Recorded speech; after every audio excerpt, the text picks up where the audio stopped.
Hi, and welcome to the Ada K Show. I am Ada K. Brown, and am currently a criminal justice major, and I'm a deaf courtroom commentator. Grab a cup of Java, and let's dive in. Well, hello, everybody. How are you? Welcome. I'm sorry, a few minutes late. I'm never late. But I was doing a recorded show with Tanika with 2 cents. So we just finished the show, and court is just got its little symbol up. I'm looking to see if we're live yet. We're not even live yet in court. Yeah. Whew. Okay. We haven't missed anything. So I want to thank all of y'all for joining me. Oh my gosh. We've had so many interesting and wonderful things starting to happen. I am floored. No, I'm moving things around. Forgive me. I'm trying to figure out what's what. Try to get everything where it's supposed to be. I have been a busy little bee the last 24 hours. I have been let me do this for now. I have recorded something for Court TV. It may or may not happen. We'll see. If anything happens, I will let you know. And then this morning, I recorded my live. Oh, well, it's not a live, it's a recording with Tanika. So I've been busy. But I do want to thank you for taking time out of your busy day to join us. Today, we are with the Monica Sementilli trial again. I'm sorry, I've been talking all morning and I talked my lip gloss off. That feels better.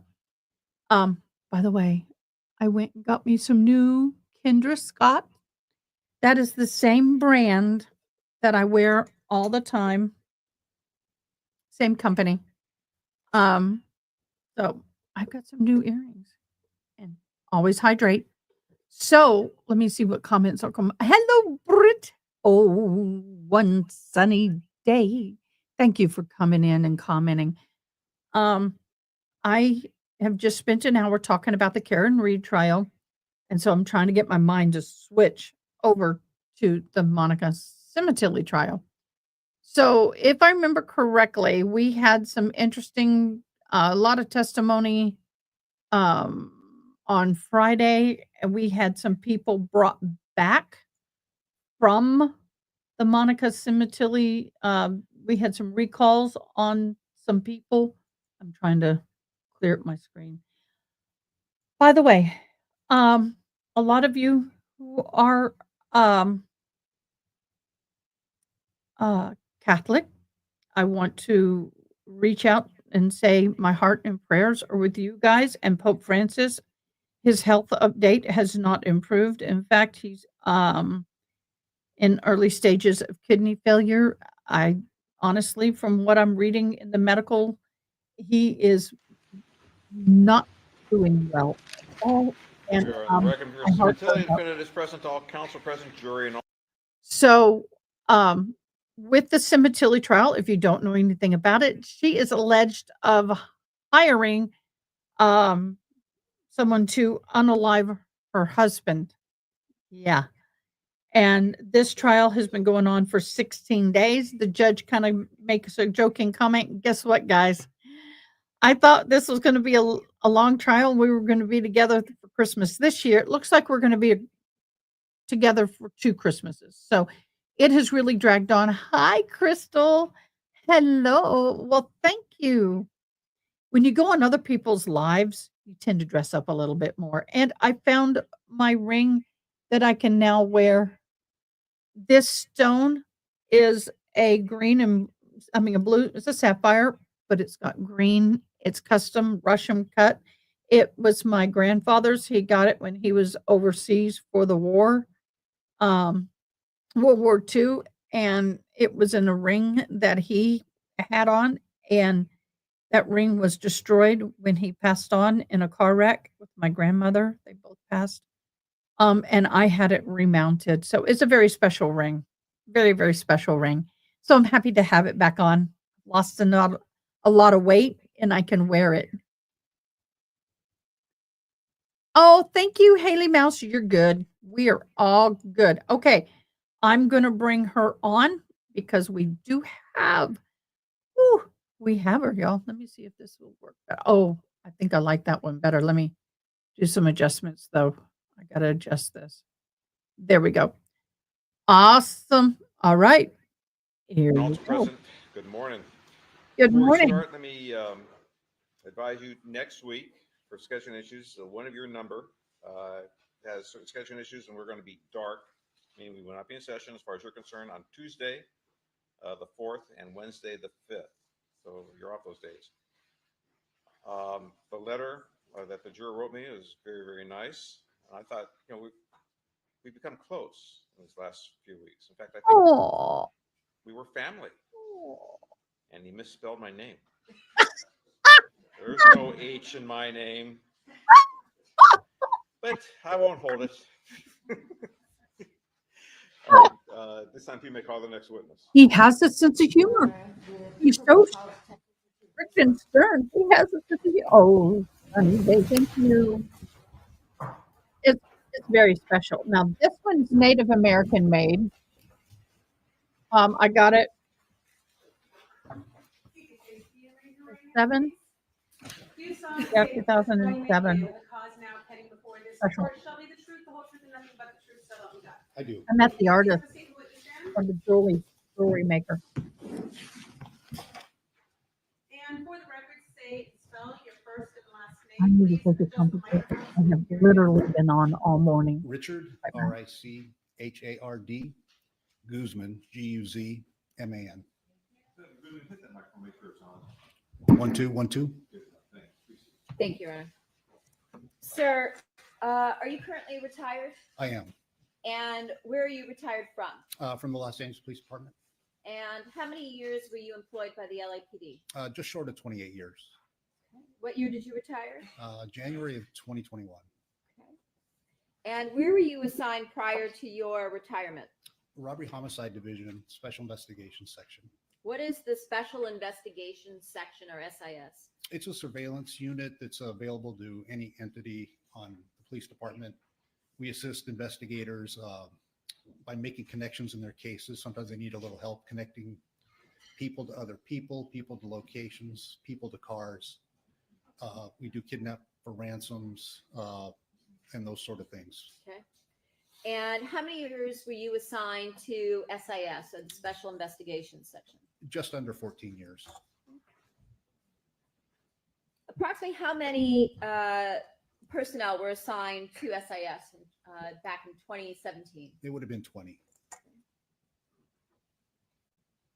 And given that you work in an undercover capacity, do you guys, did you use unmarked vehicles Yes, unmarked vehicles. and dress in plain clothes, unlike, not a suit, I'm assuming? Yes, we try to blend into the environment, whatever people are wearing for that area. Jeans, things of that nature? Jeans are common because they're everywhere.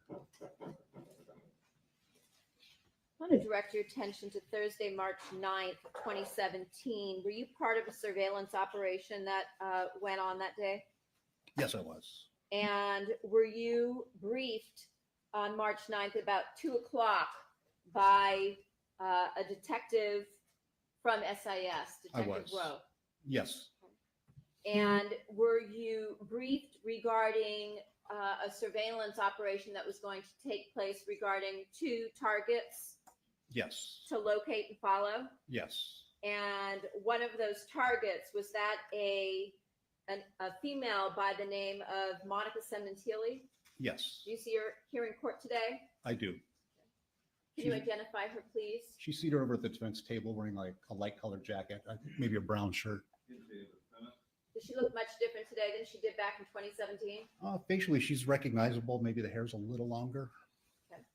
And were you also briefed on a second target by the name of Robert Baker? Yes.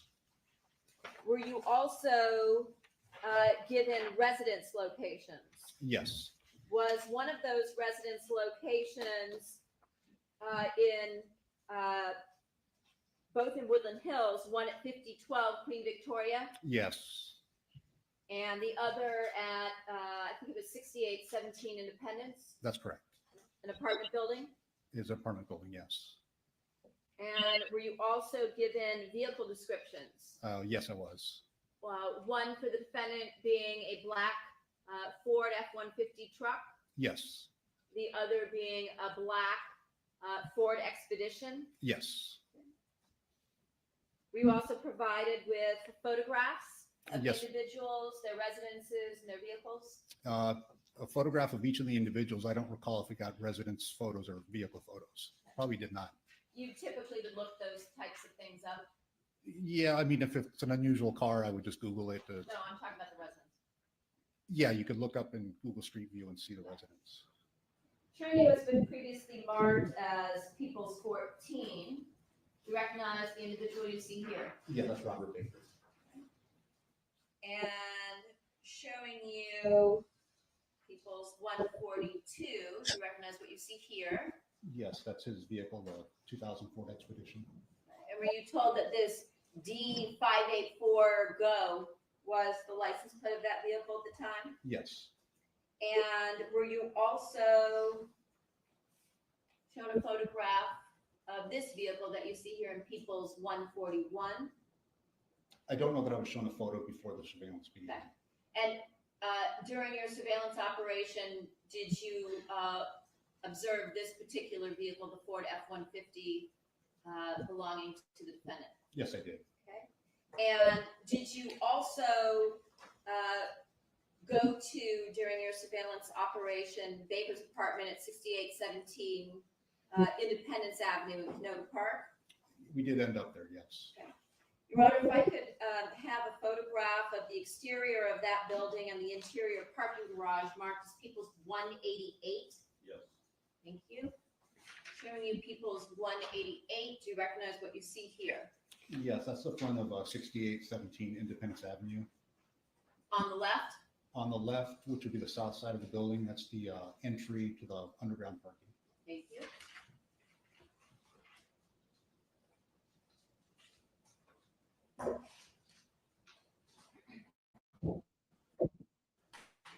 All right.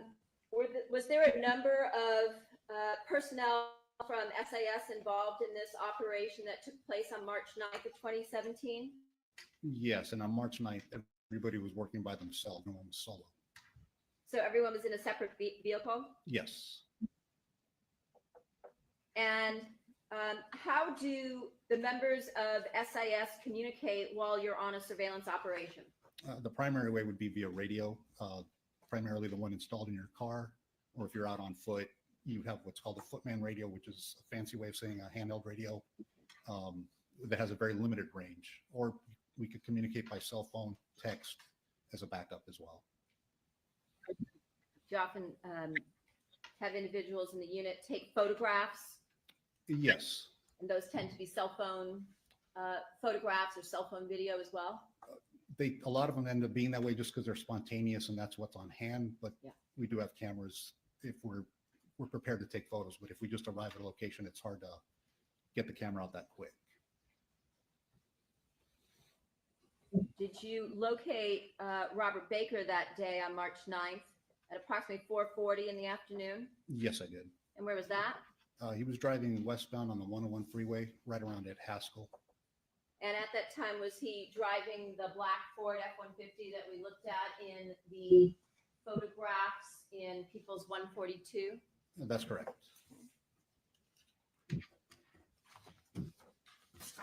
And at that point in time, did you follow him somewhere? Yes. Where was that? Well, he made 3 stops before eventually ending up at his residence at 6817 Independence. I didn't have eyes on him the whole time. The way a surveillance works is it rotates around. You follow him for a short distance, hand it off to the next person. Very similar to how G&D works? Yes. Where you have point persons? Yes. And at that point, you said he went back to his apartment, pulled into the underground garage? Yes. Okay, at about 7:10 that same night, did you observe Baker somewhere near his apartment? Yeah, he walked out onto the sidewalk from the apartment building. And where did he go? He walked He was on the west sidewalk on Independence because his house is our apartment's on the west side. He walked southbound.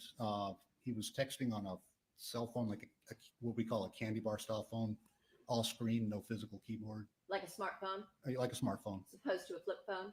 Yeah, it was not a flip phone. Okay. He was carrying 2 shopping bags, one of which I remember being Quicksilver. Okay. And did you see where he walked to? He walked south to the corner, which is at Van Owen. And after a couple of minutes, he ended up crossing over to the east side of the street where that gas station was. A petrol gas station? I don't recall the name, but that sounds right. Okay. And that's at the, you said at the corner, so that would have been Van Owen and Independence? Yeah, that's the northeast corner. Okay. And was that a gas station that was well lit? It was, yes. All right. And could you tell what he was wearing at that time? He had like a dark leather jacket and dark pants. At some point, did you see him remove his jacket? Yes. And what was he wearing underneath? Like a gray t-shirt. It was short sleeve, but the sleeves were kind of long that hung to his elbows. Okay. And where were you at that point in time when you were making these observations? I was parked on Independence, but I was south of Van Owen, like parked at the east curb looking north. So I could see his apartment building and I could also see that gas station. So approximately how far is this gas station from the apartment building? Maybe half a block, and a short block, maybe 100 feet, Okay. 150 feet maybe. And how far away were you from Baker at the time you made these observations? Approximately. Approximately 75 feet. And did you observe someone arrive at that location about 10 minutes later, somewhere around 7:20? Yes. And who was that? That was Miss Sementilli in the 2013 Ford F-150. Okay. The same vehicle that we looked at in Exhibit 141? Yes. Okay. And was she alone? She was by herself, yes. And what did you see her do as she was driving her vehicle to that location? Well, she got out and greeted Mr. Baker. They ended up walking around to the passenger side of the pickup truck. So Baker's or hers? hers, the Ford F-150. The It's, vehicle she was driving. yes, it's parked in the lot facing north, so I'm seeing the back end of their car. Okay. They're conversing at the passenger side of that. He hugs her, grabs her butt with his, I think it was his left hand. He ends up giving her the bags of clothing. She was taking items of clothing out. Looks like she was looking at him like as if, I don't know, shopping or whatever, but like you would look at clothes to trying herself maybe. Okay. And did she, so she was looking at the clothing, taking them out of the bag on the passenger side? She did take I don't know how many items of clothing, but she took at least a few. And what else were they doing at that location?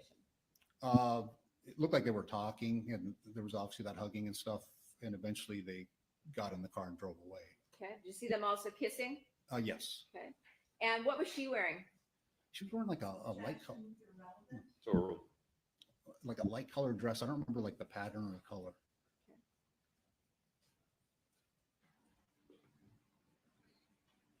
And approximately how many minutes were you observing the two of them for as she was going through the clothing and the bags? Well, together, less than 10 minutes.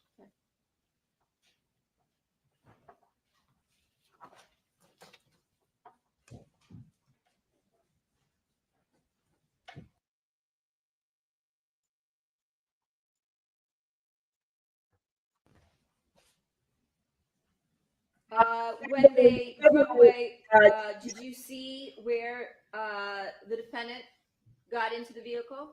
She got into the right rear seat. It was the F-150 is one of those crew cabs or 4-door pickups. So she's not seated right behind the driver, but to the right of that in the back seat. Okay. And Baker got in then to the driver's seat? Yes. Did you see where they drove to? Yeah, they just drove out and they drove south on Independence Crossing to the south side of Van Owen. And on that would be the southwest corner, there's a very big parking lot. I don't know what that's to. They drove into that parking lot and drove to the south of that lot. So basically across the street? Diagonally across the street, yes. And was this a parking lot that was also well lit or not so? That was not well lit. It's sort of a big open lot? A very big open lot, yes. Okay, Your Honor, I have a photograph of the corner of Van Owen and Independence, I believe it is, at 21010 Van Owen. May it be marked as People's 189. Thank you.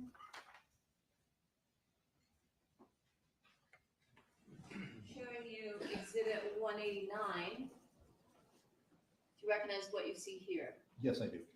And what does this depict? And that's the lot that I saw them pull into when Mr. Baker was driving the seat, so it was in the back seat. Okay. And looking at the location where there is a red marker with an arrow, is that the gas station that you initially made your observations at? That's the gas station, yes. And then you said the defendant got into the back seat and Baker drove over to this this parking lot area? That's correct. Where that red blob is, the car was further up on the screen and a little to the left. But yeah, that's the whole lot. Okay. Yeah. So when Baker drove into this area, into this parking lot, did he park somewhere? Yeah, it's very towards the south end. I don't know if he was all the way at the end, but nearly so if he wasn't. Okay. And what did you see, if anything, happen at that location? I couldn't see anything going on in the car. I know they just stayed in the car, but at that point, Detective David Frederick, that's Fredrich, he put out over the radio that he could see what was going on. So at that point, although I could see him in my rearview mirror, I couldn't see any details. So I let David Frederick call it at that point. Okay, so you passed off the targets to him at that point? Yes. Okay. And at that point, did he begin making observations and calling out? Yes. Observations, yes. Calling out, no. Did he call out what he was observing? Something to the effect they were kissing or making out in the car.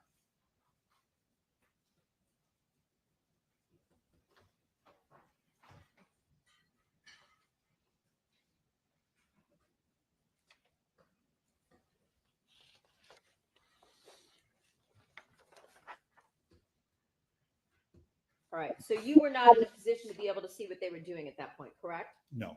At some point, did you follow them to another location? Yes. And where was that?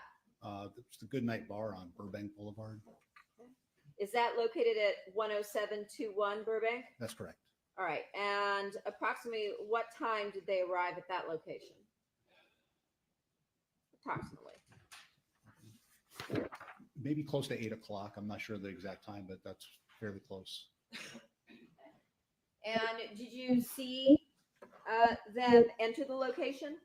Yes, and leave the location. Okay. Did you see them, what time they exited approximately? They weren't there very long, but I don't remember exactly how long they were there. Okay. And what observations did you make, if any, when they left the location? I can't remember now if it was when going in or coming out or both, but holding hands. Okay. And were you in a position where you were watching the location? I could see the front of the location, yes. I have two exterior photographs of this location. May it be marked as People's 190. Yes. Showing you People's 190. Do you recognize what you see here? Yeah, that's a location that they went in and out of. Okay. And you said this is this was on Burbank Boulevard. Is this in the North Hollywood area? Yeah, I think that's North Hollywood. I'm not that good with the valley where it breaks up, but yeah, I believe that's correct. And at some point, did you follow them to another location? Yes. Where was that? I believe At this point, relevance and cumulative. Overruled. they went to the Laugh Factory. I think it's 8001 Sunset Boulevard, Hollywood area. A photograph of the exterior and interior of this location, which be marked as People's 191, please. Did you set up at the perimeter? Yeah, I didn't have eyes on the location, but I was covering what we call the winds, or you set up covering a route that they may take east, west, north, south. Okay. I don't know. Which. In order to be in a position to follow. Yes. Okay. Showing you Exhibit 191. Is this the location of the Laugh Factory on Sunset Boulevard in Los Angeles? So that is a Laugh Factory that they went to.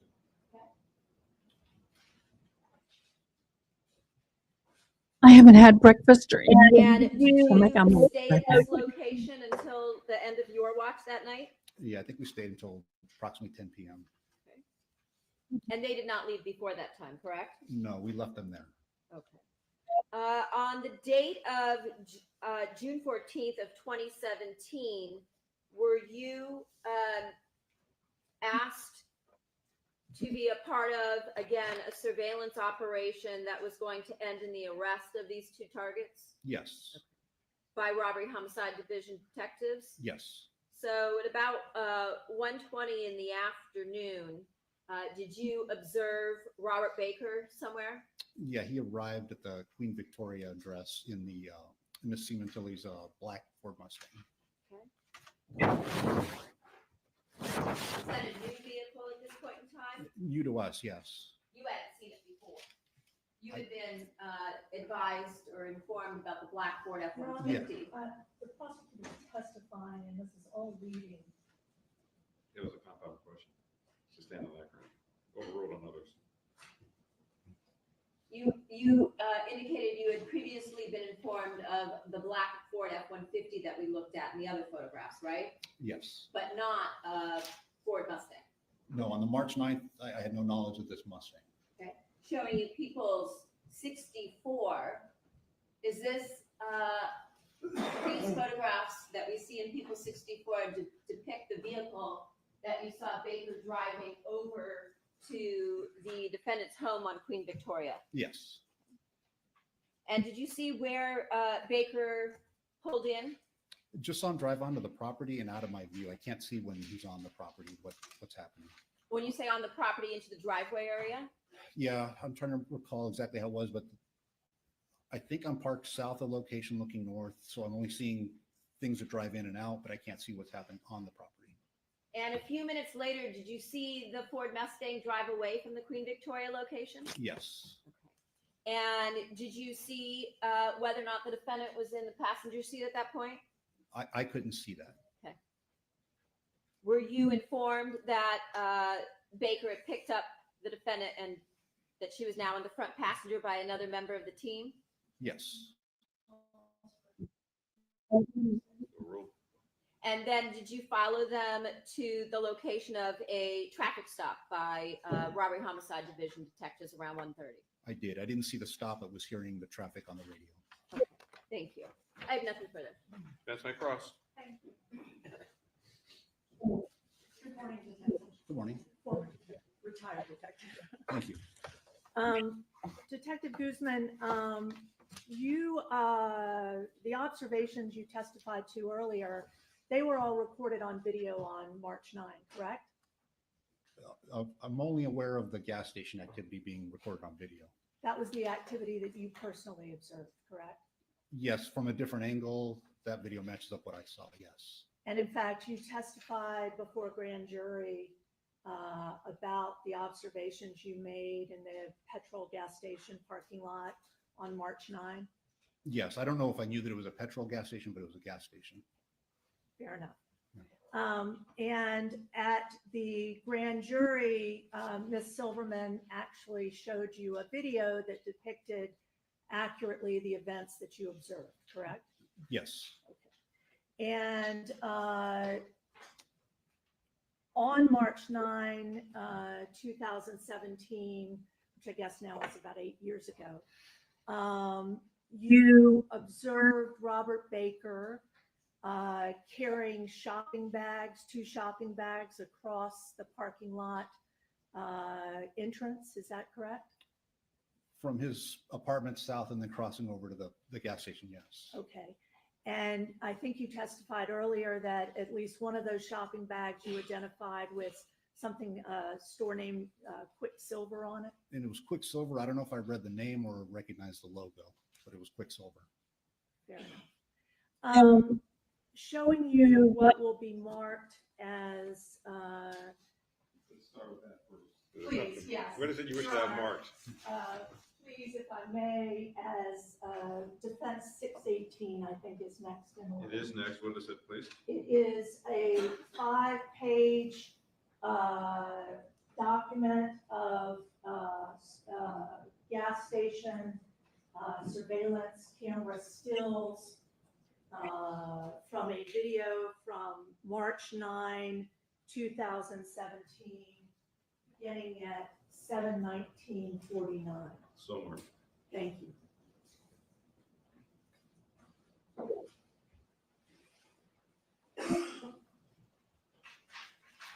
Showing you page 1 of defense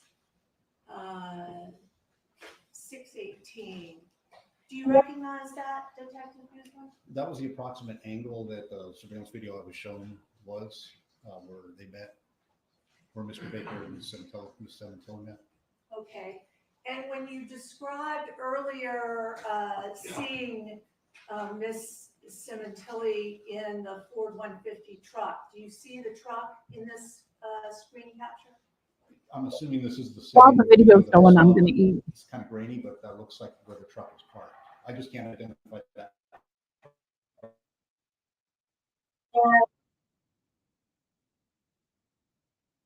I can say that's one of many Understood. trucks, yeah. Understood.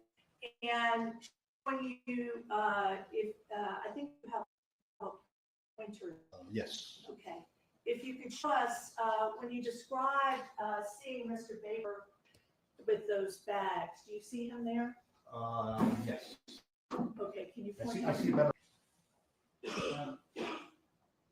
I can't even tell if that's gonna hurt at this point. But Okay. Yeah.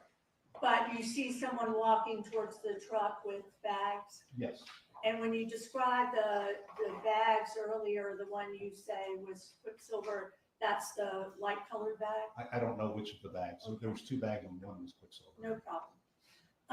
Showing you page 2 of the exhibit 618.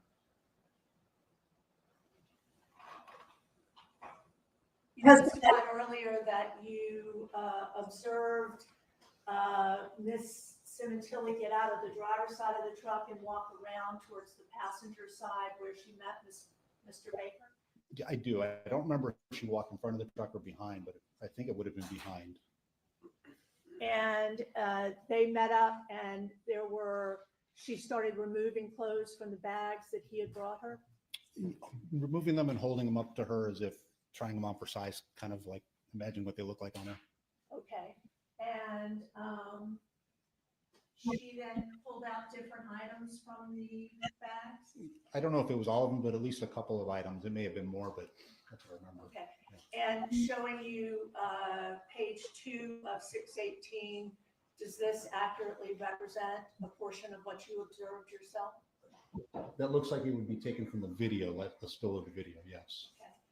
And showing you page 3, another shot from 7/21/24. It appears Ms. Sementilli is holding up some kind of dress with Mr. Baker.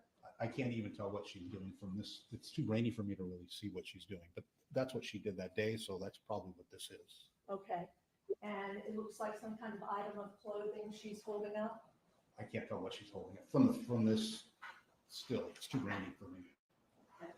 And then you described that you subsequently saw Ms. Sementilli get in the back passenger seat of the truck, correct? Yes.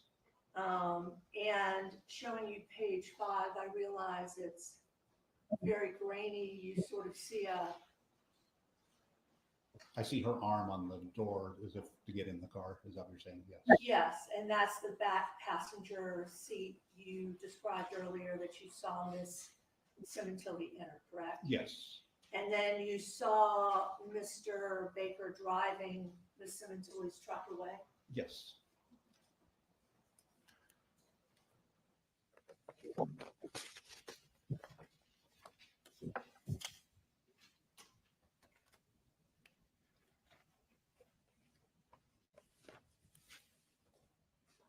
And that evening, you then did a handoff at that point to your partner who observed the subsequent events in the second parking lot, is that correct? Yes, although I had a distant view from my side mirror, I could just tell they were in the car and didn't get out, but I couldn't see what was going on. He was a lot closer and could make better observations. And in the course of your surveillance, I believe you testified earlier, and I just want to make sure there were other times that you located the F-150 being driven by Mr. Baker?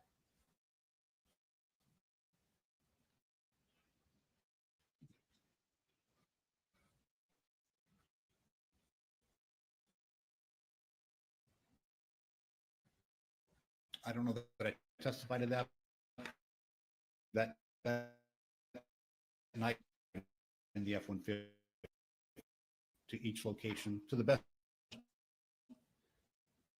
I wasn't watching or have eyes on me. Okay. But on June 14th, when you were conducting surveillance, observed Mr. Baker driving a Mustang that's identified as belonging to Ms. Sementilli, correct? Yes, see, I was talking about the F-150, but yes, on the June 14th, in the Mustang.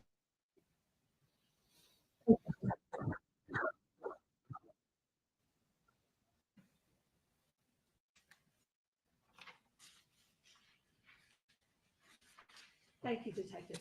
Thank you. Nothing further. Thank You may call the next witness. Thank you. People call Detective Corbin Rowe.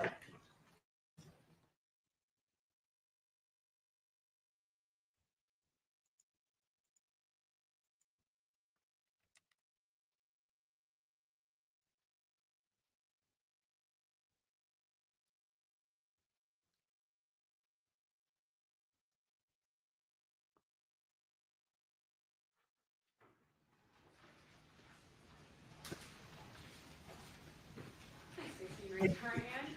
Do you solemnly state the testimony you may give in the cause now pending before this court shall be the truth, the whole truth, and nothing but the truth, so help you God? Yes, I do. Thank you. Please have a seat in the witness stand.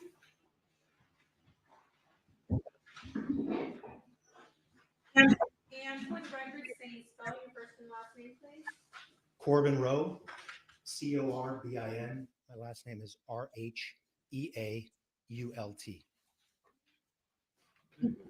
Thank you. Sir, can you please tell us how it is that you're employed? I serve as a detective for the Los Angeles Police Department, And where are you assigned? Robbery Homicide Division. What is your assignment at Robbery Homicide? My current assignment is I'm the training coordinator for the division. Okay. How many years have you been employed now by the LAPD? It'll be 29 years in June.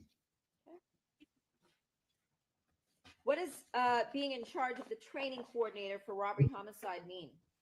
I ensure all the detectives assigned to the division meet the standards and protocols that are subscribed by the California Police Officers Standards and Training.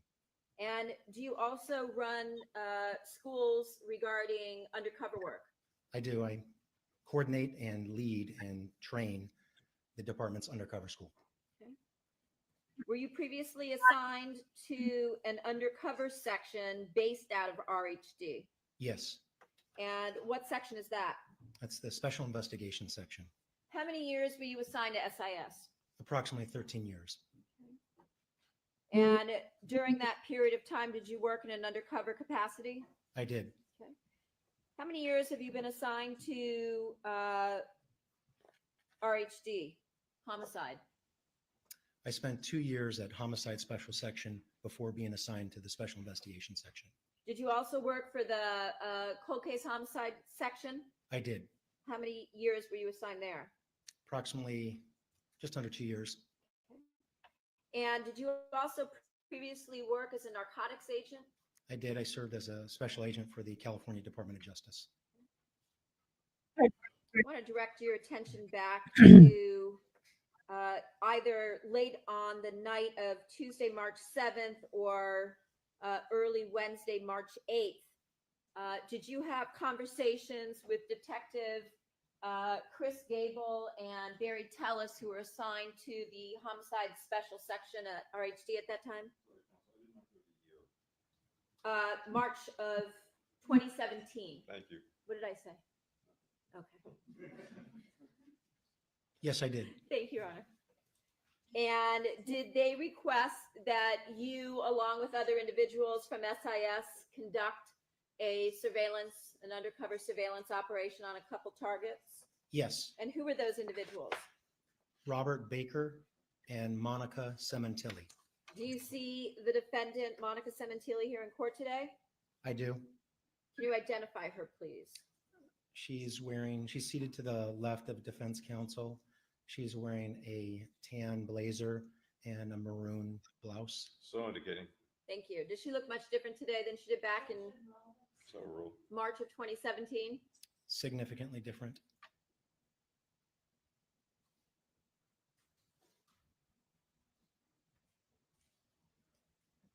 Showing you People's 14. Do you recognize the individual that you see here? I do. And who is that? That's Robert Baker. Is he one of the two individuals that you just discussed you were asked to target for surveillance? That's correct. All right. Were you also provided with vehicle information? Yes. And were you provided with vehicle information for Baker? Yes. What was that? It's a black Ford Expedition. And were you also supplied with vehicle information for the defendant? Yes. And what was that? A black Ford F-150. During the course of the surveillance operation, did you observe either or both of these vehicles? Yes. Which? Saw the black Ford Expedition on occasion and the black Ford F-150 on occasion. Showing you People's 141. You recognize what you see in these photographs. Yes. And looking at the license plate 85645 and 1, did you identify that as the license plate for this vehicle? Yes. Showing you People's 142, do you recognize the vehicle and plates that you see here? Yes. And with respect to the license plate in the bottom right corner, 6VYZ263, is that a license plate that previously was used on this particular vehicle belonging to Robert Baker, the Ford Expedition? That's correct. Were you also provided with residence locations for each of the targets? Yes. And what were those locations? For Monica Sementilli, it was 5012 Queen Victoria Road In And- Woodland Hills? in Woodland Hills neighborhood of the city of Los Angeles. Okay. And what about for Mr. Baker? Mr. Baker, it was 6817 Independence Avenue, apartment 110 in the Canoga Park neighborhood of Los Angeles. What was the approximate distance between those two locations, if you know? Depending on what route that you took, 4 to 5 miles.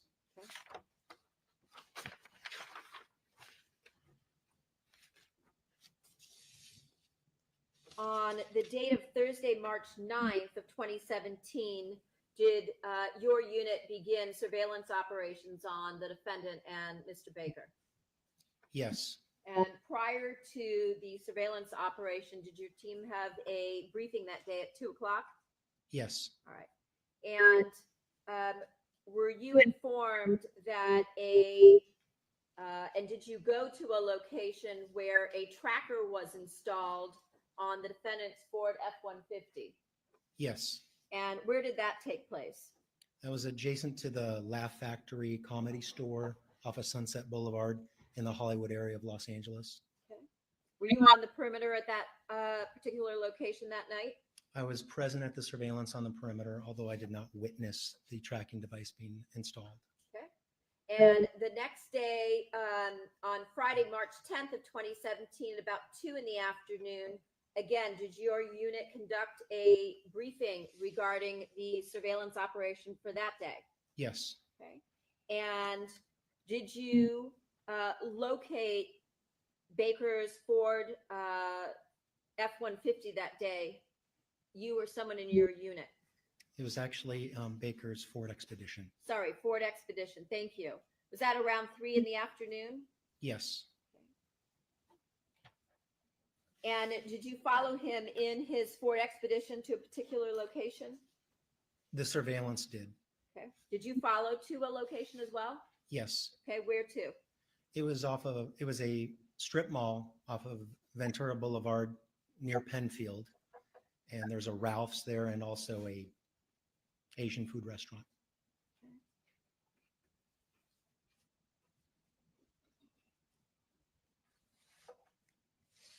Is there also a Starbucks in that particular strip mall and a Vons? That was earlier, yes. He was first at a Starbucks before he went to the Ralph's.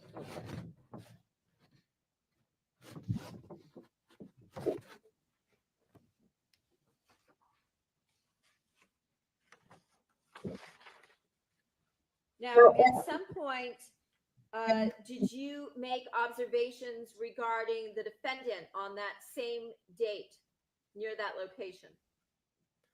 When he was near the Starbucks? The defendant. I'm sorry, yes. And where was that?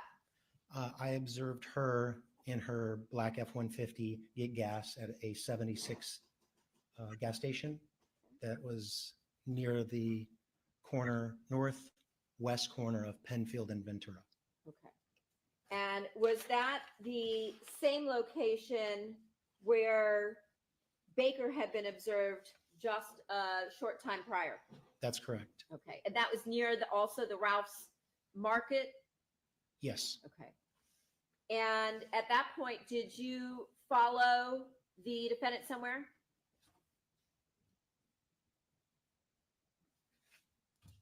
she left from the Union 76 gas station, but my partner and I did not follow her. Okay. At some point, did you observe either or both the defendant and Baker park near the Ralph's in that strip mall? I learned that they did, but I did not make that observation. I Okay. learned it was reported on the radio that we use. Okay.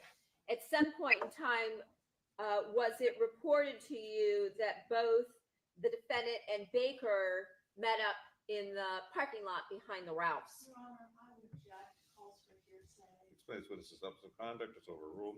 Go ahead. Yes, And is that located at 20060 Ventura Boulevard? yes, I believe so. Was that at some time after maybe 6:15 that night? Yes, A little after 6? Okay.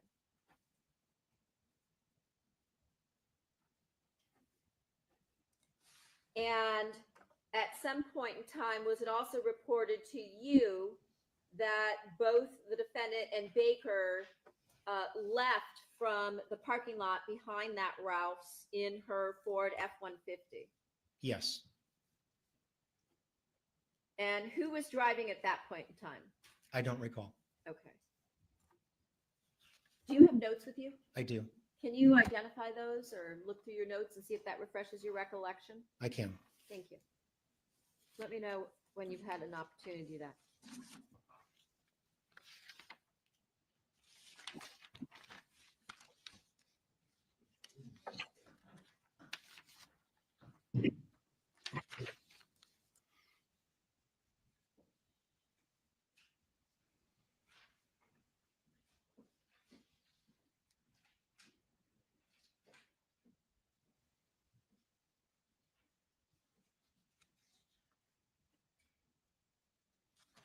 Okay. Were you able to refresh your recollection? Yes. And who was driving the Ford F-150 that night? Robert Baker. And do you know where they drove to? I would have to check my notes again. Okay, could you do that?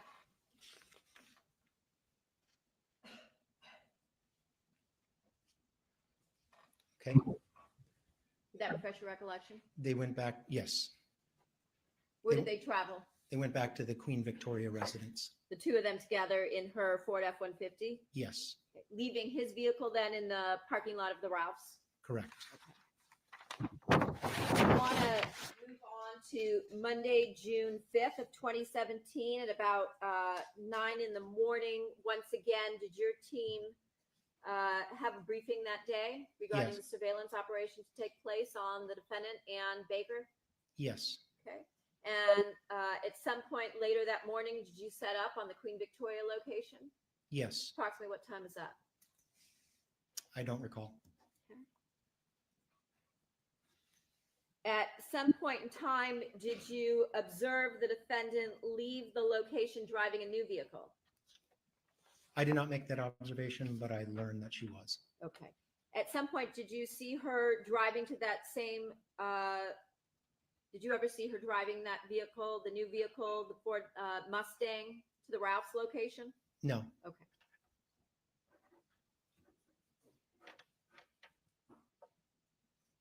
At about 4:20 in the afternoon, did you go to the location at 6817 Independence, the location we discussed earlier where Robert Baker resided?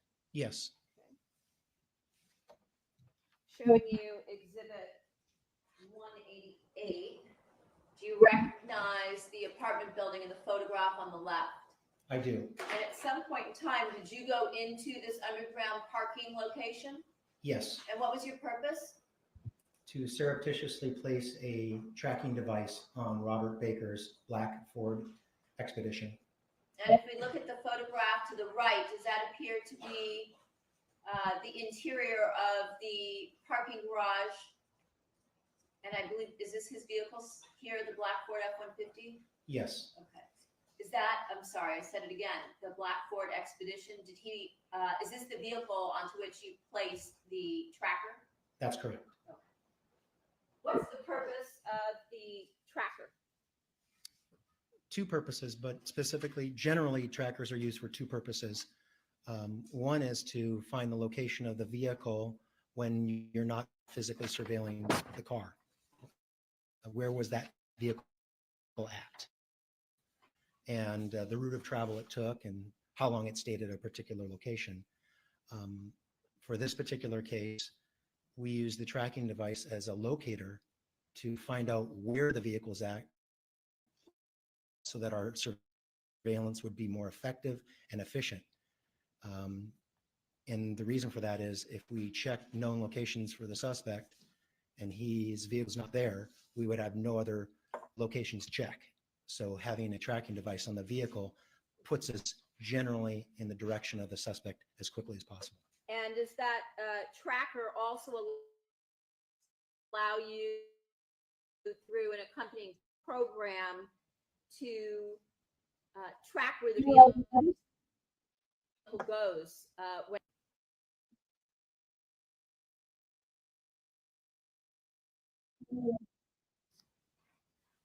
Your Honor, I have another set of 3 photographs, 192. Yes. Showing you exhibit 192, looking at the photograph in the center, do you recognize? Underground parking garage at 6817 Independence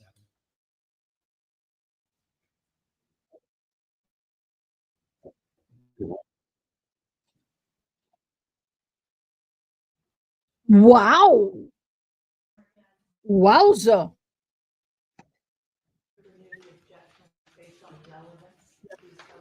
I've ruled.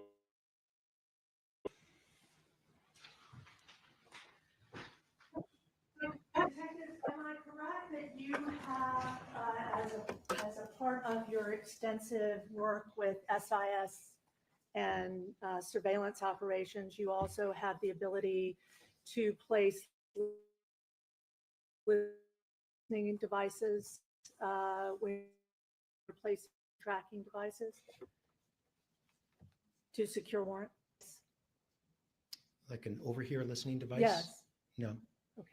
And you made no application for doing so in this case, correct? correct. And in your surveillance that you were discussing earlier, you actually only participated in a very limited number of actual physical surveillance in this matter, correct?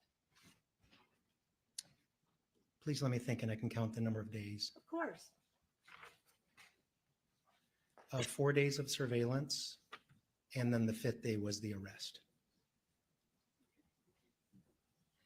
And how did you record your own personal observations in the case? I didn't record personal observations, but there's a unit note taker. And in this particular case, it was Detective Robert Kraus, would take notes of what was observed and repeated over the radio. Okay. So And how did you relay your observations about what you personally saw? If I made a significant observation during surveillance, I would repeat that observation over the radio so that all the people on the surveillance could hear it. So am I correct, when you were reviewing notes earlier, are those your personal notes or not? No, those are Robert Krause's notes that are taken for the unit for the surveillance that day. Okay, but these are observations you're saying you made 8 years ago? Well, it could be a little less than 8 years. Let's say 7.5. Okay. And you didn't record anything you saw yourself by writing it down, correct? That's correct. You didn't prepare any reports about your observations? No,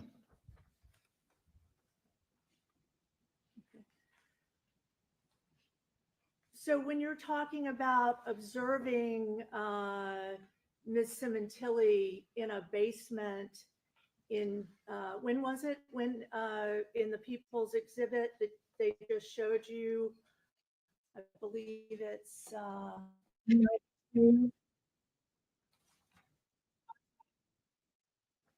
192 photographs of her. Did you observe that? I didn't testify that I observed that. Believe I was asked, do I recognize the background? And I do. It's consistent with the underground parking garage of 6817 Independence Avenue. So you never, detective, observed at any time Ms. Sementilli in these outfits being photographed? No,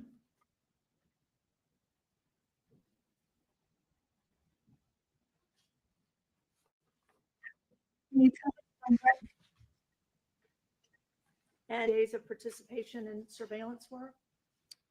this has all occurred in 2017. I believe it was March 9th, March 10th, March 5th, or excuse me, June 5th and June 6th. Okay, and where did you observe Ms. Sementilli on March 9th?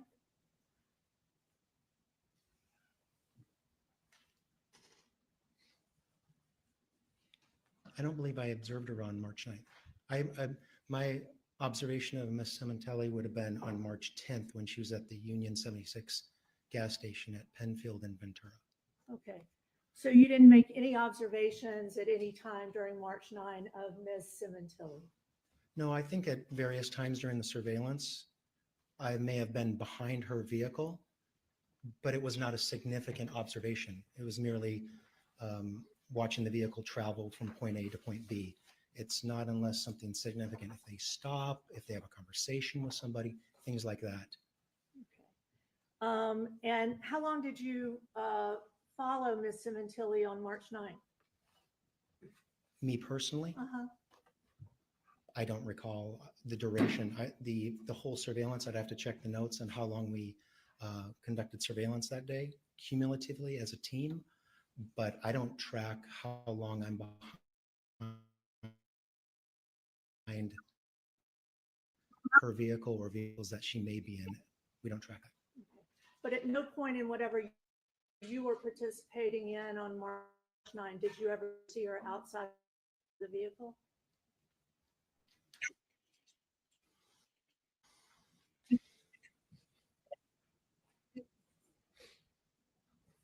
I don't remember if I saw her outside the vehicle personally. Thank you. Nothing further. Anything further by the view? Yes, briefly. In terms of a listening device, that would be a wiretap, correct? That would be my understanding. Okay. And in order to obtain a wiretap on somebody's phone, you would have to write a search warrant, correct? A wiretap application. Yes, And a judge would sign off on that. that's correct. Your team never did any of that on this case. That's correct. In fact, you don't have any knowledge of any wiretaps in this particular case, do you? Correct. No. Okay.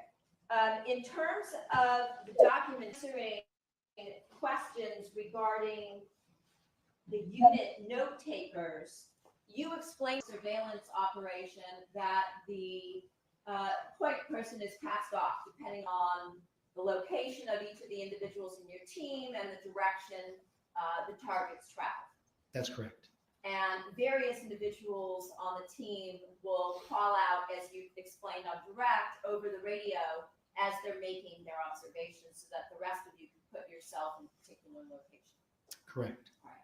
And the unit note taker, in this case, Detective Kraus, he would be the person responsible for writing down the observations made by everybody that is part of the surveillance op that day.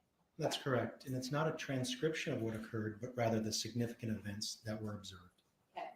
And in terms of that note taking, that would be notes that are made and documented as to who the individual is calling out that particular observation, correct? That's correct. As well as the time and location, That's correct. as the point is handed off between members of the surveillance team. Yes. So the individual that's making the observation, their name would be documented, even though you're not the one that is writing down the notes, correct? That's correct. Okay, thank you. Anything further? No, thank you. Thank you, Detective Rowe. You're excused. Thank you, Your Honor. Thank you. At this time, people would like to call Ernie Valorano, Your Honor.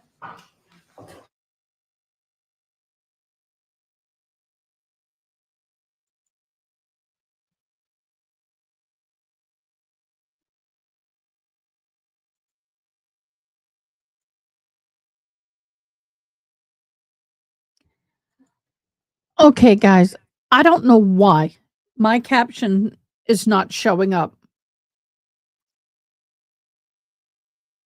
I don't know why I'm having that either. I always have captioning. So I'm doing the best I can, Margaret. If I need to if I need to interpret for you, Margaret, please tell me and I will.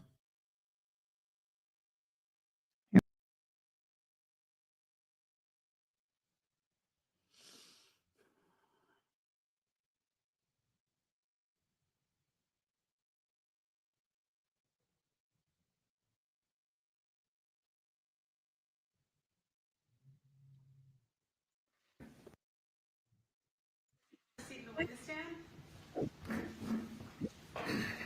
And for the record, say and spell your first and last name, please.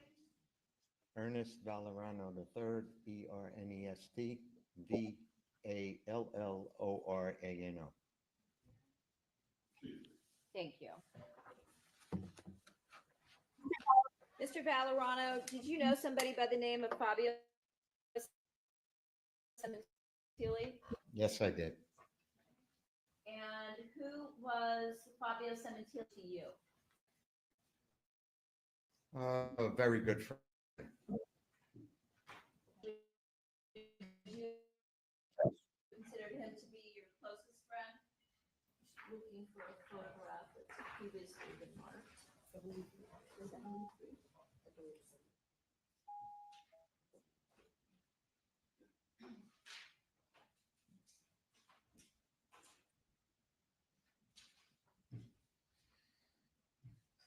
Terry wasn't previously marked as People's 73. Do you recognize the individuals in this photograph? Yes, I did.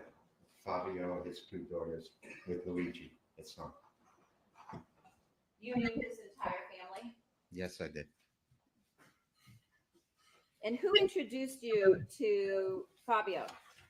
We had a mutual friend by the name of Nick Berardi, who I knew from New York. And was Nick someone who had moved to the Los Angeles area? Yes. And did you previously live in New York? Yes, I did. And Nick,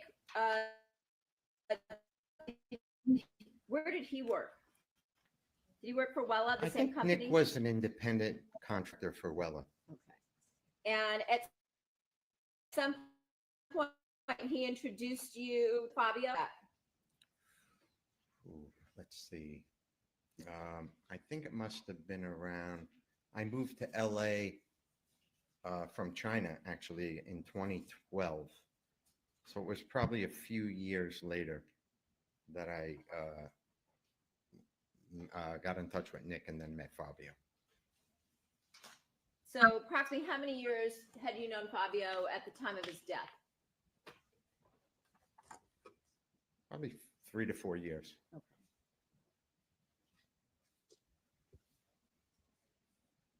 And at that point in time, were you living in the Woodland Hills area back when you first met Fabio? Yes, I had rented a house in Woodland Hills.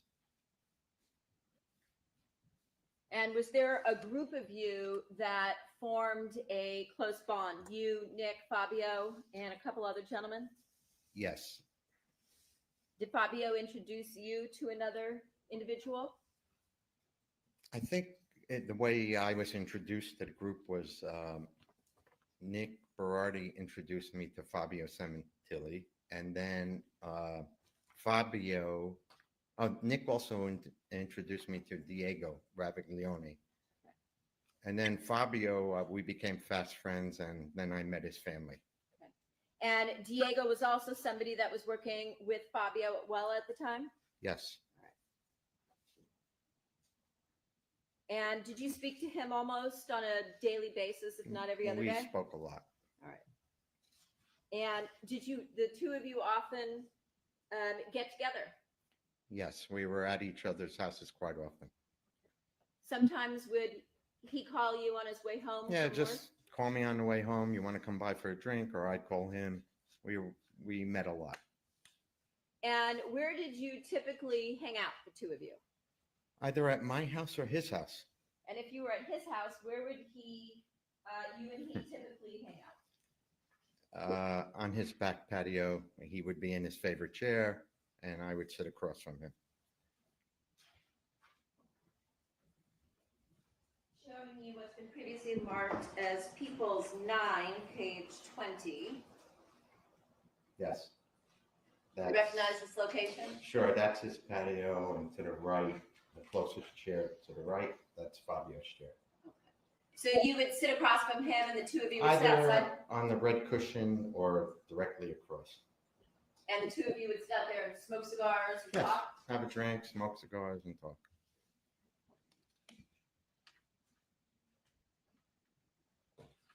Good old boy time. And did the two of you also socialize together with your families? Yes, we did. So did Fabio know your wife? Yes, And did you know his? yes, Do you see her here in court today? yes. Monica's wearing a beige jacket. And did Fabio often talk about his family with you? Oh, yeah. Was that something that was extremely important to him? Very important to him.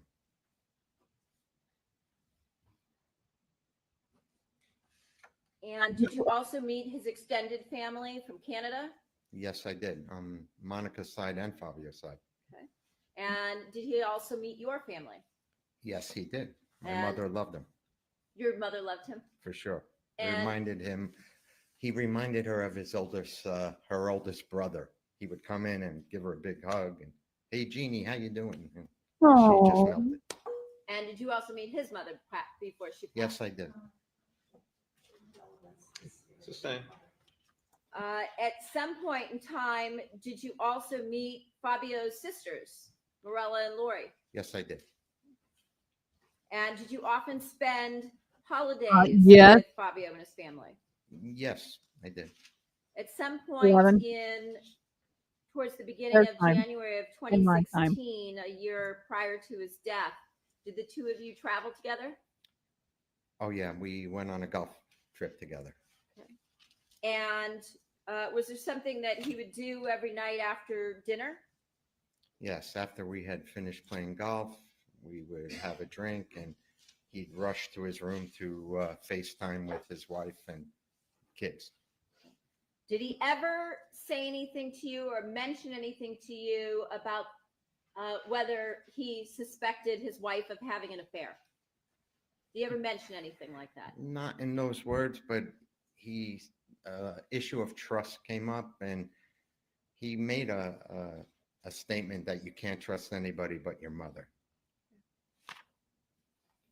Okay. And did you go with Fabio to purchase a vehicle that he was buying himself before his 50th birthday? Yes, I did. His Porsche.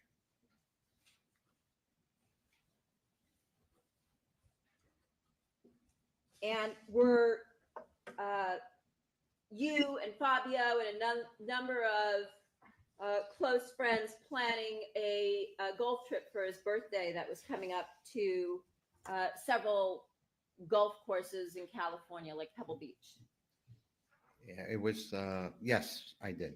I think there were the 8 of us invited.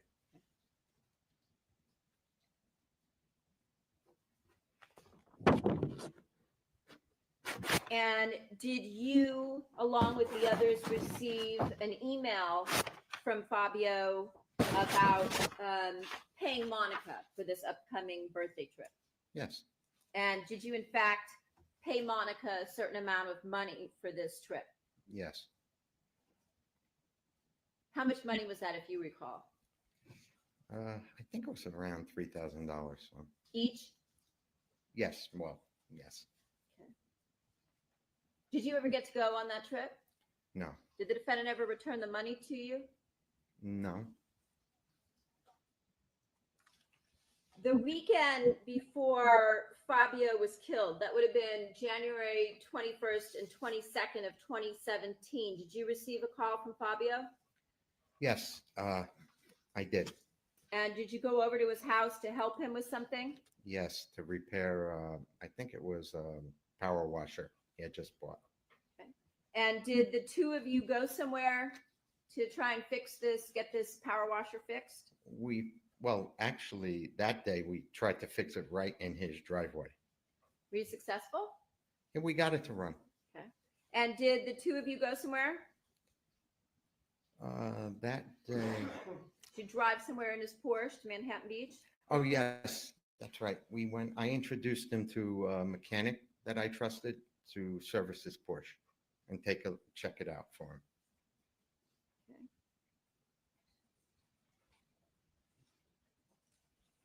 And at some point in time on that weekend, did you see the defendant? Yes, I did. It's overruled. That weekend while you were at the house, did you ever see the defendant? Yes, I did.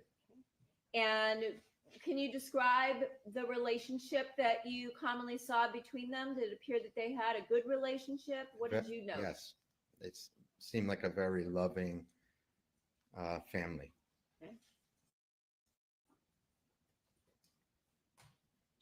Did you see anything between the defendant and Fabio that weekend that you thought was odd? Looking back now. Yes.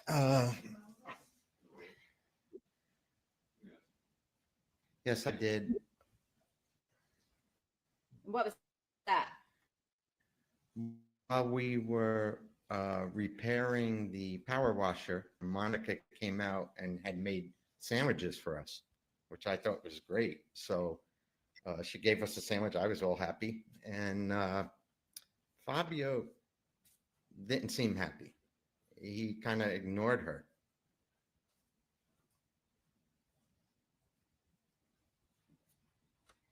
Seemed like there was maybe something going on between them to you? Sustain on both. Did it seem to you that they weren't themselves, or at least that Fabio wasn't himself? Sustained. By the way, with respect to Fabio's Porsche, was he somebody who was letting everybody drive his vehicle? Oh, no. He actually told me the only 2 people who drove it were myself and one time Monica. He wanted her to drive it.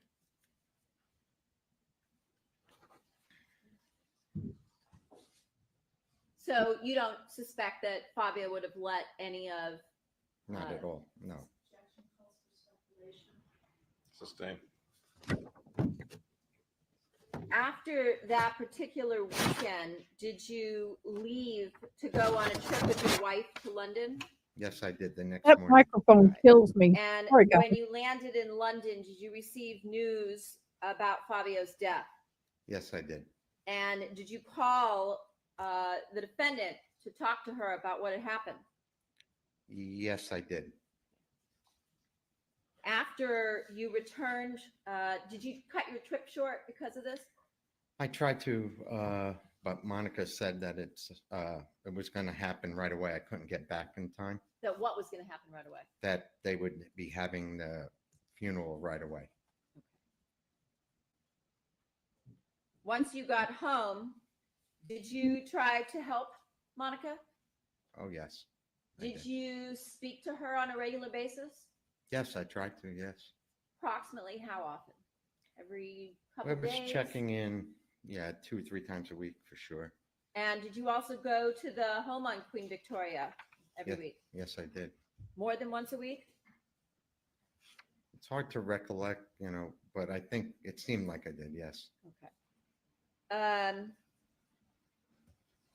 Were you at the home when the police came on February 21st, 2017 to interview her? Yes, And did you often go to the home to help her fix things that she needed? yeah, I was there to check in on her, make sure she was okay. Did you also have her and the girls over to your house for pizza? Yes,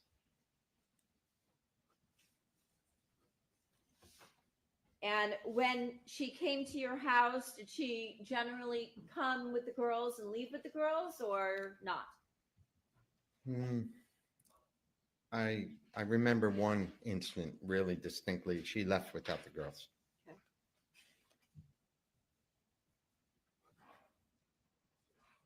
Did the defendant ever tell you that she was going on trips to Las Vegas?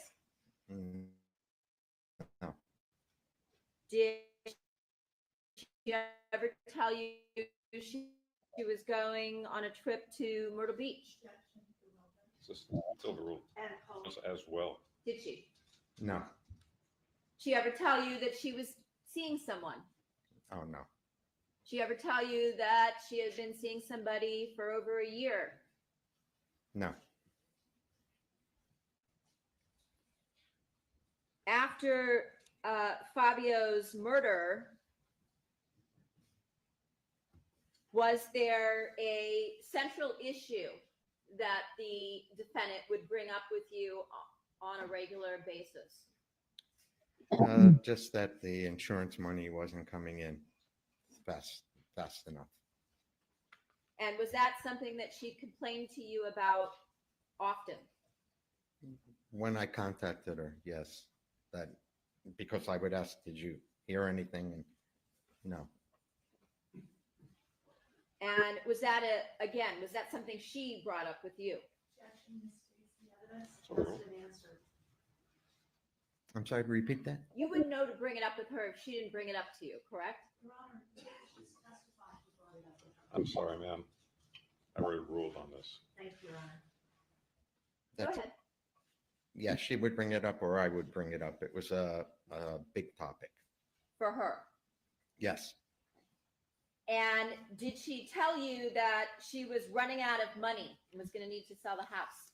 she was very worried about money. Yes. And so because she complained to you about money, what did you do, if anything, to try and help her? Well, I think, Did you offer her a job? yes, I did. And you were also in the beauty industry, correct? Yes, I had a company in the beauty industry. And did you offer her a job in the beauty industry? Yeah.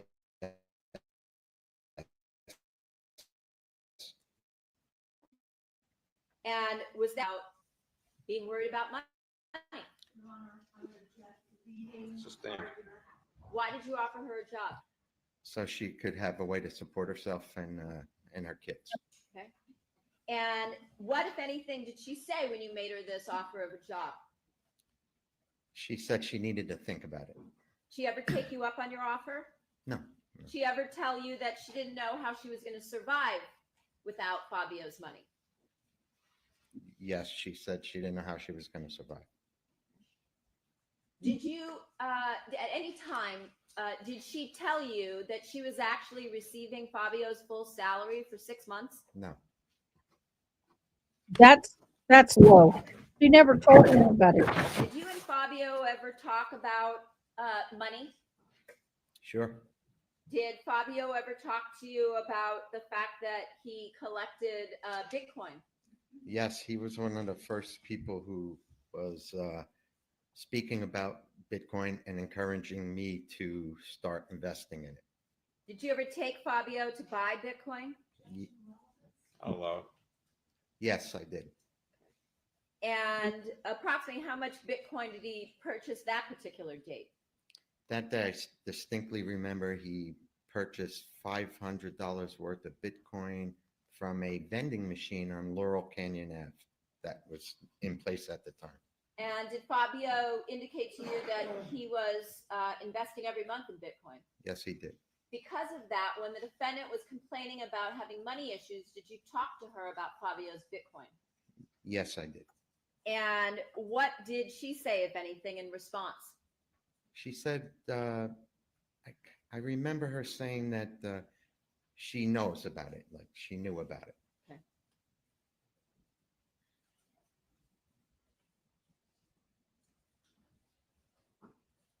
After Fabio's death, did the defendant ask for your help in selling his Porsche that you helped him buy?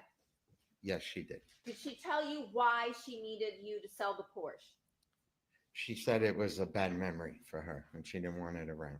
Did she tell you that she also needed the money fast? Yes, she did. And did you obtain an offer for the Porsche? Yes, I actually spoke to 3 prospective buyers. And what happened? Well, the one buyer, well, actually what happened was the auto shop in Manhattan Beach that I took Fabio to and was friendly with the owner. I told him what happened because he had met Fabio. And I told him, look, his widow needs to sell this car as quickly as possible. Do you know any buyers? And he has a big network in the Porsche community. So he made a few phone calls, and like a day or 2 later, he called me back. He said, there's a sports newscaster who I sent the pictures of the car. He's really interested, but he's away for 2 weeks. And when he gets back, he would like to buy it. Okay. And did he make an offer on the vehicle? Yes, he did. Yeah. And what happened when you communicated that offer to the defendant? Well, because as that offer was there, we also received an offer from the place that the car was purchased from.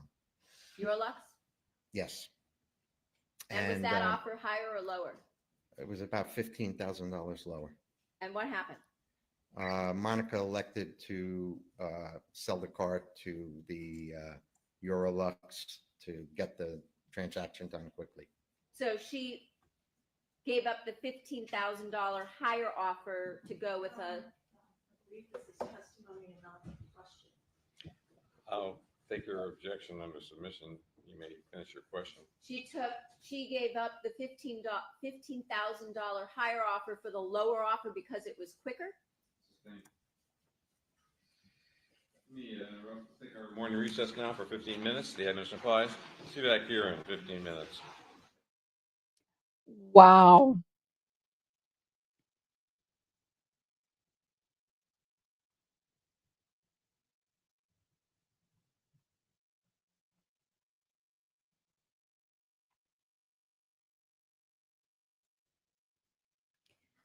Okie dokie. How is everybody doing? I've been trying not to talk over the video.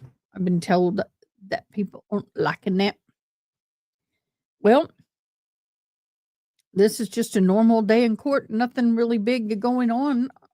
Just kind of the same information we've already heard by a different witness.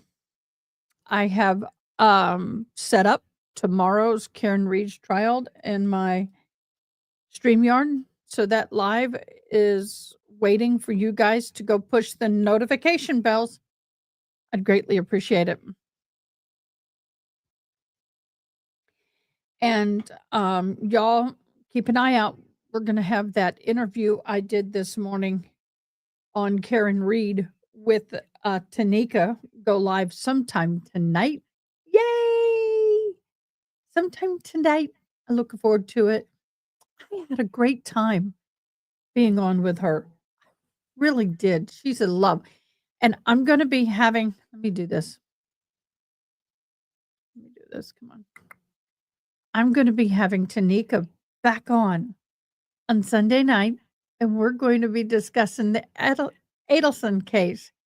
I have followed it a little bit, but it's so hard when we have all these trials. And for those of you who are new to my channel or may not realize, I'm also a full-time college student, and I'm taking classes and getting a degree in criminal justice. Yay! Criminal justice.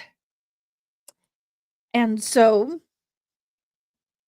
I do have to put time into that. So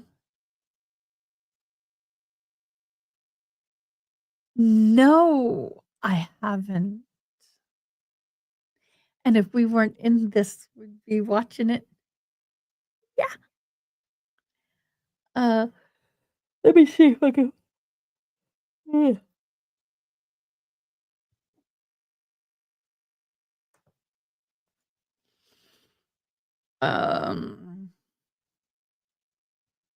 I want to give an update on the Pope. Doesn't even look like the Pope when he took office. It's kind of weird. But anyway, the 88-year-old pontiff who has been battling pneumonia in both of his lungs was noted not to experience any further respiratory crisis last night. Amongst his resumed activities and phone calls and prayers, Gaza City community has maintained contact with him. So he did make a phone call.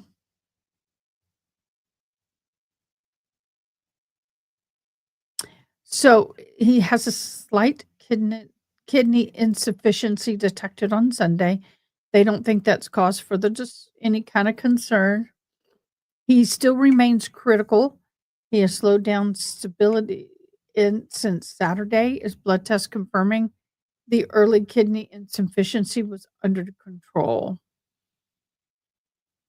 It's reported he seems to be awake and in good spirits and not experience any pain. Kidney problems, pneumonia, that's discomfort.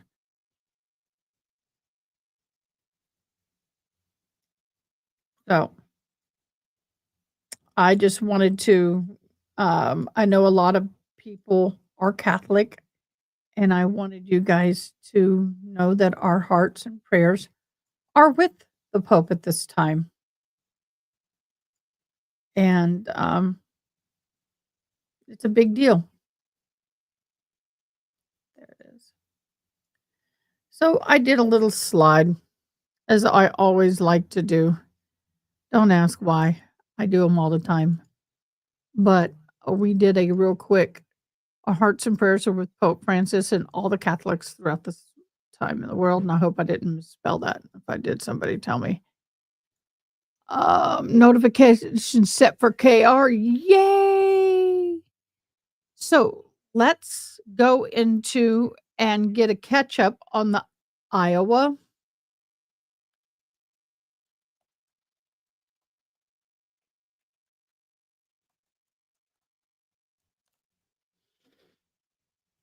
It would help if I take my caps off.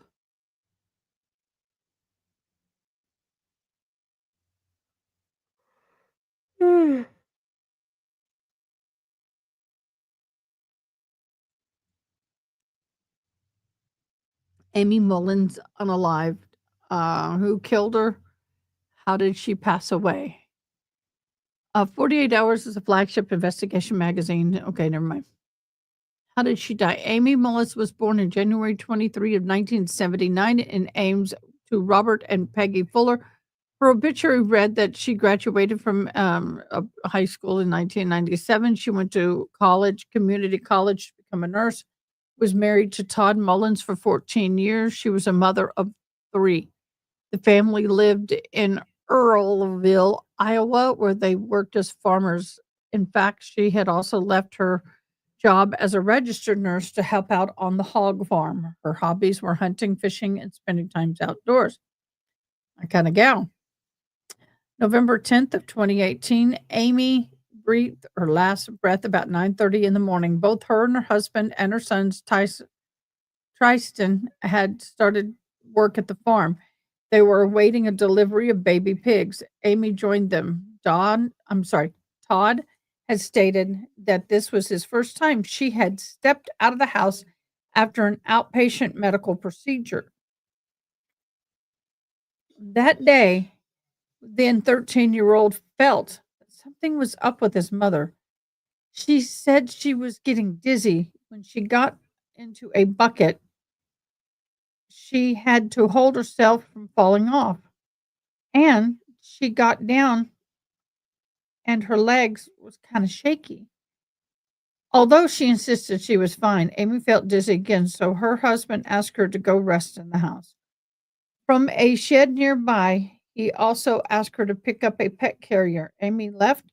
The father and son continued to work for another hour and a half, but Todd then went to get the carrier and found that it was not where he had asked Amy to keep it. So he sent Tyson to check in the shed, which is when he found his mother with a corn rake in her back and no pulse. Todd claimed that he went into the reactionary mode and loaded her into the truck to take her to the hospital. En route, he called 911. He said he was asked to pull over and wait. Then the ambulance took her to the regional medical center in Manchester, where she was pronounced. The body was examined by Dr. Craig Thompson, realized that there were 6 puncture wounds, but a rake only had 4 prongs. Though Todd called his wife's death a freak accident, this odyssey raised some suspicion about the claims. Rather, the state's medical examiner, Dr. Kelly Cruz, ruled Amy's death a homicide. The mother was 39 years old at the time. I do remember something about this.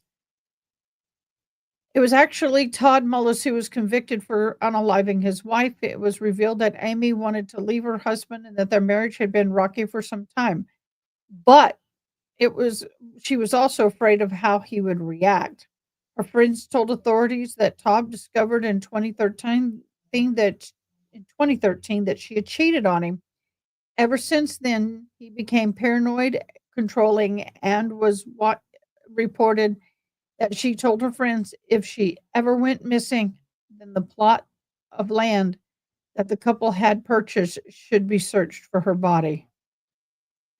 If I'm in a relationship, married or other, and I have to tell someone that, then honey boo, it's time to leave.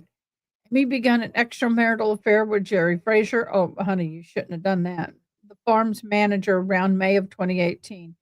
During the trial, he also stated that Amy was afraid of her husband. I knew she wasn't happy. She said she felt like a slave or hostage around there. She said she was wanting to leave Todd one time, and she said he never found out about the affair. She would disappear. Wow. Y'all. Okay, let's go see if I can find this trail.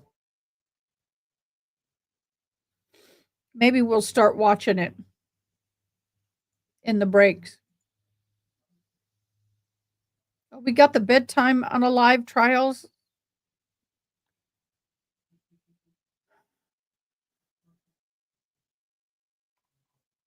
Wow.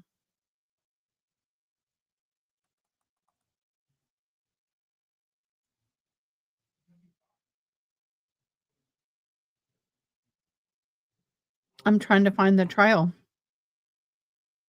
What are they calling this trial? I overrate. Oh, that's right.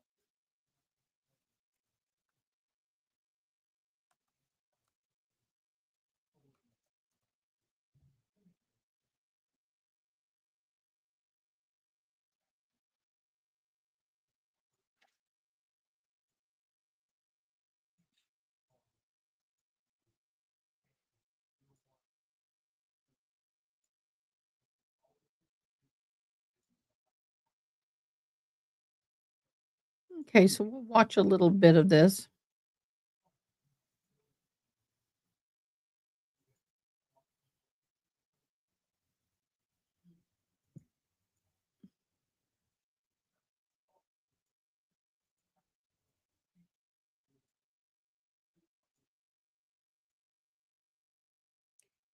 Okay, let's get this going.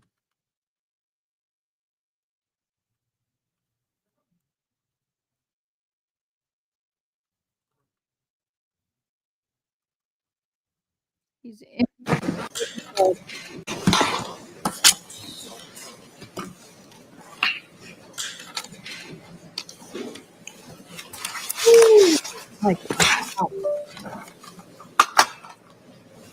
Heading 09057, Todd Michael Mullis versus the state of Iowa. Mr. Mullis appears in person this morning together with his counsel. I believe the first thing that we need to address is the applicant's motion in limine. There are, I believe, 4 points. Is there any resistance on behalf of the state? I have good morning, Your Honor. I'm just taking a look through it again just to make sure, but I don't believe we have any resistance on that, and we would join the motions as well. Obviously, any undisclosed testimony from their experts, hearsay, things of that nature, we would agree that the rules of evidence and civil procedure control on that. I know you have a Thank you, Mr. Bakke. The applicant's motion in limine then will be granted in its entirety. Counsel for the applicant, did you desire any further record on that motion for any reason? You on the other side. No, Your Honor. Ms. Erica Nichols-Cook on behalf of Mr. Mullis today, for ease of the court reporter. We don't need an additional record. All right, thank you, Ms. Nichols-Cook. Any other preliminary matters then that counsel wishes to address? Ms. Nichols-Cook? Your Honor, we briefly talked off record about some exhibits. Still talking to the state about that, and we will update the court on the next break. And I think we would request to do a short opening statement, but we don't have anything else preliminary. Any preliminary matters that the state wishes to address? No, Your Honor, I would agree with that rest. Well, we've got some snowplow driver drama that understanding. another show. But Ms. Cook Or Ms. Thompson's going to do the opening. Ms. Thompson, whenever you're ready. Oh, so that's where the police cover-up is coming from? Because I know I've heard allegations of cover-up. Oh, there's a lot. Okay. One of the things that was slightly brought up in the first trial. Your Honor, with the court's permission, I'll stand just for this opening portion of the proceedings today. Certainly. No driver. Good morning, Your Honor. Person down. Todd Mullis has always believed that I have to go back and look. his wife, Amy Mullis's death was a tragic accident. And He always believed this because he was on his family farm the day that she was injured. call 911. He was there right after his son Tristan found her.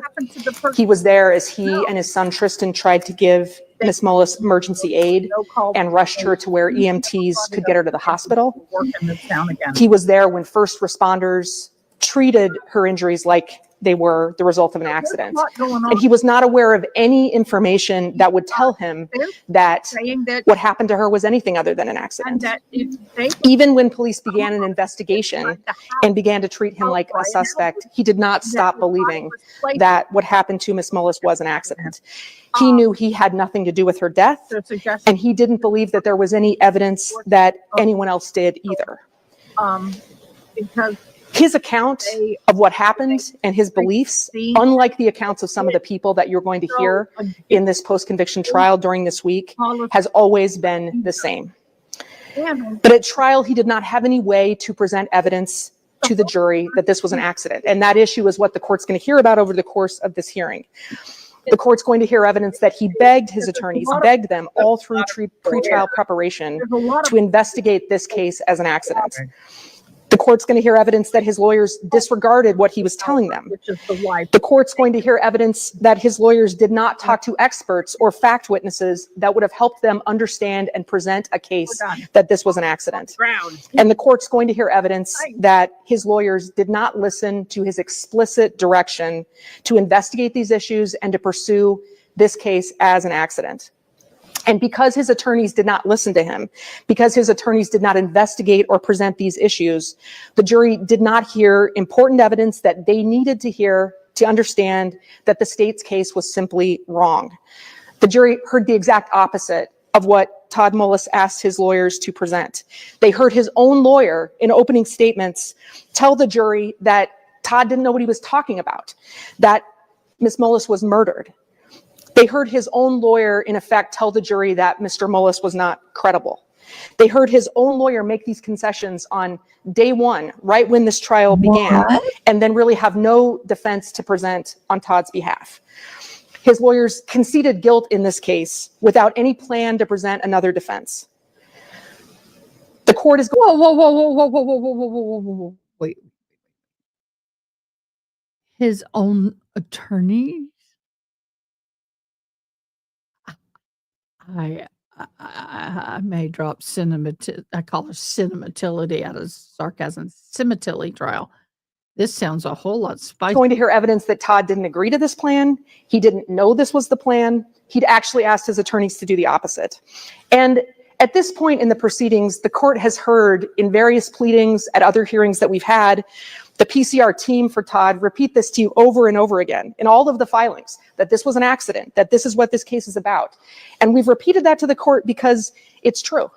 And it's among just the many reasons that Todd Mullis deserves a new trial and what this court is going to hear at this hearing. On behalf of Mr. Mullis and his team. Okay, so he's already been convicted. See, I know nothing about this case. This is a motion for a retrial. We're grateful that after all this time that we're here, that Mr. Mullis is able to be in court this morning to remedy this wrong.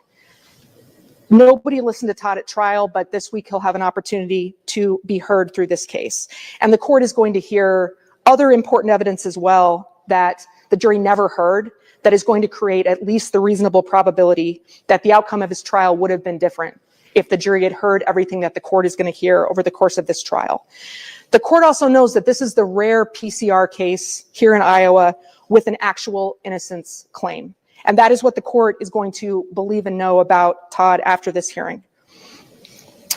The court also knows that all of Mr. Mullis's most important claims survived the summary judgment rulings that the court made, and that the court is going to hear his claims and his evidence this week. And everything that this court is going to hear is going to establish that the underlying trial that Todd had was nothing short of fundamentally unfair. It was unfair because of the actions that his trial counsel failed to take, that any reasonable... I hate to do this to you, but we got to go back. But we will hop back over here during the hour-long lunch break. We'll zoom. Thank you. I think when we ended before the break, we were talking about the offers that you relayed to the defendant. Did she eventually sell Fabio's Porsche back? Yes, she did. Okay. And that was for the lower offer, is that right? Yes, and I had, I was trying to say to her, well, if we wait 2 weeks, you'll get more money. But she was pretty set on selling it. Okay. Why? Did she subsequently purchase a new vehicle for herself? See, guys, this is where I struggle with this case, with her. She is getting $100,000 in 6 months or something, close to $100,000 for say he was earning close to 200 and something thousand a year. I don't know, 50, $100,000, whatever. She's getting at least $10,000 a month income. I think it averaged out to 13 something before taxes. She's getting minimum of 10 grand a month for his income with her doing nothing. Why could she not survive on that?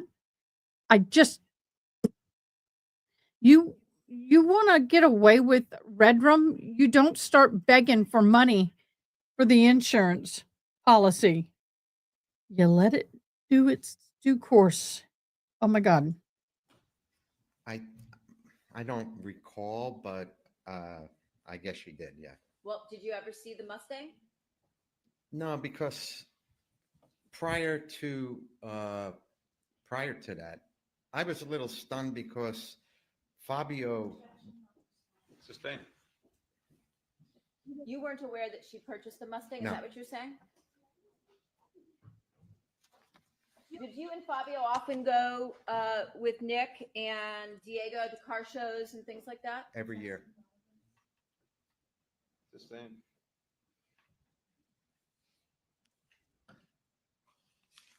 Did you also attend the Wella Memorial in Woodland Hills on May 22nd of 2017 for Fabio? Overruled. yes, I did. And when you were at the memorial on May 22nd, were you present when the defendant gave a speech and sang My Way? So I'll allow this. Yes, I did. All right. Did she appear to be in mourning by the time of the May memorial? Sustained. Did she appear to you to be somebody who was still grieving the loss of her husband from what you observed? Sustained. Did you see the defendant crying or anything of that nature? It's overruled. Overruled. What I saw was what seemed like a performance of My Way, which left me a little, sent a chill up my spine, actually. Sustained.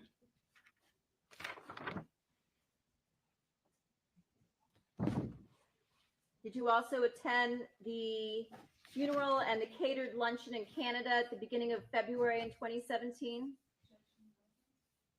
It's overruled. Yes, I did. You and your wife flew up to Canada. Yes, we did. At some points after that, did you learn about the defendant's arrest? Yes, I did. And after her arrest, did you still try to maintain a relationship with Fabio's daughters? Yes. Sustained. Did you, prior to his death, have a relationship with the defendant's brother-in-law, Grant Larson? Yes. Was he someone that you and Fabio played golf with? We should make an offer of proof of sidebar, counsel. Sure.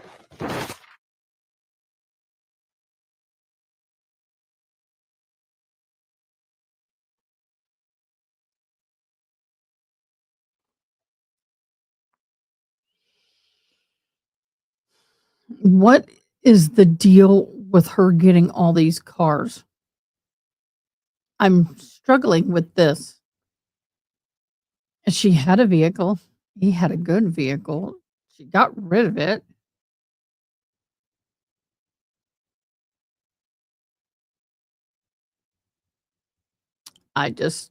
She's doing everything she can possibly. Oh, everything she can possibly do.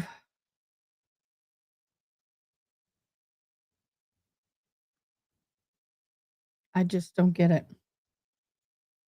Let me see the comments. Sorry.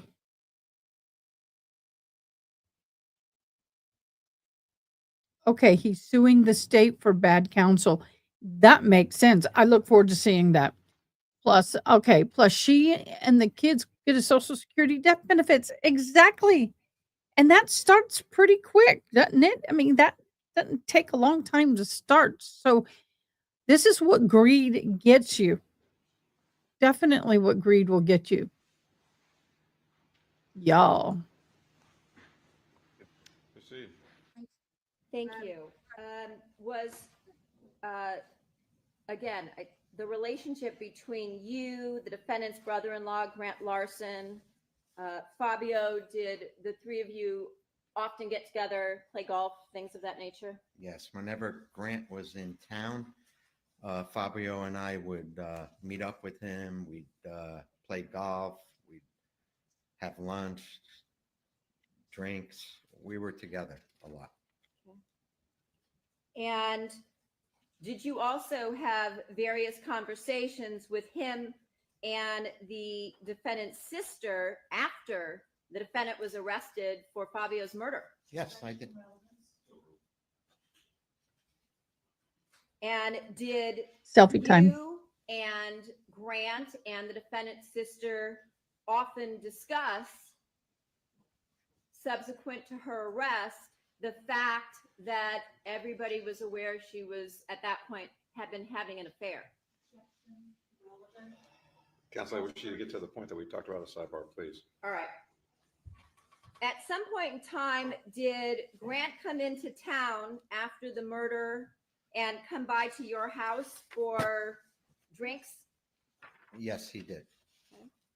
And did he, when he came to your home, was he with his wife, the defendant's sister? Yes, Anna. Okay. And did you go out to the front of the home to greet him? Yes. Yes, he buzzed the front gate and I opened my front door and I went out to meet them. Okay. And was Anna on the phone at that point in time? Yes, Anna was on the phone. I didn't know she was coming. I thought it was just Grant and I getting together, that he was in town. We were going to have some drinks and smoke a cigar. But what happened was that Anna was walking behind him on the phone. And she said, Ernie, there's someone that wants to say hello to you. And she handed me the phone and it was Monica from jail. And she said, oh, when this is all over, we'll get back together again. The defendant said that to you? Yes, Monica.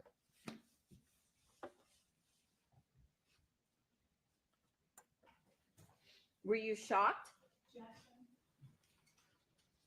Yes. Wait 1 moment. Calls for speculation and argument. Actually, so on those grounds, it is irrelevant. Would it be safe to say that that was the last time you spoke to Grant and Anna? Yes, that was the last time.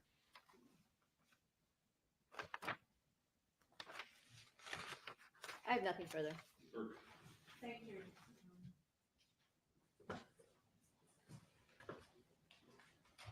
Mr. Valorano, am I correct that you and Fabio were extremely close as Yeah. friends? I thought so, yes. And is it fair to say that you have continued to be extremely close with Fabio's sister, Morella? We hardly talk, so ever since the murder, nobody's been talking to anybody really. So you haven't spoken to her? And No, I mean, I feel close for her. I love their family. Both,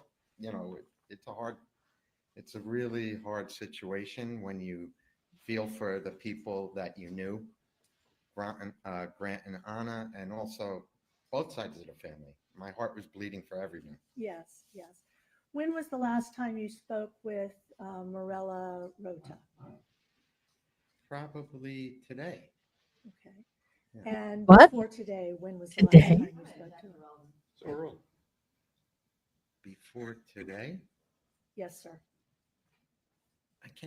I don't remember talking to her actually for the longest of time. Okay. Do you ever remember talking to her between Fabio's death and now? Probably maybe 2 times. Okay. Okay.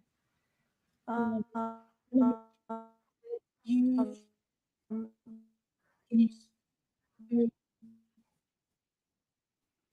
am I correct that you had Are you referring to PhD, my company? yes. Okay. Fabio,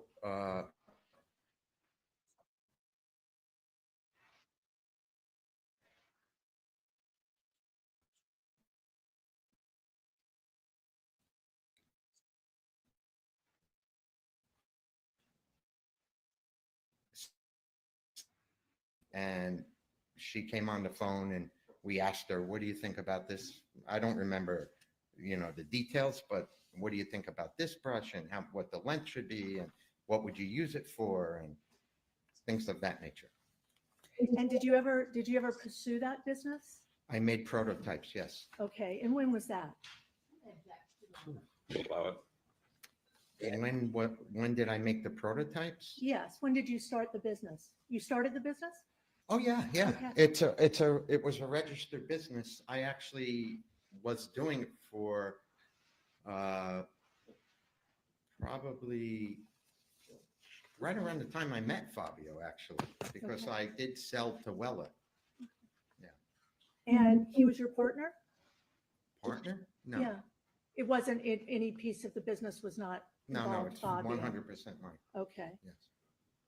And you never involved Morella in the PhD business at all? No, outside of that one phone call, no. Okay. And did you ever involve Monica in that business or discuss doing that business with Monica? Only after Fabio was murdered. Okay. And I think you testified earlier that at some point you had offered her a job? Yes. And Well, when- I offered her that position to take that company and develop it. So when you say take that company, what did you offer her, if I may ask? To come, at the time, I had in my warehouse, I told her I could set up an office for her in the warehouse and she can manage that business. And when did you make that offer to her? It was sometime before she was arrested. I don't remember the exact month or time. I think at the time you said that you had discussed a job offer with her close to when she was arrested? Yeah, before she was arrested. Okay. Correct. That would have been late May or early June? I guess so, yes. And she never said no, correct? She did not say no. She said she'd think about it. Terrific. Okay, thanks. You spoke earlier, Mr. Valorano, about going with Fabio Sementilli to a vending machine Yeah. in the valley Mhm. and buying $500 worth of Bitcoin. He correct? did. He did. Yeah, that's what I can't understand. Am I correct? You never. I thought that she was going to get about $6,000 or more Social Security benefits a month. A month. Plus, she was going to get at least $10,000 to $13,000 a month for his income. Plus, I'm like, how high on the horse are you living? I don't care if I had $100 million in the bank. Yes, I would have some nice things, don't get me wrong. But I'm not going to sit there and throw money like that. What was she using all that money on? Oh, yeah, trips, but still. And then she was thinking about getting rid of the house because it was too expensive. Girl, pay your bills, play later. I don't get it. Saw I don't. any wallet struggle with Fabio this. had or had I any wish- access to. At the time, it wasn't so like I didn't know about wallets and keys, and you need to have a safety. I didn't know about it. He was the one who was telling me about it, and I remember pulling into the parking lot. He got out and he went to the machine and he purchased $500 worth of Bitcoins, and he told me he does it every month. Okay. But you never saw any Bitcoin wallet No, or balance no. that had more than $500 in it, correct? No, I did not. Okay. And you never had any conversation with Monica indicating at all that she was aware of a wallet address or how to access Bitcoin, correct? I said to her that, Fabi was buying these Bitcoins. Make sure do you know about them? Can you access it? And yeah, and now it's easy. I know she said, I think I got it. Like she knew about it. Meaning awareness that he had bought some Bitcoin. Yes. Okay. But nothing about her having access to his wallet, his digital wallet? Not or- specifically, no, I don't remember that. And you're aware, are you not, that in Wow. order to actually access Bitcoin or benefit from it in any Mhm. way, you actually have to have a very specific wallet address and. Yes, now I'm aware. Now I am. Okay. At the time, I didn't know, there was no Coinbase or one of these places that you could easily purchase and sell. It was very early on, and Bitcoin was a few $1,000s, I think, a coin at that time. Yes. Yes. But that was the only experience you had Yes, with I Fabio. didn't know about it. I just wanted to make sure that we were clear. Mhm. Mr. Valorano, you spoke about traveling with Fabio to Thailand on a golf trip, Yes, and you had taken other golf trips with him as well? locally, not overseas. That was our first time that we actually did a boys trip just to play golf.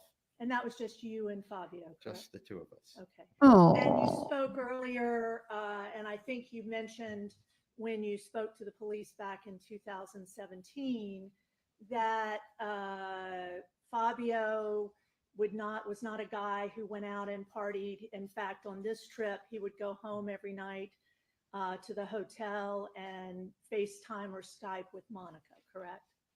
100%. He was a fun-loving guy, but he was really family-oriented. And right after dinner, he'd rush back. He'd be looking at the clock to see when the time, because there's I think a 14-hour difference then at that. And he would go back and say, I got a FaceTime.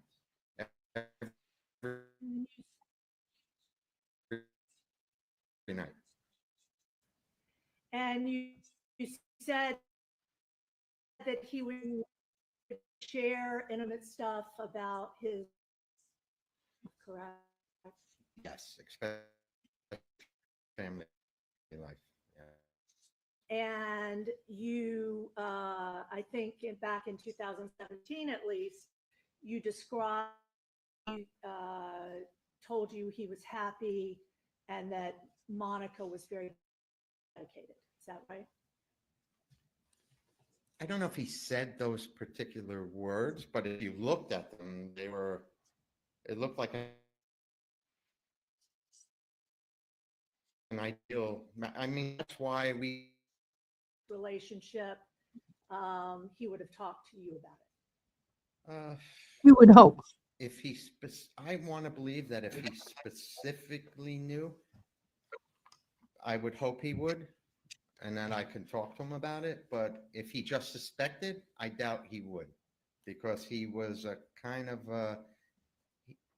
I think he was a good judge of character, but it took a while. Like when I first met him, I didn't do business with him for a long time. He would make sure you were a dependable person and somebody He was he'd want to do cautious. business with.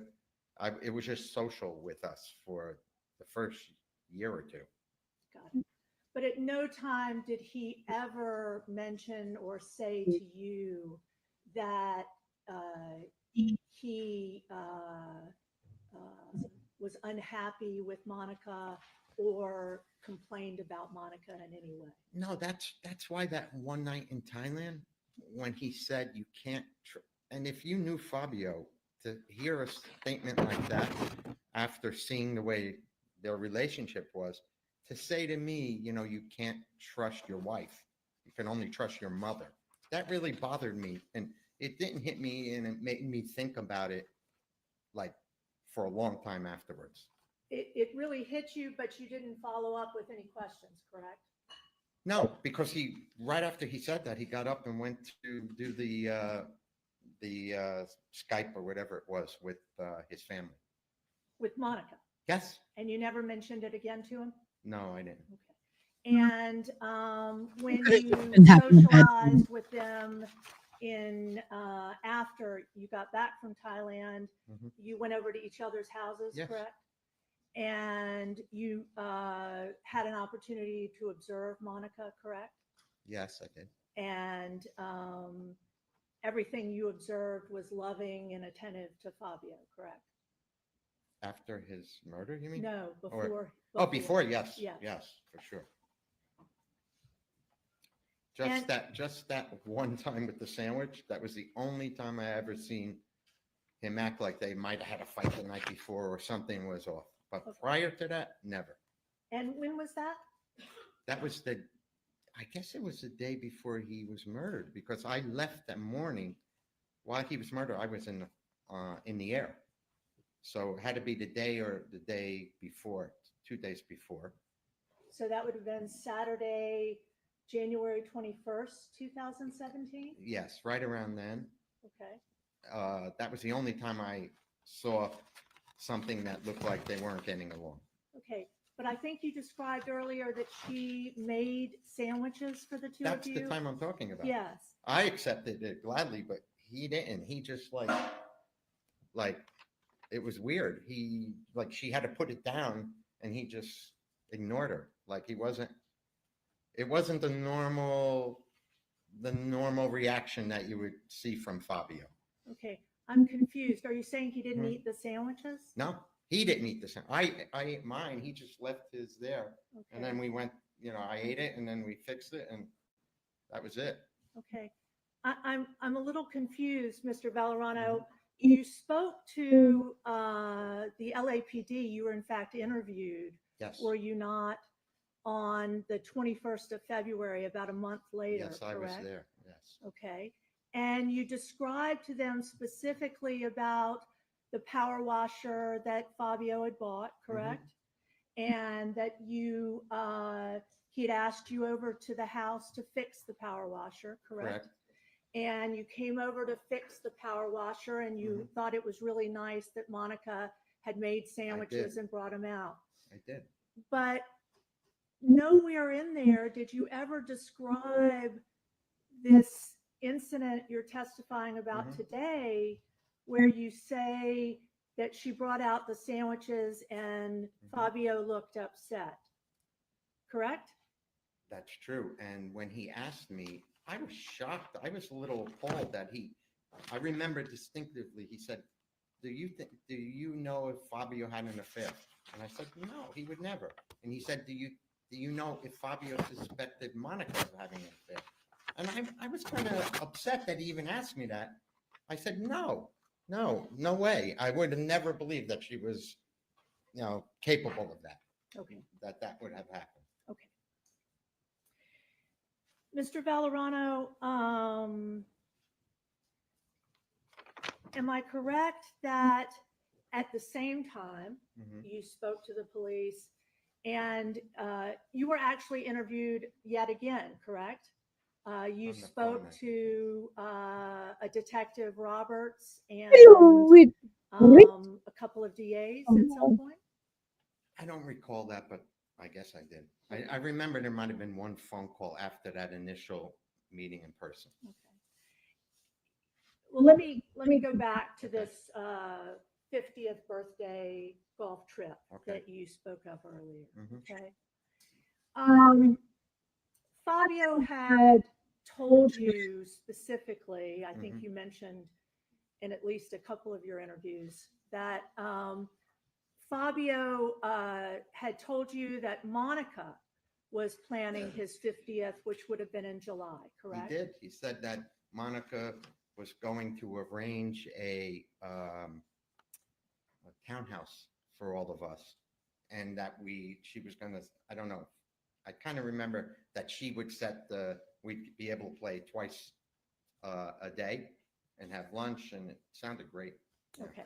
So when Ms. Silverman asked you earlier if you and the friends were planning the trip, you very specifically recalled back in 2021 and 2017 that your understanding was Monica was planning this trip For Fabio. Objection, since facts, not evidence.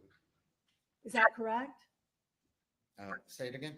That your understanding was very specifically that it was Monica who was planning the trip and had found the townhouse and.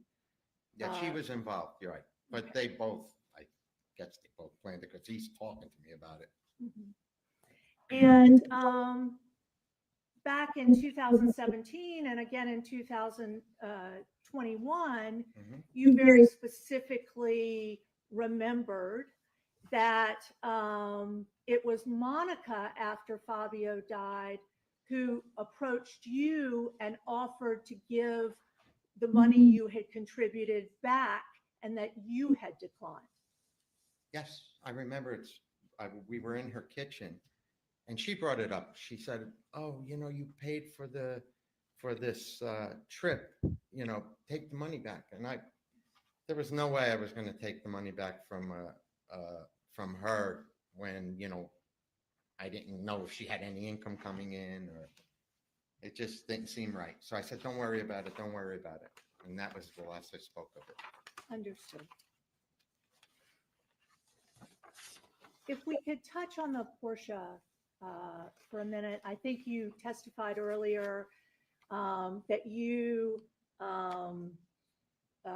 assisted Fabio Sementilli in buying the Porsche. Yes. And that was in anticipation of his 50th birthday. He wanted to buy a toy, I think you had at one point said.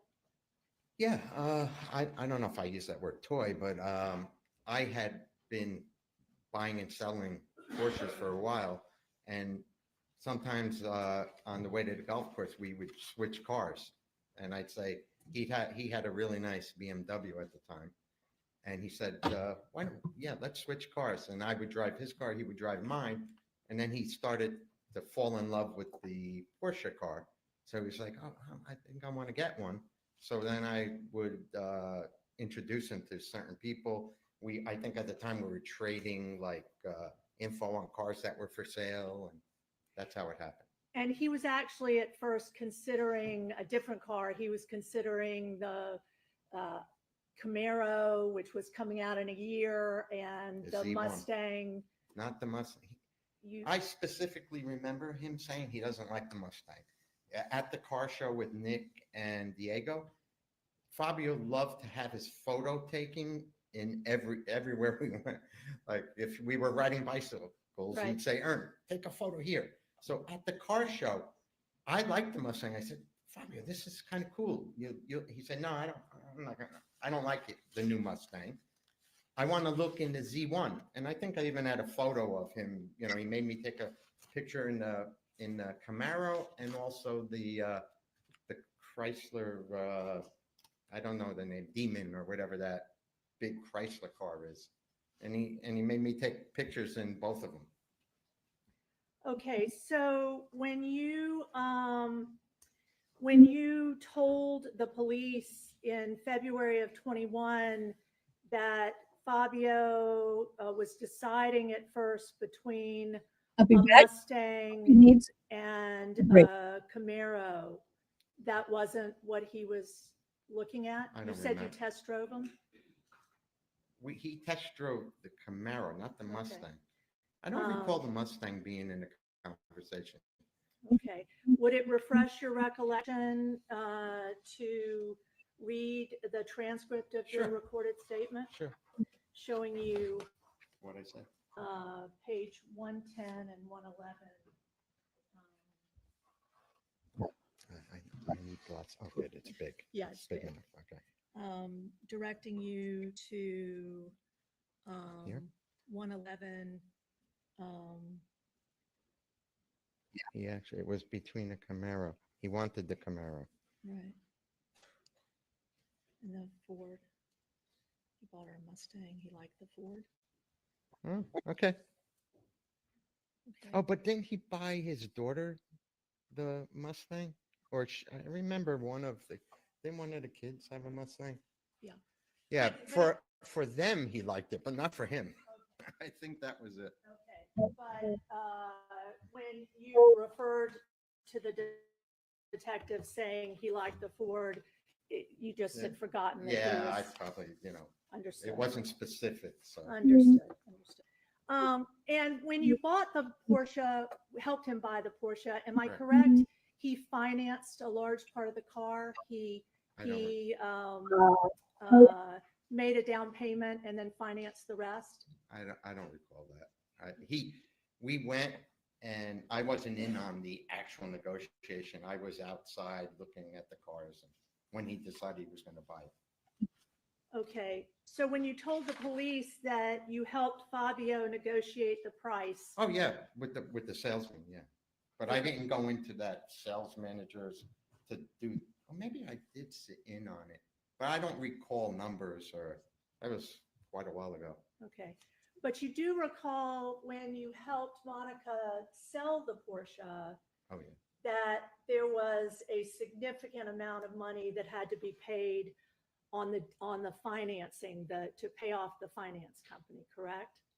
I don't recall that, but if you're telling me, yeah, I don't remember. Well, isn't it true that you took care of the arrangements for selling the Porsche with Eurolux, where the car had originally been purchased? That is correct. I remember calling up the sales manager because the sales manager at the time told Fabio, this is a really good deal. If you don't want the car after a year, I'll buy it back at the same price. He said that. But after I went to sell the car from Monica, he wasn't exactly holding true to those words, but we try to get the best price possible. Okay. And you ended up negotiating the price with him, and Yes. it was for $60,000 even, correct? Is that right? I don't remember the amounts. I'm sorry, but I don't remember the amounts. It's been a long time ago, and I'm in business, and numbers are every day in my head that I wouldn't recall the exact amount. Okay. Would it refresh your recollection to see your texts? Sure. And attachments of the checks that were paid to the finance company and to Monica? Please. Okay. So if I may, Your Honor, Mark. It is not to be marked. I can show it to him first and see if it refreshes. May I approach and show you something to see if it refreshes your recollection?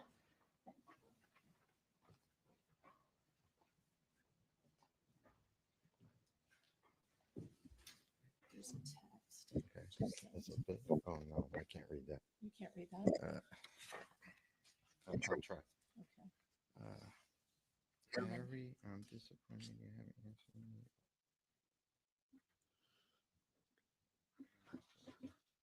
Oh, it's okay. Hello, Britt. I'll take it. I'll take it with love. Thank you, dear. Expect us to check. It's not mailed to Monica. Okay. And then the here's the amount, is attachments. this the same as this? This is to the finance company. Okay. What was owed? 44081.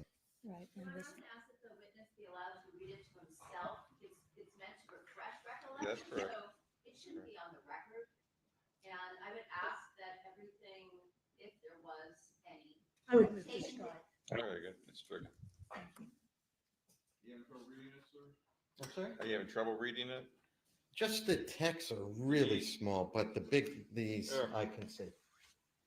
1.5? I don't know. I think they are. Oh, okay. We'll find out right away. Oh, yeah, this is good. Thank you. So you're able to see that? Yes, I could see. Oh, I can read this now too.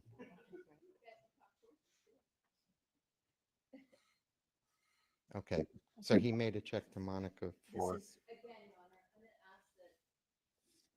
Okay. So go ahead. You're not testifying yet. Just refresh yeah. your Does that recollection. refresh your recollection? Not really, but I mean, it is what it is. It's there. Am I correct that, I don't know what the question is, but you may ask your question. I'm not going to remember the exact amount. I know. Sorry. is it fair to say in the negotiation that you conducted with Eurolux Okay. that the negotiation included paying off what was owed on the car and the balance being returned to Monica? Yes, if that was the structure, for sure. And if I told you that the amount owed to the um, finance company was 44,000 of the 60,000, does that sound like what occurred when you negotiated? Objection. Sorry? Just said he does not. I understand. It's an improper question. Do you have an understanding of what was owed on the vehicle I'm at not, all? Objection, Your Honor. yeah. It's been asked and answered. It has been asked and answered. Okay, thank you, Your Honor. I'll move on. Mr. Valerano, am I correct that when you went to the, well, first of all, let me ask you, Ms. Silverman asked you a number of questions about whether you were aware that Ms. Sementilli had traveled to Las Vegas. Do you recall her asking you that? That's Just, irrelevant. You asked it. It's overruled. No, I mean, whether he calls. It's overruled. yes. But you didn't have any understanding with Monica Sementilli that she would be reporting to you where she was traveling, correct? No. Objection, argument. Is that no? And Mr. Valerano, am I correct that you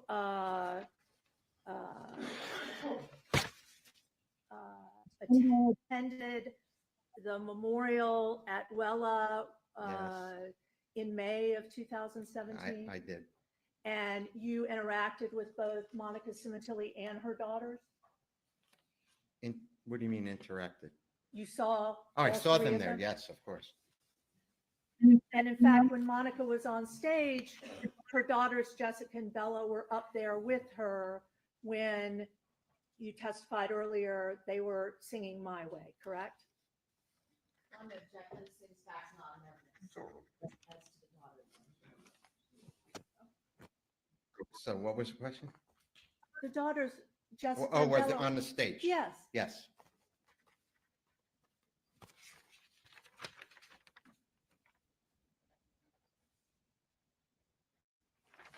Thank you, nothing further. Anything further by other people? Your Honor.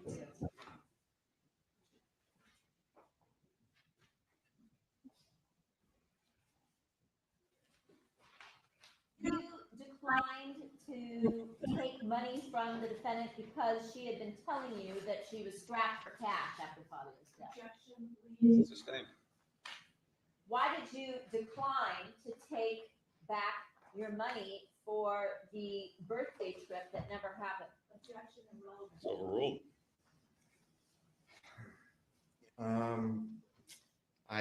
I wouldn't take back money from her when she was telling me that she didn't know how she was going to buy, groceries, or she was strapped. So She told you she didn't know how she was going to buy groceries? she didn't know how she was going to live on. It was a really bad time for me too. Here I am, like trying, my heart's bleeding for these people, and I It is not responsible. You didn't want to take money back from her, you're saying, because she was telling you that she was, yeah, I thought she needed money, so I didn't want to take the money back. because she was Fabio's wife, Yes. and it was his wife and children. Sustained. You felt like you owed it to Fabio to help Right, his for wife and Fabio. children? Go ahead. Why did you feel the need to constantly be calling the defendant, coming over to help her with things around the house, This is offering her jobs, It's overruled. things of that nature? Why? my best friend's wife and his kids, and he was murdered. And she was, at the time, I just thought she's distraught. She doesn't know what she's going to do. She doesn't know how she's going to live. The insurance money wasn't coming in. It was a terrible time. And there's no way I could, ask, oh, please pay me back in this, why this is happening to you. There's no way I wouldn't do it for Fabio, for the kids, and for Well- her at the time too. When you say at the time, that changed over time, once you learned about the affair. Well, that, Sustained. You said that when law enforcement asked you if Fabio ever suspected his wife of having an affair, that you were offended by that.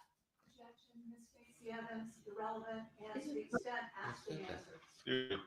That's overruled on all grounds. Isn't that what they asked you? yes, And you said? yes, I was offended. Okay.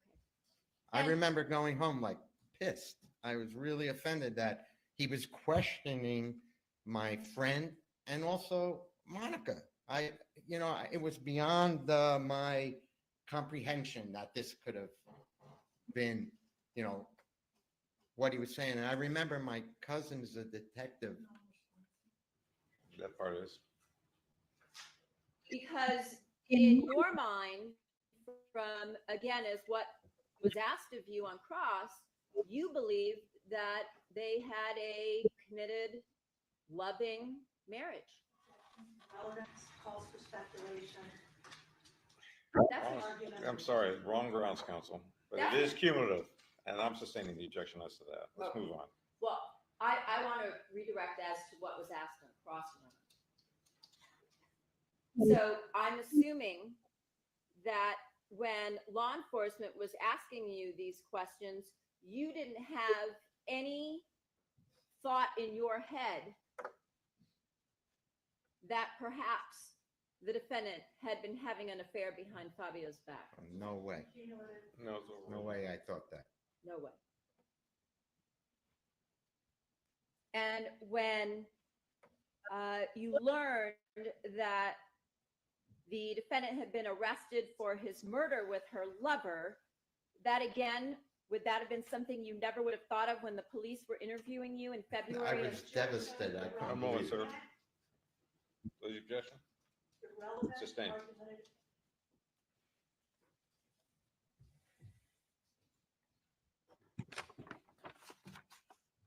You never suspected during the time that you were rendering aid to the defendant that she might have been involved in her husband's murder. Objection, irrelevant. Sustained.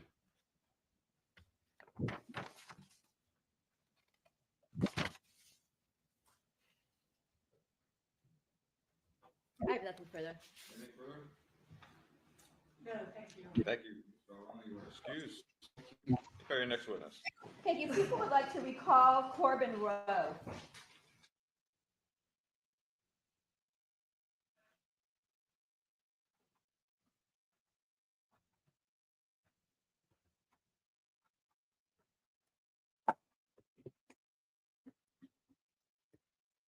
I've been sitting here with the camera off.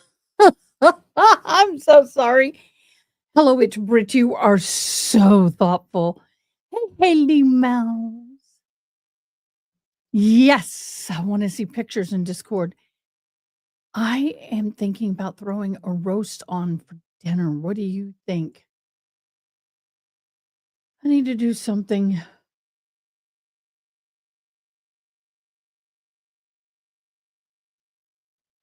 I need to do something for tonight.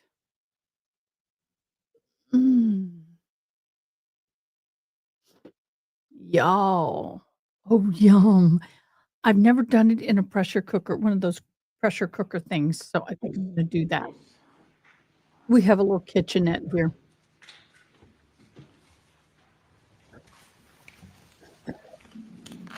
You may proceed. Thank you. Detective Rowe, did you text He's being recalled. detectives Byers and Farrell and me after you got back to your office? Email. After testifying this morning? It was an email. An email, sorry. And that there was something that you testified to this morning that you realized was incorrect. That's correct. Can you tell us what that was, please? I believe I testified that after the defendant and Robert Baker met up at the Ralph's, On which day was that? March 10th, a little bit after 6 p.m. in the evening.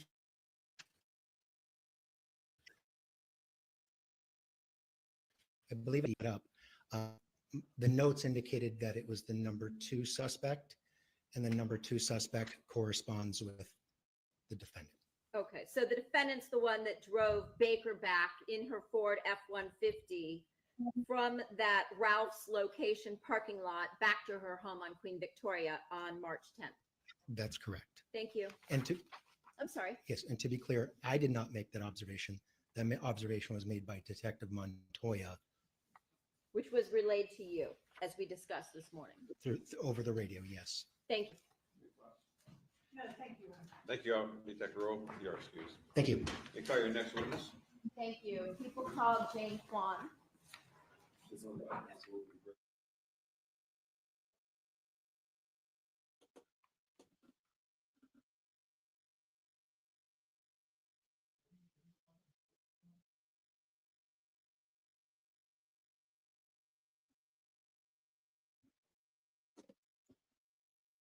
Okay, I'm back. I'm trying to get the roast in the pressure cooker. But every time I do that, somebody comes in. My bad. Never done a roast in a pressure cooker before, so it's going to be interesting. So who are they bringing up on the stand now? Oh, that young thing. Cause now pending before this court shall be the truth, the whole truth, and nothing but the truth, so help you God. I do. Thank you. Please have a seat, Religious Sharon. Thank you. Let's see what you have to bring to us, my dear.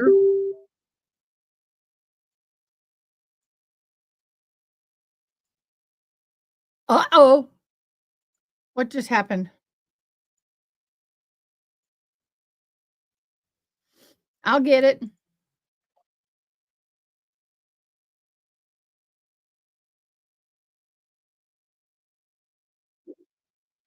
Sometimes you get glitchy, nothing I can do, just keep calm and get it back up. And here you go. See? You got it. Meat, I'm just gonna drop the meat in, I'll be right back. Hello, my name is Jane Kwan, Janekwon. Thank you. Ms. Kwan, can you tell us how it is that you're employed, please? I am currently employed by the Los Angeles Police Department in the Forensic Science Division. And what is your position there? I am a criminalist. Okay. How many years have you been employed there as a criminalist? It will be 12 years in August. And where are you assigned currently at the lab? I'm currently assigned to the Quality Assurance Unit. What does the Quality Assurance Unit do? Quality Assurance Unit is a team of criminalists, and we basically oversee the quality system of the laboratory. It involves a lot of auditing and reviewing to make sure that the work produced by the laboratory is technically sound and in compliance with the accreditation and laboratory policies and procedures. And that is because, as you just mentioned, the LAPD's crime lab is an accredited lab, right? That is correct. What does it mean to be an accredited laboratory? LAPD Crime Laboratory is an accredited laboratory in the testing and calibration program.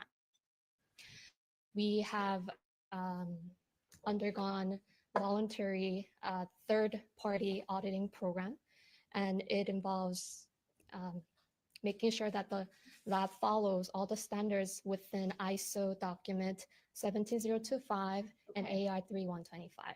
Okay, She's you just new. rattled off a bunch of letters I and like her. numbers. So for people who don't know I what do. ISO or 75 or any of that stuff means, what is that? Put a photo So in this basically, photo. it's a very numerous and very voluminous standards to make sure that we as a laboratory meet every one of those criteria. And by saying that LAPD Crime Laboratory is an accredited laboratory, we are saying that we have met all those requirements listed in those documents. And then some. So the laboratory has standard operating procedures, protocols, standards that are in place in order to meet the accreditation standard by outside third-party accreditation board, correct? Yes, ma'am. Okay. And so that means that people such as yourself have to review the work of other criminalists in the lab. Is that what you're saying? That's correct. Okay. And in order to be an accredited lab, is there also, besides the quality assurance measures that you're talking about as part of the accreditation standards, does that also require that the criminalists within the lab in the various sections have to meet certain standards and are subject to proficiency testing on a regular basis? Yes, absolutely. And how many years have you been in the quality assurance section? About 6 years, since 2019. Prior to being assigned to the quality assurance unit, where were you previously assigned? I was assigned to the field investigation unit. What is the field investigation unit? Field investigation unit is unit where the primary duties is to respond to crime scenes and vehicle searches to identify and collect document evidence. And approximately how many crime scenes would you say that you processed during your time in the field investigation unit? 235. Approximately, wow, that's vehicles. That I would have to get back to you. Okay. I'm assuming more than a couple. Oh, yes. Okay. And how many years were you assigned to the field investigation unit? I was hired in 2013 and I was in field investigation unit until 2019. So approximately 6 years? Yes. And did you undergo some training before you were allowed to process crime scenes and vehicles? Yes. Okay. Can you tell us a little bit about that? The training is approximately 1 year long.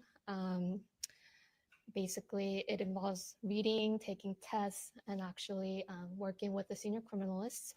I successfully completed the training program, and at the end, I also took a competency test, which I successfully completed. Okay. And were you also subject to proficiency testing on a regular basis? After I became competent, annually, I also took proficiency tests to make sure that I was proficient and I was doing, following the protocols. And did you know back in 2017 when you were assigned to the field investigation unit, did you know and work with someone by the name of Corey Hawk? Yes, ma'am. And if you also testified multiple times as an expert regarding crime scene investigation and evidence collection? Yes. In 2017, specifically on January 27th of 2017, were you asked to process a vehicle that was a 2008 black Porsche 911 at a tow yard? Yes. And was that the black Porsche that is or belonged to the victim in this case, Fabio Sementilli? Yes. And when you went to this tow yard, was that the Howard Summers tow yard off of Deering? Yes. And did you process that vehicle in the presence of LAPD detectives Gene Parshall and Ryan Verna? Yes.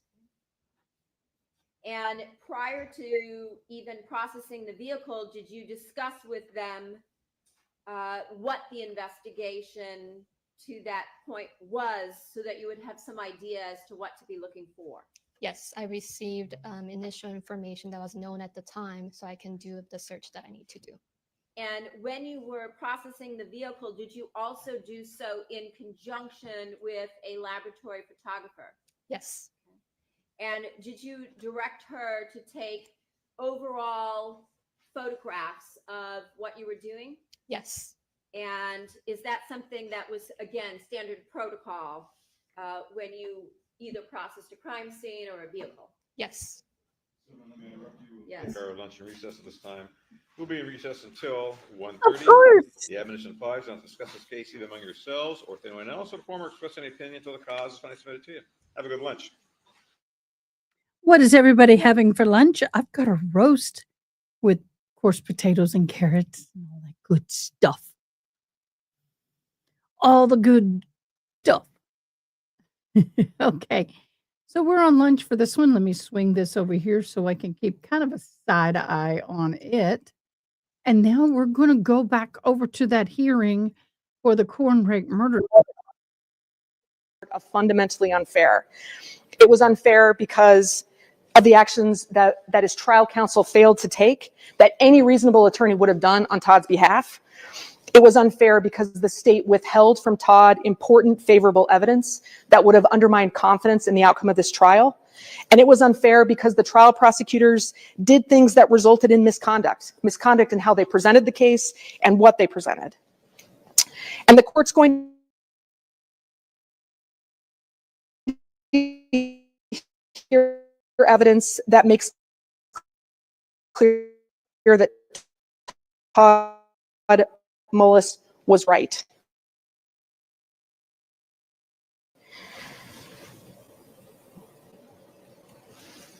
As we said, the court will hear that Todd's attorneys conceded right at the beginning of this trial that this was a murder. And with that sort of tentpole in the state's case, the state killing the jury and nobody disagreeing that Ms. Mullis was murdered, that resulted in a situation where there was really no meaningful adversarial testing of any of the evidence that the state presented. And the court's going to hear evidence about each of these issues this week.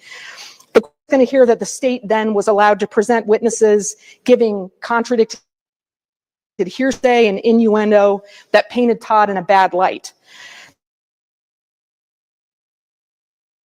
Court's going to hear that evidence painted a false image of.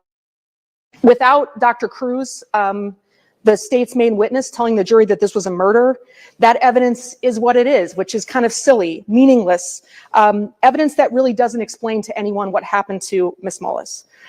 The court's also going to hear from fact witnesses that have important details that help us understand what experts that the court is going to hear from this week are going to say, which is that Ms. Mullis's death was an accident. The court will hear from first responders and from other people through depositions and through live testimony who witnessed medical efforts for Ms. Mullis. The court's going to hear from those experts that I mentioned that are going to explain from a variety of disciplines how all of the objective evidence in this case demonstrates that Ms. Mullis's death was an accident and that the testimony that Dr. Cruz told the jury in this case was just wrong. The court is going to hear either live or through depositions from Todd Mullis's trial counsel. And the court is going to learn about the mistakes that they made and that those mistakes were not about strategy. They were just mistakes, things that were just wrong and cannot be explained by any strategy. The court's going to hear from an expert, Sean Castle, who's going to explain that the family's Google search history and electronic data from their home is exactly what it appears to be. Google searches from a family, from teens, from preteens that are using Google to search for things, sometimes random things, as we would all expect teens to do. And the court is also going to hear from depositions, from documentary evidence that makes clear that anything that anyone testified to about at trial about Todd is going to be a product of them being told that their friend was murdered. And believing their friend to be murdered made statements that were hearsay, that were innuendo, that don't aid in understanding what happened to Ms. Mullis at all. I want to say one final thing about the evidence that the court is going to hear during this trial. Mr. Mullis is here today because the state made the Mullis's private family tragedy public. And I say this because Mr. Mullis is here, his children are here, members of his family are here, and certainly for Todd and his family, they would have preferred that the investigation into Ms. Mullis's case was private, and that their family's privacy was respected, and Ms. Mullis's privacy was respected. If that had happened and the authorities had made the right decisions in their investigation, then he would not have needed a public hearing like the one today to get the justice that he would deserve. And it is truly unfair to Mr. Mullis, to his children who are sitting. Okay, if in fact his attorneys did do that, that's serious no bueno and can hold huge ramifications. I wonder if they filed official complaint to the bar. Here today in support of Todd and his innocence, to have this be the forum to discuss the issues in this case. And I say that because the court, over the course of this week, is going to hear scientific evidence that is going to be difficult for this court to think about and to hear and to see. And as Todd's attorneys, and on Todd's behalf, we're going to do the best we can in our presentation to respect Ms. Mullis's privacy, to respect the tragedy of her death, but it's going to be difficult to do that in light of the evidence that we need to present, because Ms. Mullis's private medical information is going to be the subject of this hearing, her privacy in terms of her body, her privacy in terms of the detail of her death and her medical history. Those are going to be made public during this hearing. Her private life. Everyone has things that are appropriately private about their life that shouldn't be the subject of a public hearing, but we're going to have to present and hear about some of those things this week. And present them in a public way that Ms. Mullis and the Mullis family don't deserve.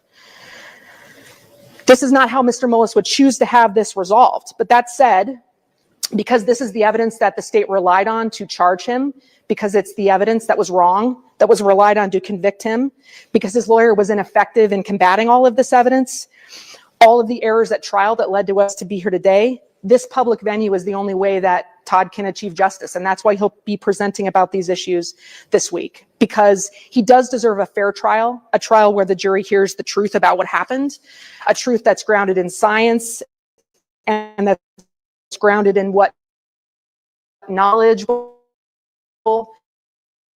experienced professionals have to say about what happened to Amy Mullis and what those knowledgeable professional experts concluded about the facts of this case. That's what this trial is going to be about, Your Honor. And at the end, this thing is going to come out from knowledgeable, experienced people that will allow the jury to know the truth. And at the end of this hearing, Your Honor, the only just outcome will be to grant Todd Mullis a new trial. Thank you. Thank you, Ms. Thompson. Counsel for the state, did you have an opening you wish to present? Briefly, Your Honor. Thank you. Did the state just say briefly? Okay, we're going to time this briefly. Let's see how brief this guy actually is. How you want to go? Here we go. Whenever you're ready, Mr. Duden. Thank you. Good morning. My name is Josh Duden, along with Thomas Bakke and Scott Brown. I represent the state of Iowa in this post-conviction relief proceeding. As the court knows, Todd Mullis was convicted in September of 2019 for first-degree murder by a unanimous jury for causing the death of his wife, Amy Mullis. The Iowa Court of Appeals affirmed that conviction later on direct appeal. And here we are in a post-conviction relief proceeding, which Mr. Mullis has brought and commenced to attack his conviction again. The evidence will show, and the evidence has in fact already shown, that Mr. Mullis took the stand at the underlying trial and agreed that Amy Mullis was murdered. He agreed on cross-examination that somebody took a corn rake and stabbed Amy Mullis in the back 2 or 3 times. He agreed on cross-examination that he actually knew this wasn't an accident. And yet we are here today to ensure justice and a fair trial occurred. The evidence will show that sufficient evidence still exists to support the murder conviction of Todd Mullis' murder conviction. The evidence was enough for the Court of Appeals to affirm it, and the evidence will be enough for the court to deny this post-conviction relief application in its entirety. Many, many claims are brought pending before the court right now, but the important evidence was presented at trial. And a shrapnel shot approach, or a shot in the dark, in a way, is not a way to hit the mark here. The evidence will show certainly that expert testimony will not be enough to attack what the evidence actually showed at trial and what has already been upheld on appeal. And that's that Todd Mullis murdered his wife, Amy Mullis. And so at the end of this, the state will ask the court to deny his post-conviction relief application and let his conviction stand to ensure that a just trial had occurred already, and find that his conviction of first-degree murder should stand. Thank you. Thank you, counsel. Y'all, 2 minutes and 21 seconds. Oh my gosh. That is the shortest opening I think I've ever heard.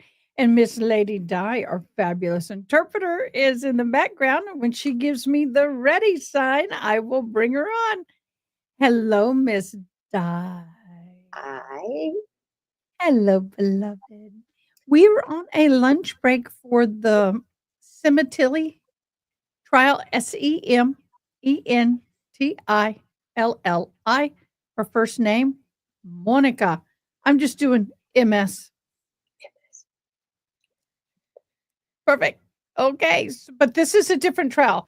This is a guy who was charged and found guilty for stabbing his wife in the back with a pitchfork on a farm, but they are fighting for another trial because his lawyer pretty much said from the bar that this was a murder.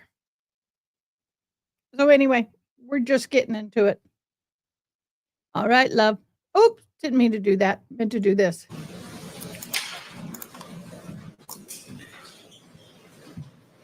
Ooh, that sounds good.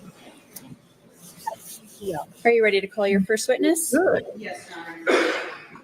The applicant was called Carrie Pierce-Cochran.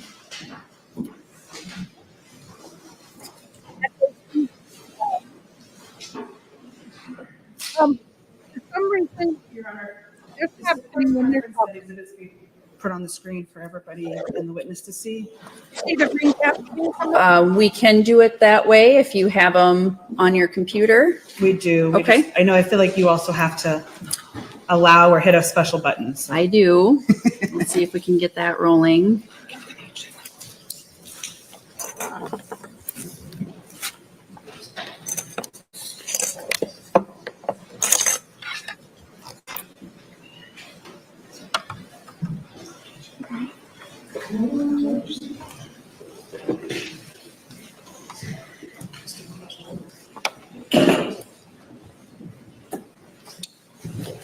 Go ahead.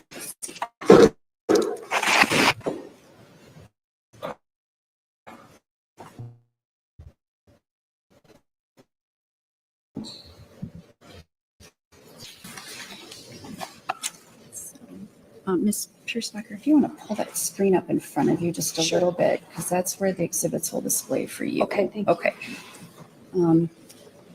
Can you see the attorney? Yeah, I can. Okay, and you can adjust that so that Okay. it's not blocking you entirely. Okay, thank you. All right, and I'll swear you in. Okay. All right, you've been called as a witness. If you'd raise your hand, you've been called as a witness. Do you swear the testimony you're about to give will be true and correct? Yes. All right, Ms. Nichols Cook, whenever you're ready, and just for your benefit, when you identify an exhibit, it will be displayed on my screen and the witness's screen initially. Once it's been admitted, then we can put it up on the big screen, assuming I initiate contact with all the right buttons. All right. Thank you, Your Honor. Okay, whenever you're ready. Ms. Piercebacher, could you state your name for the record today and spell it for the court reporter? Yes, my name is Carrie Piercebacher, K-A-R-I-P-I-E-R-S-C-H-B-A-C-H-E-R. Thank you. We appreciate you being here today. Can you tell the court how you are employed? I'm employed by Edgewood Colesburg School District in Edgewood, Iowa as a music teacher. I'm currently the 512 band director is my current position. And do you also volunteer in your community? Yes, I do. I'm a volunteer fireman and EMT in Greeley and an EMT in Edgewood. And Greeley and Edgewood would both be towns or their own municipalities? Yes, they are two separate towns here in Delaware County. They're closely located together. And I work in Edgewood, so we kind of run with both services, and both services do work closely together. So a lot of our calls are shared. If one gets called, a lot of times the other one will as well. Not always, but often. And both Greeley and Edgewood, are they entirely volunteer Yes. organizations. Okay. And does Greeley run at the EMT level or at a different level? We run at an EMT level. That means that we're guaranteed to have at least one EMT on the rig when the ambulance leaves and arrives at a patient. What can an EMT do? An EMT does basic life-saving support. We can do CPR, we can splint, we can do basic life-saving care. We cannot do anything invasive, such as in IV, and we cannot administer any drugs through IV or through injection. We can give basic drugs such as oxygen, aspirin, Narcan for a suspected drug overdose, and we can give albuterol for a breathing difficulty or an asthma attack. Okay. And those are the 4 drugs that we carry in Greeley that we are allowed to give. What's the next higher level of care? After EMT, then you would get to the paramedic level, and they can do those extra things. They can start IVs, they can administer drugs, and that would be the next level up. Edgewood runs at a paramedic level, and then I believe Manchester is a paramedic level, and then Colesburg and Earlville, I believe, are provisional Ps, which means that they sometimes have a paramedic on board, sometimes don't, depending on the availability of their paramedic in town. And would you consider all of these agencies to be emergency responders or first responders? Yes. And how long have you been an EMT? Getting close to 25 years now. I think it was 2000, 2001, around in there is when I took my classes and completed them. I believe I started them in fall of 2000 and completed them in 2001. And you mentioned that you had to take a class. Yes. What are the components of that class? The class, I don't remember the exact hour amount, but there's so many hours of class time instruction. It lasted 5 or 6 months when I took the class. It began in late September, early October, and ran through March. We met 2 to 3 nights a week for 3 to 4 hours a night. Sorry. Yeah. So we, 2 to 3 nights a week. And then, so that was the classroom portion. And then as we were taking the classes, you had to pass the different units within the class. Once you passed the class, then you had to also do ride time and clinical time, so many hours working at a hospital ER, making patient contacts and practicing your skills there. And then also so many hours ride time, which would be with an ambulance service. Again, making patient contacts and practicing in ambulance situations. Then once that was all done, then you were finally qualified to take the state test where you had to pass skills tests. And then if those were passed, then you went on to take the written test. And then if that's what was passed, you got your license. Perfect. And then you could start. And then you can start, yep.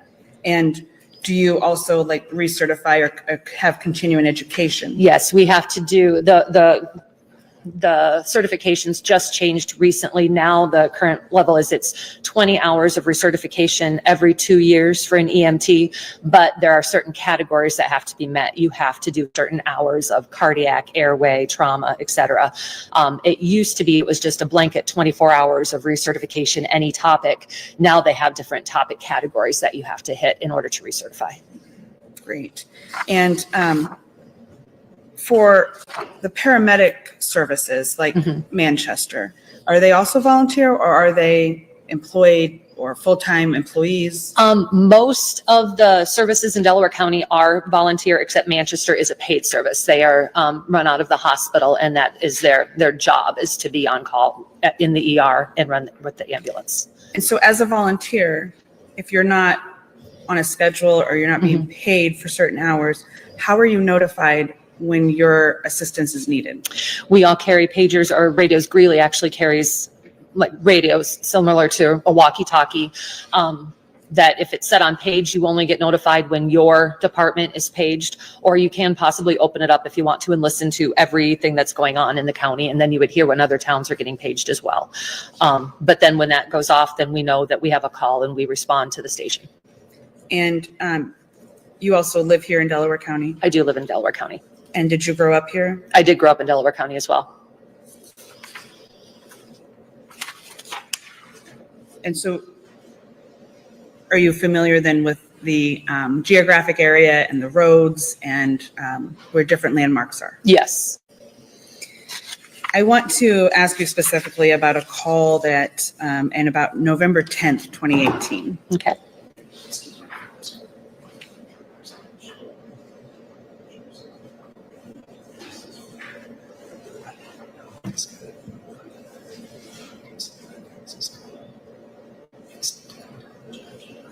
Judge, can we approach for a quick moment?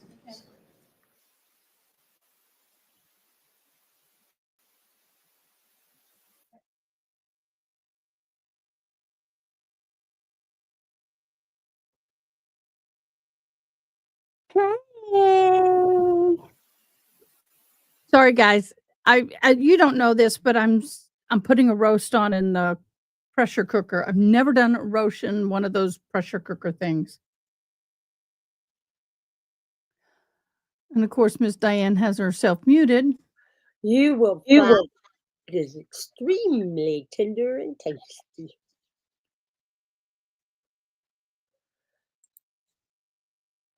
Full pressure cook for 10-15 additional minutes. I got to go add 5 minutes.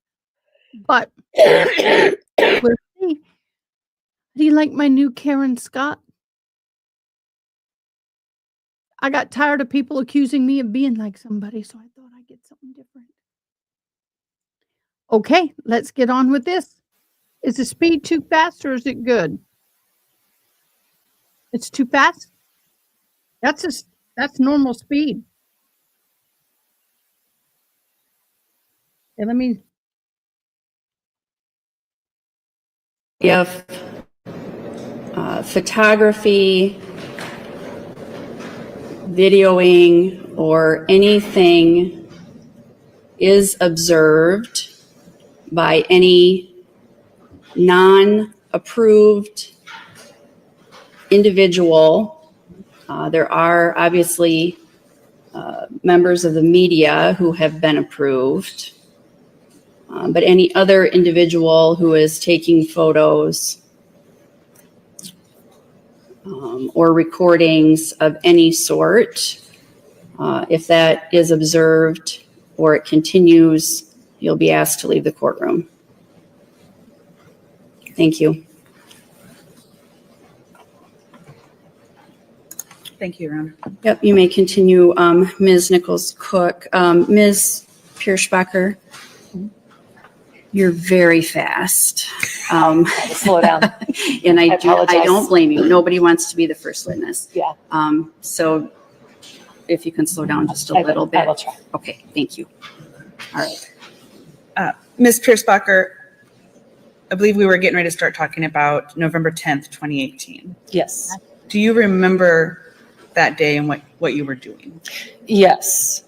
That morning, my husband and I had gone to Cedar Falls to pick up our 3 kids. They had a sleepover with their grandparents the night before.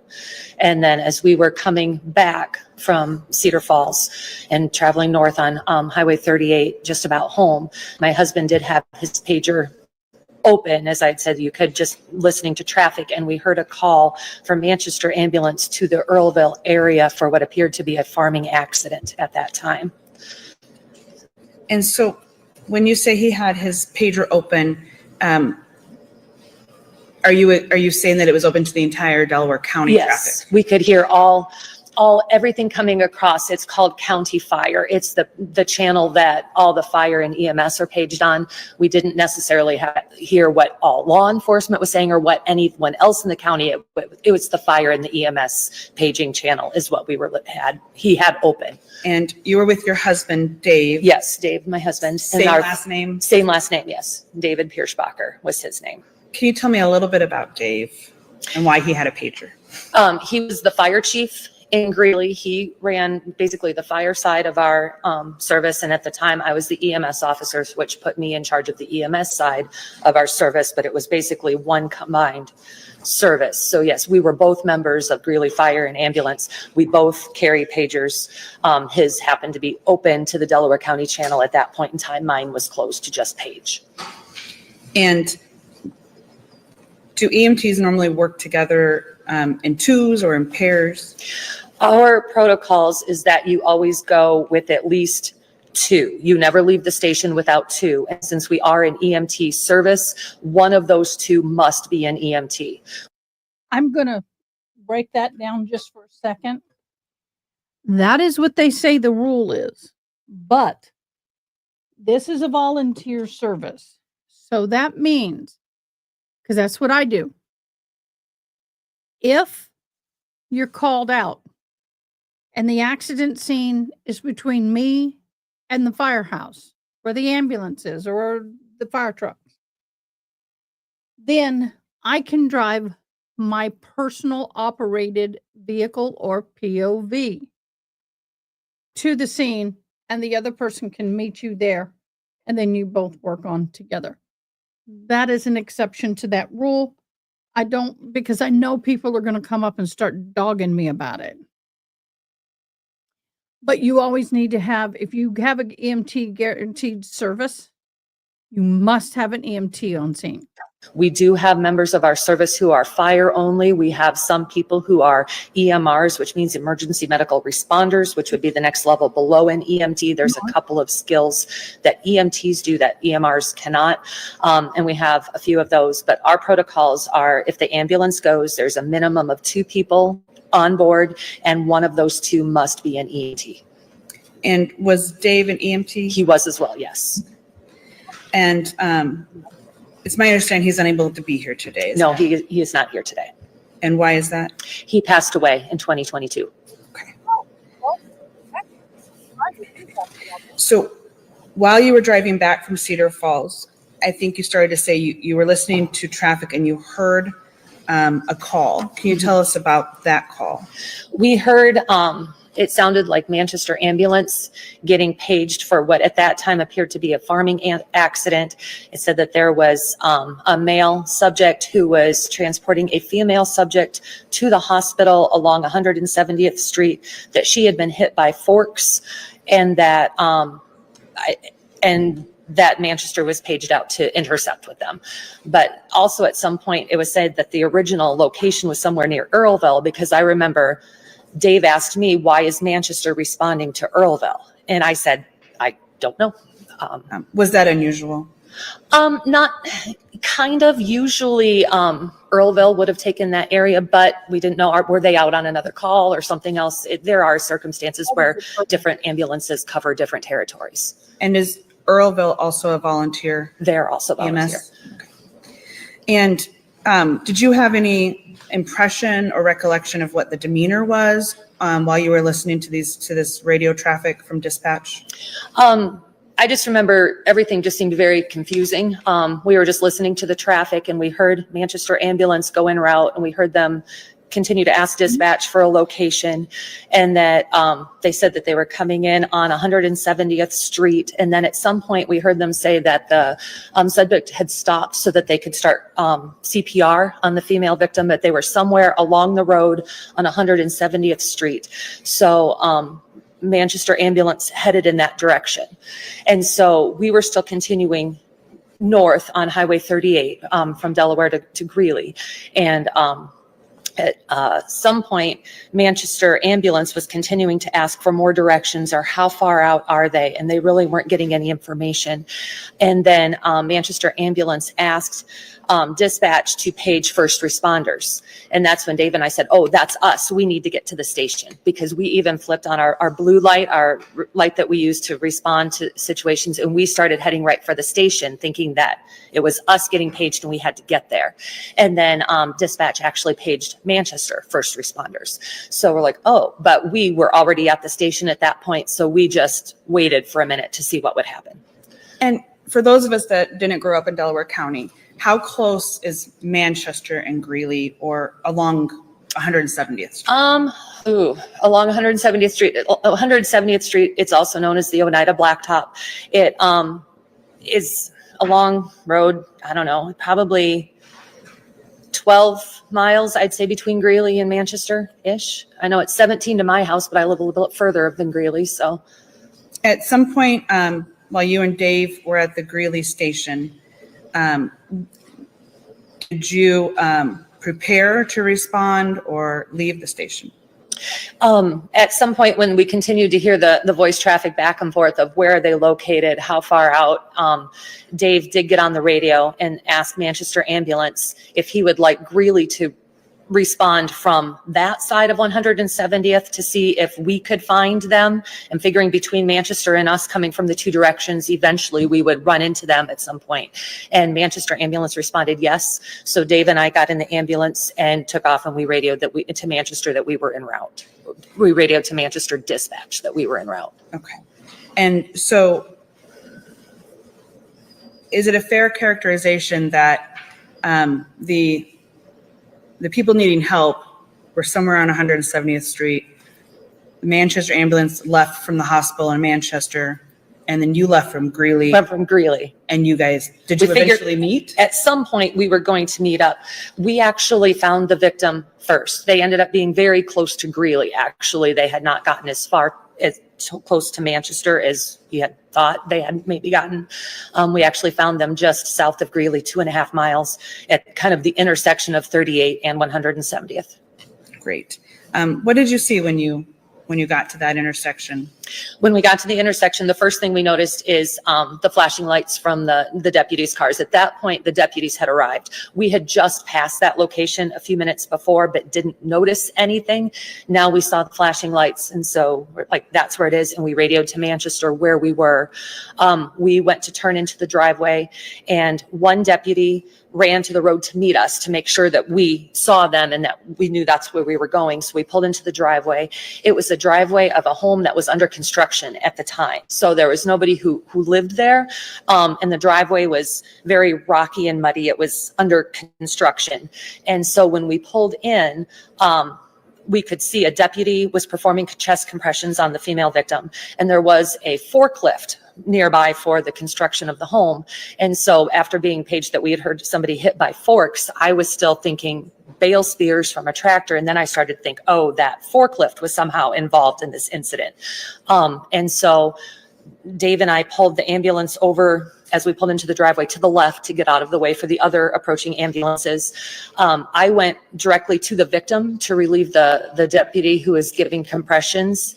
And Dave got the equipment out of the ambulance, the Lucas device and the AED. Okay. And then he met me at the victim a few seconds later. And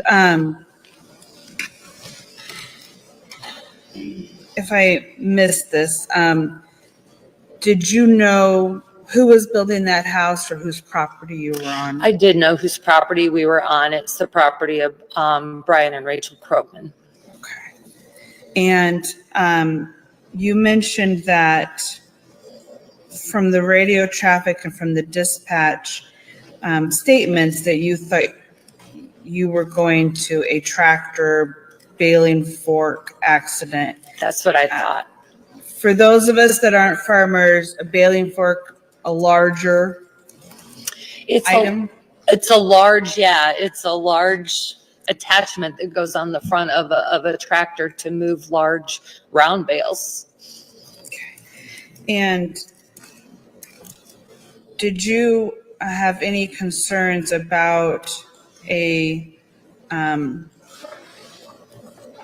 patient being transported by their family towards the hospital? No. And why is that?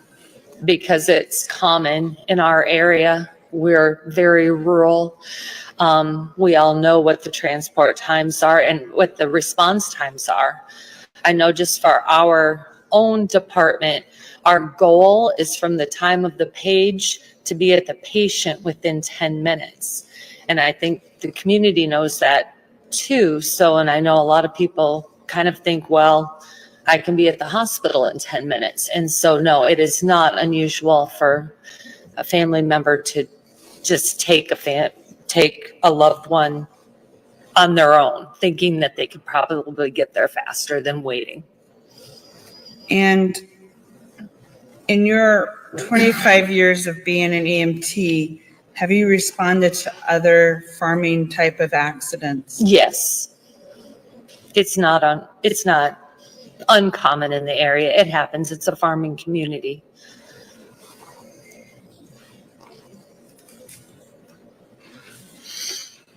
Okay. Circling back to what you saw when you were in the driveway, can you describe the patient and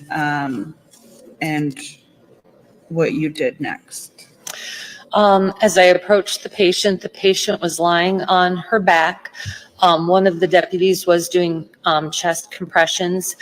I observed she was wearing, it appeared to be heavy chore type clothes, like a thick Carhartt coat. Underneath was a thick hooded sweatshirt. I believe I said she was lying on her back on the gravel driveway. Her head was turned slightly to the right, and her face, the right side, was covered with blood and a brown substance that appeared to be vomit. And the vomit was coming from her nose and her mouth. It was on the right side of her face, and it was also caked in her hair. And what was the first thing you did when you reached the patient? I took over compressions for the deputy. Why did you do that first?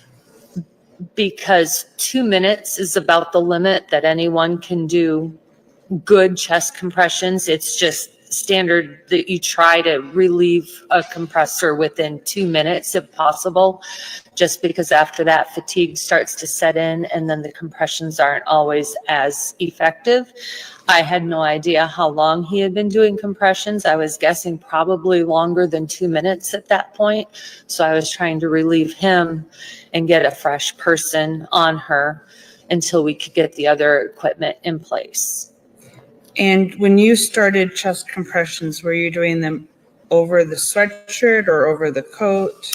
The coat was open, but I continued to do compressions over the sweatshirt. And did you observe any other obvious injuries or wounds? No, not at that time. And were you expecting to see something else? Well, I was picturing getting hit by bale forks. I was expecting to see very large wounds somewhere and that I was not seeing. And so I was confused as to how the bale forks came into this picture, because I wasn't seeing the massive trauma that I was expecting to see, that I would expect bale forks to cause. And did you know who the deputies were at the scene? One was Deputy Thompson and one was Deputy Holub. Okay. Did you guys have a conversation or exchange information about what had happened? We just started talking. I do know at one point, when I started compressions and I asked what happened, one of the deputies told me, I think we were dealing with a fall. And then I'm pretty sure at one point I asked, did this happen here? Because I was still under the impression that that forklift I saw sitting off to the side had somehow been involved in this incident. And then that's when Todd, who was in the background, he said, no, this didn't happen here. This happened at our farm a few miles east of here. Did you know the identity of your patient at the time? At that point, no, I did not. Did anybody else from the Greeley EMT team respond? Eventually, there was a third Greeley person who got to the scene of the patient, Steve Engelken. As I took over compressions, I did ask the deputy to page Greeley for more help, because at that point, our pagers had not tripped yet. It was just Dave and I. I knew we had other people close by that we could probably get there faster, even the Manchester ambulance could, if they would just be paged. And the deputy asked for Greeley to be paged, and the with Greeley's already on scene, they don't need to be paged. And so we asked again to have them paged for more help. And then Greeley was paged. By the time most of the responders responded, Manchester had already gotten there. So Steve Engelken is another member of our service who did get to the patient. I believe he got there at roughly the same time that Manchester ambulance arrived. Okay. But I know he was helping with resuscitation efforts at some point. The rest of the Greeley people arrived, but already saw Manchester ambulance and Greeley ambulance and everyone there. So they stayed on the road and conducted traffic control and did not approach the scene. Okay. And then you mentioned that Dave got the Lucas device and the AED off the ambulance. Can you tell us a little bit about what a Lucas device? A Lucas, L-U-C-S, all right, device is a mechanical CPR machine. Excuse me, and it's highly effective.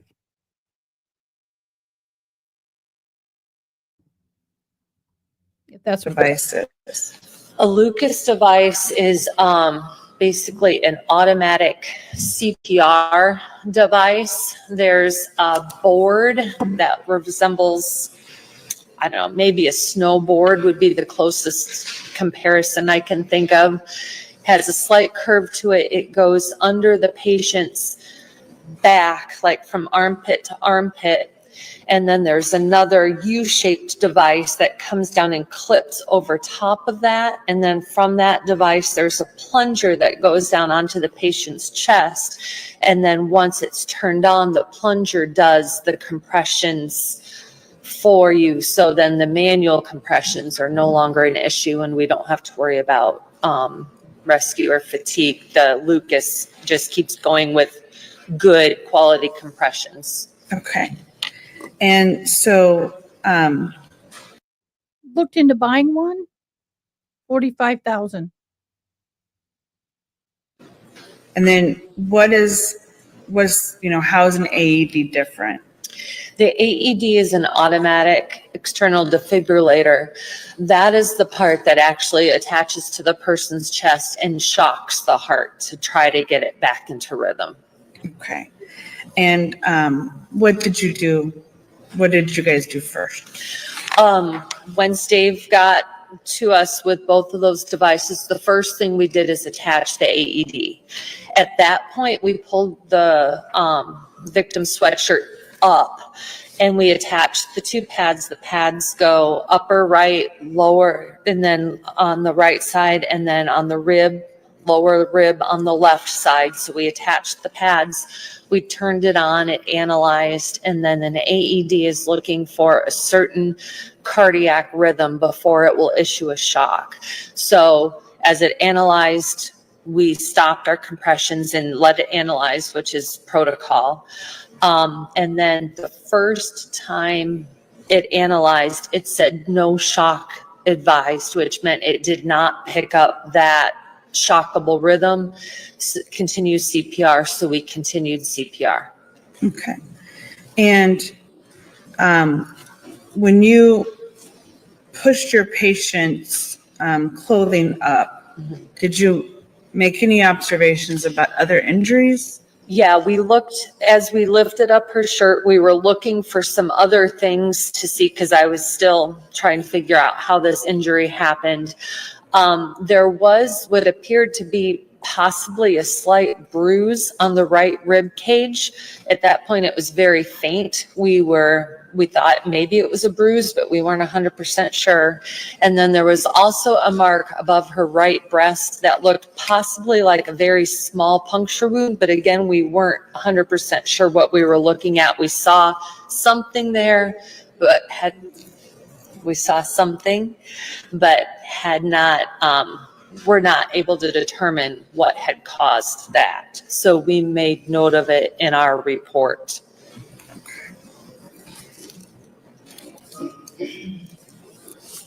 Did you observe anything, any injuries on her face area? Again, possibly a slight bruise on the right side that was noted in the report. Again, at the time that we saw her, it appeared very faint. We thought it was possibly a bruise, but we were not 100% sure. So again, we noted it in the report. After you set up the AED, did you then do the Lucas device? Yes, once we did the first analyzing with the AED and said no shock advised, continue CPR. I continued manual chest compressions, and then Dave and the deputy started setting up the Lucas device. Dave started and the deputy assisted with getting everything in place. I continued manual compressions until the Lucas was in place and could start. Okay. And you were able to utilize the Lucas to do chest compression? Yes. And then once it was in place, we turned it on and the Lucas took over chest compressions. What did you do after that? Then I went back to the ambulance to get the airway bag to secure an airway and to start breathing for the patient. So I brought the airway bag back to the patient, opened it up. I took out a King LT. That was the intubation device preferred at the time. And so that's what I took out. At the time that I had gotten that out, then that's when Manchester arrived on scene. Okay. I apologize for the interruption, but could we have a quick sidebar? Sure.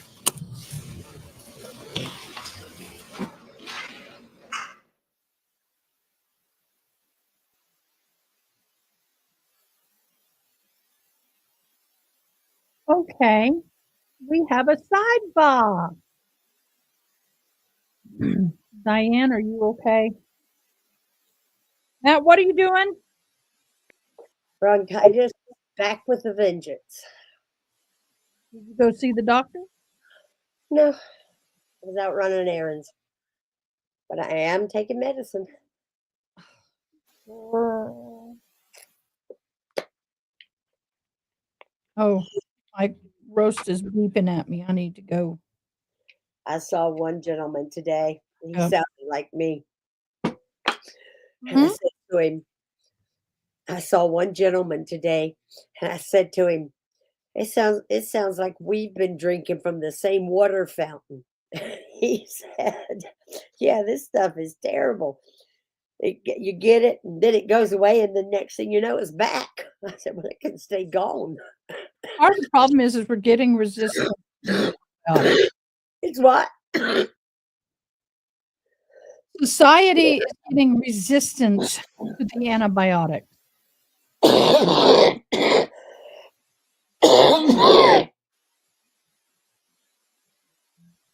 Prince in Pennsylvania.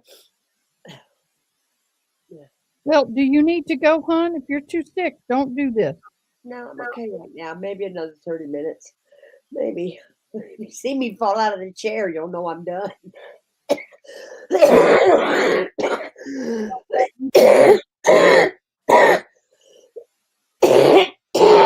Oh, golly.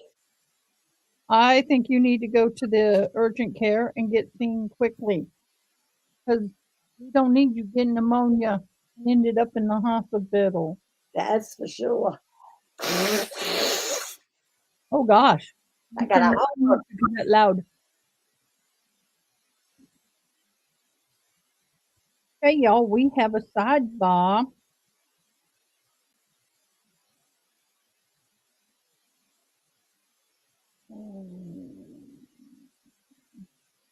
I'm doing my beading while I'm waiting for the Hear me? sunshine. My shirt says,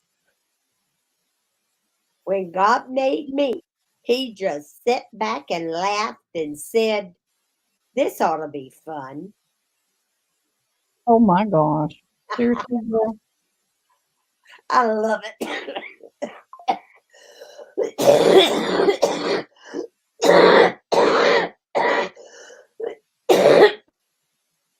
I think you need to just go ahead and call it a day, babe. I muted you. What? I'll take your advice. Or Hello. calling it a day or going in and getting checked? Yeah, and I will get on tomorrow just as soon as I possibly can. All right. If you're sick, just let me know, hon, okay? Send me the information about your classes. I did. You did? Is it an email or messenger? Messenger. All right. I love you. It started on the 24th and ends on the of January, 21st of January, and ends on the 14th of March. All right. The 24th. And then I'm going to take summer classes. Okay, it started on the 24th of January and ends on the 21st of January. 21st. So it's already ended. And it ends on March the 14th. Okay. Started on the 24th of January. No, the 21st. 1-2-1. Okay, well, what started on the 24th? Whatever I think is what it is. I could be wrong. On the 21st of January and ends on the 14th. All right. And then summer classes. All right. That'll work. All right. I love you. I'm going to go. Love you too, babe. Have some hot tea with honey. I may put a shot of whiskey in it. You said it, not me. Well, I got some.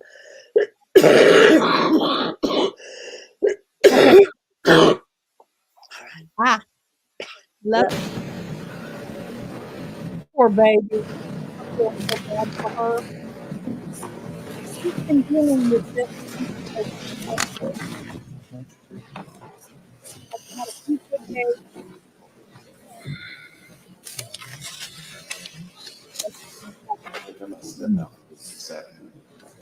Go ahead. Now we're going to go on the clock. Again, folks, I want to be crystal clear that unless you are an approved member of the media, Oh, you kidding? there is to be no photography, recording, social media posting, or any recording of any kind of this proceeding. And there would have been. I am aware that there is a specific individual in this courtroom who has posted photos on a social media site from this trial this morning. It is only because I cannot ascertain specifically if that photo or those photos were posted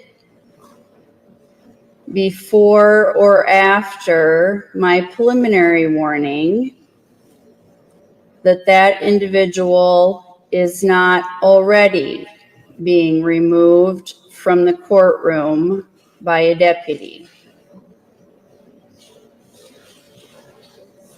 If there are any further posts, the individual will be removed, And held in contempt. as will any others. We will not have this proceeding derailed by members of the public who are not following the restrictions on recording, photography, and the rules of this court.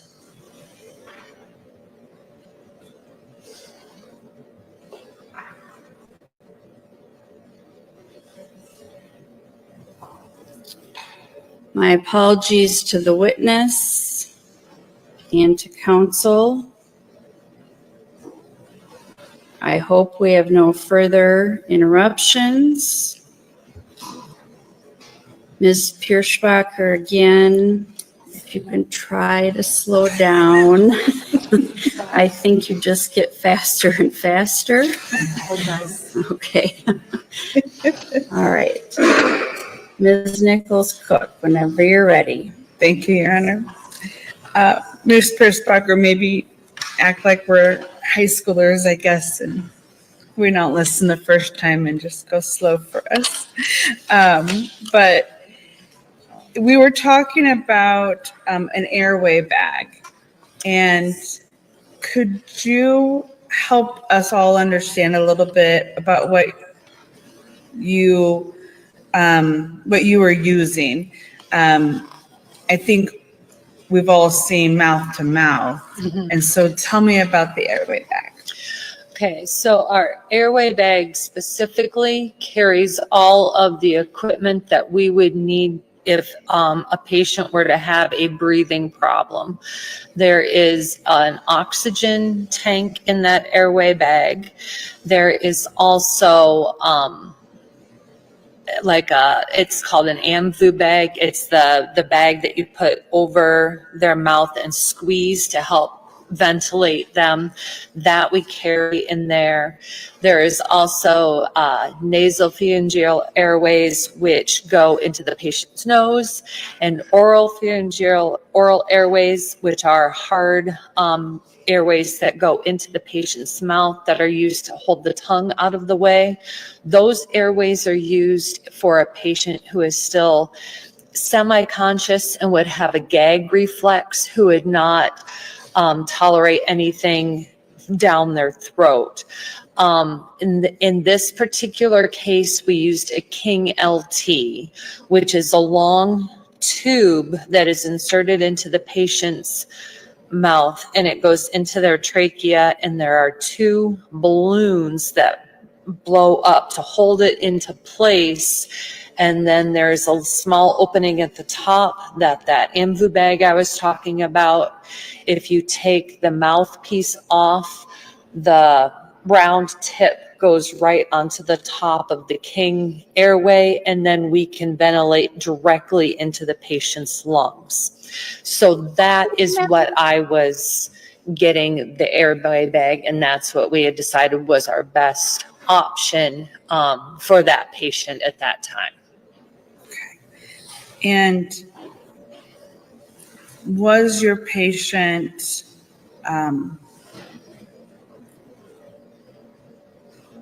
responsive at all? No. And in order to insert the tube then into your patient, did you have to do anything with her mouth or her nose? Yes. So when I inserted the tube, what I did is I positioned myself at her head so that she was directly in front of me. I was at the top of her head. Other people were still working on doing things with her. I was kneeling on the ground above her head, and then what I do to insert is I reach through and I grab her lower jaw and her tongue, and I lift it up to pull the tongue out of the way and to open her mouth. And then with my other hand, I take the tube and insert it into her airway. And then we have a syringe that then blows up those balloons to hold that tube into place. Okay. Earlier, you mentioned that the right side of your patient's face had blood or maybe a vomit substance. Yes. Was that still present when you were inserting the tube? It was still present, and before the tube was inserted, we used a suction device to suction her mouth clean and clear so that we could get the tube in without getting any extra debris into her airway. Would getting debris in her airway be harmful to your efforts to get her breathing? Well, it could, because then it would be basically like aspirating whatever that was, and then it would just cause further problems for the patient down the road.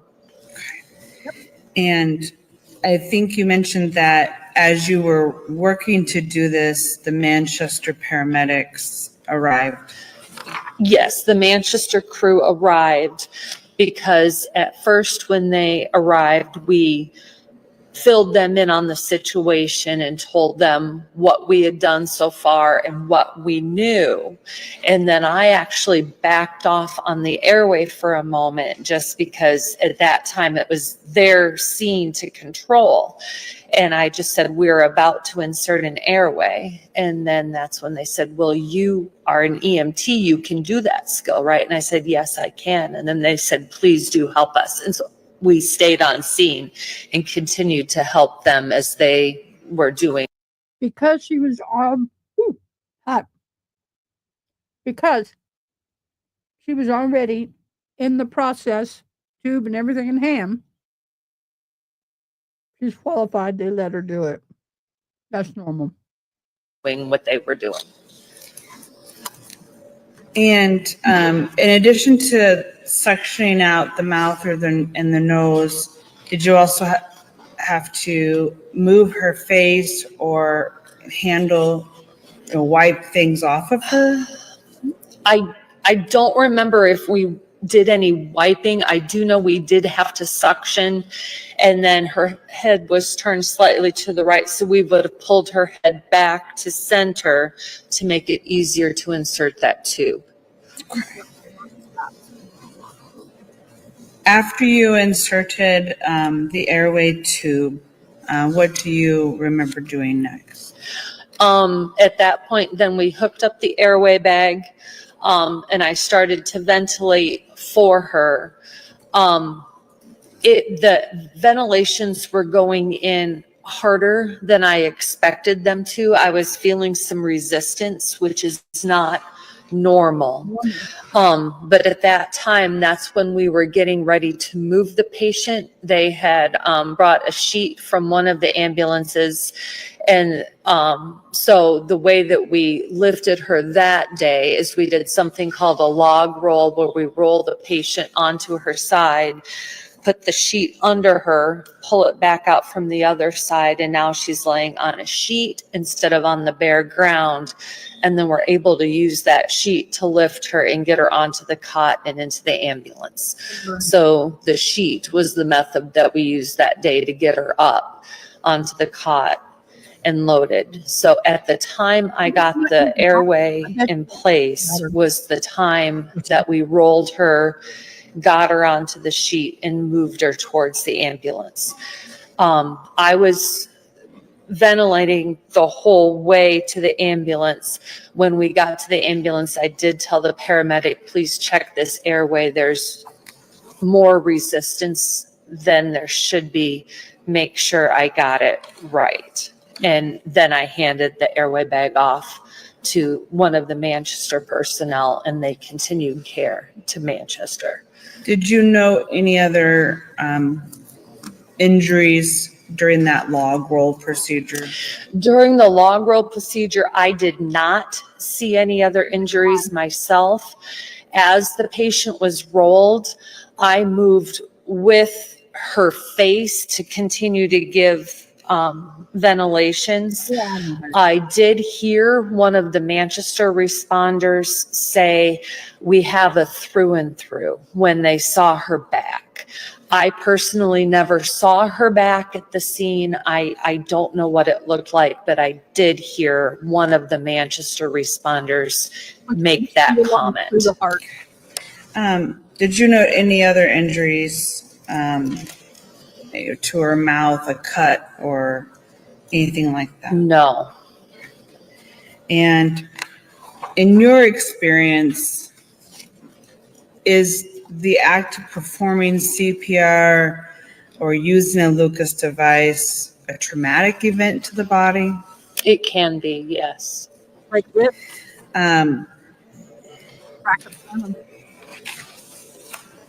Was your care ending then as the patient was loaded into Manchester's ambulance? Yes, that is where our care of the patient ended. We handed off to Manchester.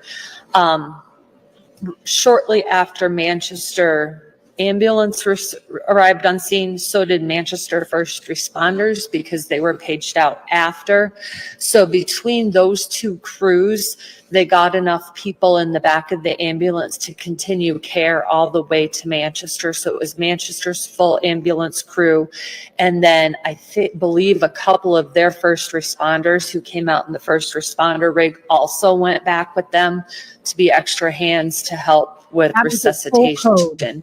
So we were not needed to go in the ambulance with them. They had enough people. Okay. And at some point, do you learn the patient's name? Yes, as we were loading her into the ambulance, one of the Manchester responders or ambulance members said, "We need a name and a birth date for the victim." And then that's when we asked, "What is her name and birth date?" And that's when we learned it was Amy Mullis. Up until that point, I didn't realize who we were working on. Had you met Amy Mullis before November 10th, 2018? Yeah, we were acquaintances. Amy's and Todd's daughter was in gymnastics with my daughter, so we would see each other at gymnastics events, and they also attended the same church as us. Did you realize the individual providing information to you during your care was Todd Mullis? And I did not realize that either at the time. It was out of context. I was used to seeing him together with the family, and this was out of context. And no, I did not place that was Todd as well. Can you describe Todd's demeanor while you were on the scene? From what I observed, he seemed to be kind of anxious, nervous. He seemed to be pacing in the background. He wasn't interfering with resuscitation efforts at all, but he was close by to provide information as we would need it. If we would start to talk about something or ask something, he would respond right away with information he had or knew. But yeah, he was close by enough to give information, was pacing. Nothing that alarmed you? No.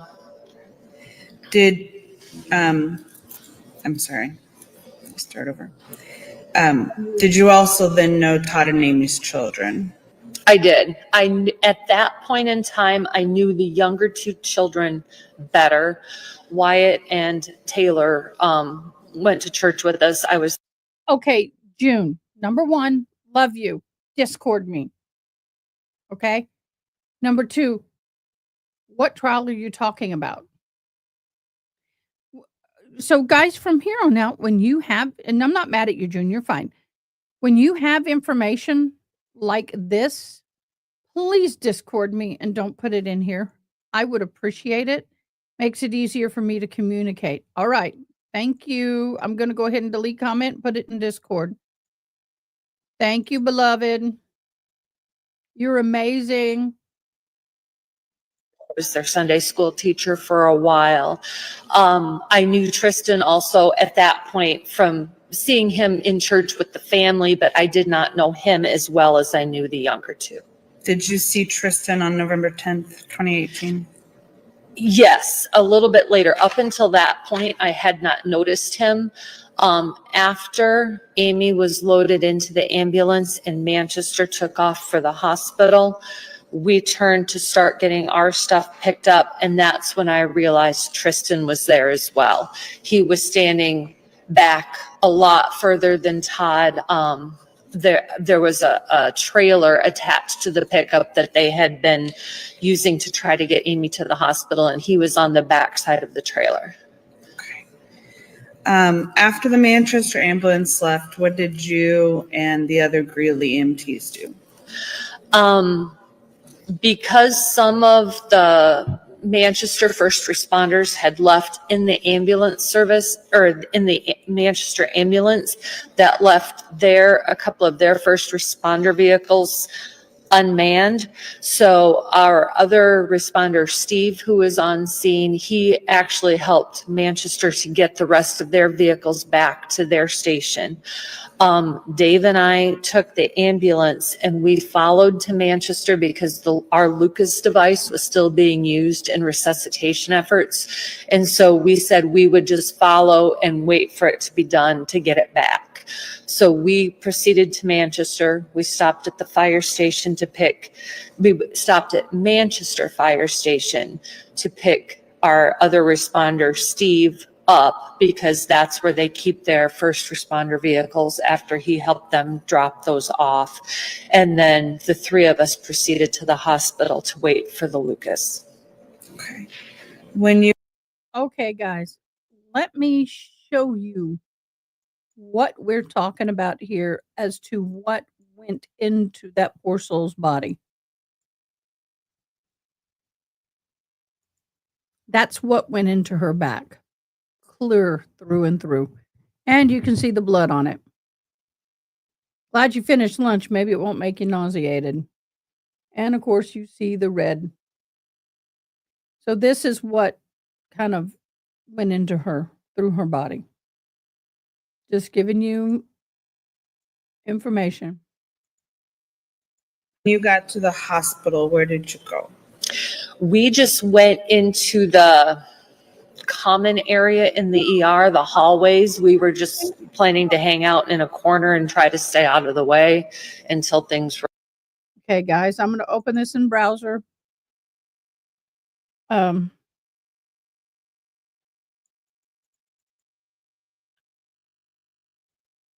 Wow, this is a huge folder, and I don't know why I cannot open it and decrease the size. Why is it so big?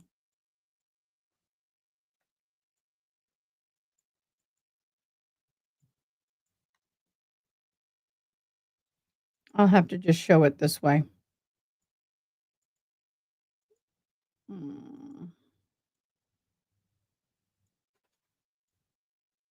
Hold on. Graphic. Let me put the graphics up. Okay. I'm going to share this. This is her back. It doesn't show her face or anything, so I don't mind sharing it. You won't see any liquid.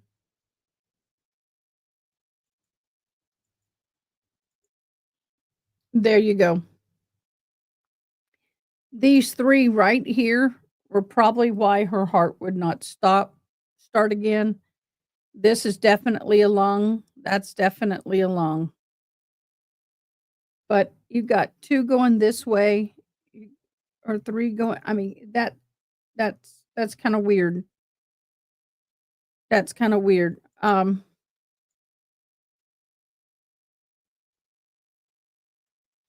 Okay, we can show this right here. There's your 1, 2, 3, 4. 1, 2, 3, and 4. Let me remove. Let me go to the next image. And she had scrapes and bruises on her knees and hands, so I don't want to show too much. But that is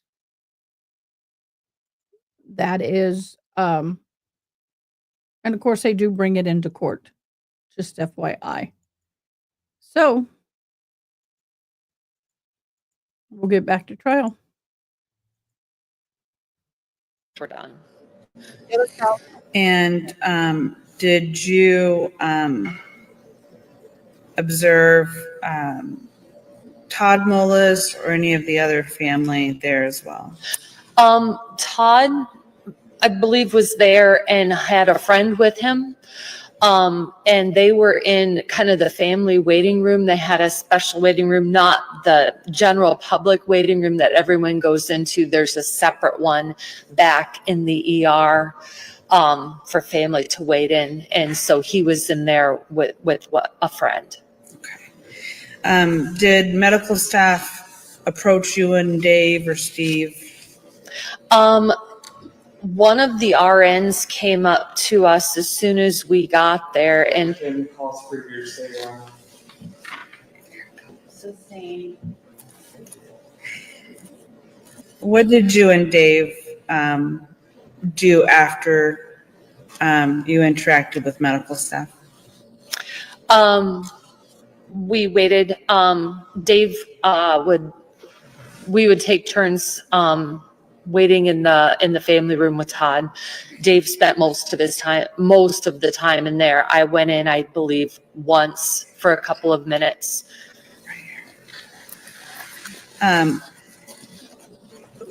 And were you asked to go in? Were you instructed or informed that you needed to go into the waiting room? Objection, Council Sementilli relies on hearsay testimony. Your Honor, it's been offered to show what she did and why she did it.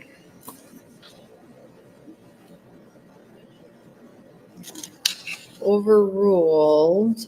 The witness can answer. We were told to make sure Todd was not left alone and to make sure one of us was with him at all times. Hearsay again, ask that the objection precede the response, Your Honor. Overruled. The answer will remain in the record. In your 20 plus years of experience as an EMT, has that ever happened to you before? No. Did you make any observations of Todd's demeanor while you were in the waiting room or at the hospital? It was similar to on scene. He appeared anxious to me, was pacing. At some point, were you able to not stay in the family waiting room any longer? Another RN came in. Are you familiar with former Sheriff LeClaire? I am. Did you see him at the hospital on November 10th? I did. Did you speak with him or see him speak to anybody? I did not. Hearsay response again, Your Honor. That sounds so good. I didn't ask what was said. That's right. That Your Honor. sounds good to me too. I did not speak to him myself. I did observe he and Dave speaking to each other. Karen, I had neither. And since Dave was a fire chief in the county, was that unusual or alarming? No. At some point, were you able to retrieve your equipment and depart Manchester Hospital? Yes. At some point when the Lucas device was finished being used, we got it back and then we left and returned to Greeley's fire station. Did you respond to any other EMS calls that day? We did have another EMS call later that night. Did that take you back to Regional Medical Center in Manchester? Yes, we transported that patient there as well. Did you ever learn that there was concerns or instructions to complete your report in a certain way? When we returned back for that second EMS call that night, we were actually with Edgewood crew at that time. Edgewood was the transporting service.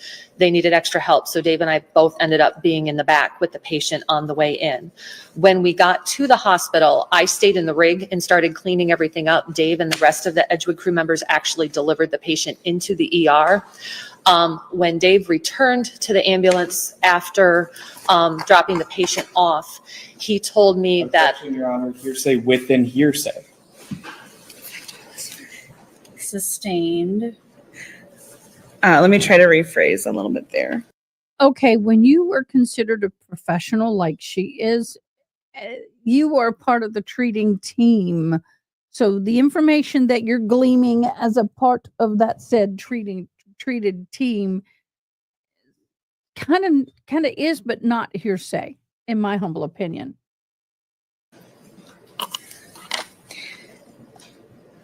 Did you complete a report about the service call regarding Amy Mullis? I did. And did your husband, Dave Piercebacher, contribute to that report? He did. Did your colleague, Steve Ingleton, also contribute? He did. Okay. And did you have an understanding that you need to take some extra care or caution when writing your report?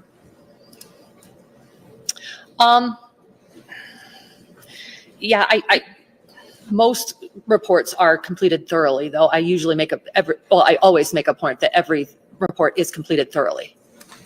And at some point, did you learn that Amy's death was being investigated as a murder? I did. And do you recall when you learned that? That evening at the ER. I'm got a copy of your report here marked as Exhibit 216. If we can show that to you to make sure we have the right report. We'll try to get it on the screen there for you.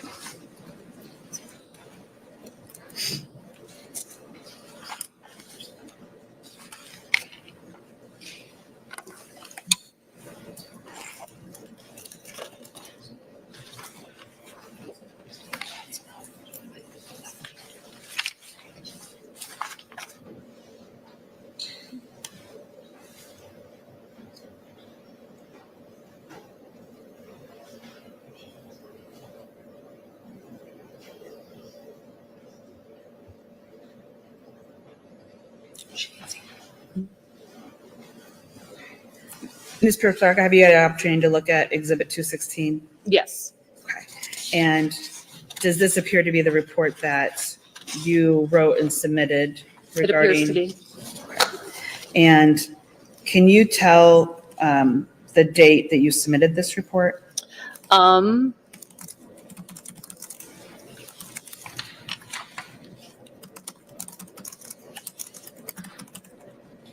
I'm not sure it's on this front page, but if I remember correctly, it was November 13th. And so that would have been just a couple of days after Yes. you responded to the call? And I think you just said you submitted it. Can you tell us a little bit about what that means? Like, how do you submit it? Where does it go? The system that we use for EMS reporting is called Image Trend. We all go in and it's what every EMS service uses. We complete the report and then it stays open. And when we are satisfied that it is done, we hit lock and submit, and it is locked and submitted, and then it uploads to the state database. And at that point, then it is considered submitted. Okay. And after you submitted your report here in Exhibit 216, did law enforcement ever talk to you about your observations from November 10th or your report? No. Did anybody from the Delaware County Attorney's Office talk to you about it? No. And I apologize, I said law enforcement earlier, specifically Delaware County Sheriff. Did anyone talk to you? The Iowa DCI? No. And have you ever spoken to anybody from the Iowa Attorney General's office about the substance of your report? No. And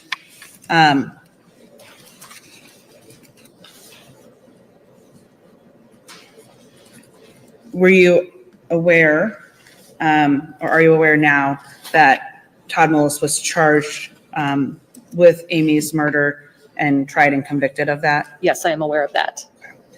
And then we'll flip to Exhibit 215 and have you identify that for us.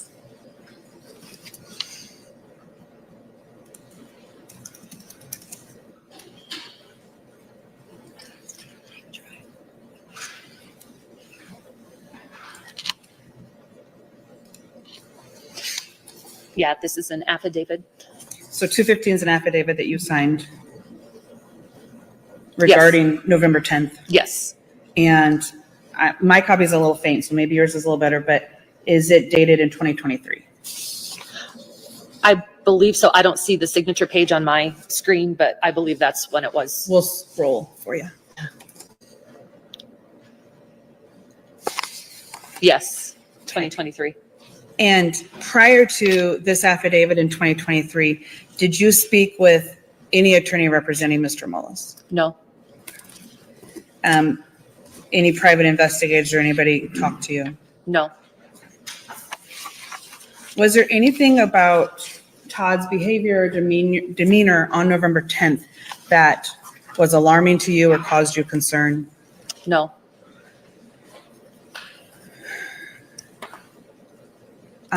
Your Honor, if I could have one moment, and then I think we already have an agreement to admit 215 and 216, but I would formally move to admit those exhibits.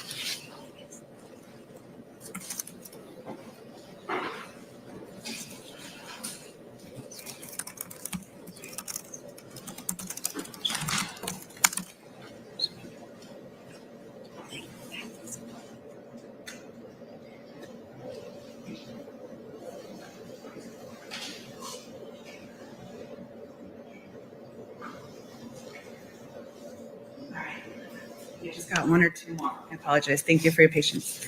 Ms. Piersbacher, while you were on the scene that day providing care and waiting at the hospital, did you ever observe any or hear anything that caused you to think that Ms. Mullis's injuries were not an accident? No. And I know you said earlier that it's not uncommon for there to be farming accidents. And so can you expand a little bit on that? Like what types of accidents you have responded to over the years? Your Honor, I am going to object on the grounds of beyond the scope of the lay witness's testimony. She's not a certified expert, and it's her testimony as to other incidents are relevant for her insight and for purposes of this proceeding. Sustained. Let me re-ask that. Have you responded personally as an EMT to other farming accidents? Yes. And have those included things like falls? Yes. And onto whether it's a farm implement or a fork or some other tool? Objection, Your Honor. Again, this is irrelevant. It's both beyond the scope, not an expert, and simultaneously leading. Your Honor, I'm asking for her personal experience. I'm not asking for an expert opinion. Yes, we have been called to emergencies that involved farm implement, and we have been called to emergencies where people have fallen. We've been called to emergencies where people have been trapped. Yeah, there's several different types of farming emergencies that happen. One last question is, do you have any recollection of the weather on November 10th? It's winter in Iowa, but other than that, do you have anything? It was very cold. I remember it was very cold, very bitter. I believe there was like a skiff of snow on the ground at the time. Okay. Nothing further from me, Your Honor. Counsel, any objection to exhibits 216 and 215? Your Honor, no objection to the inclusion of 216, but we would object to the inclusion of Exhibit 215. As it is hearsay, includes hearsay within hearsay as well, and is inadmissible. I believe it also predates the filing of this case and therefore was not made as a part of the record for any sort of consistency. 216 is admitted.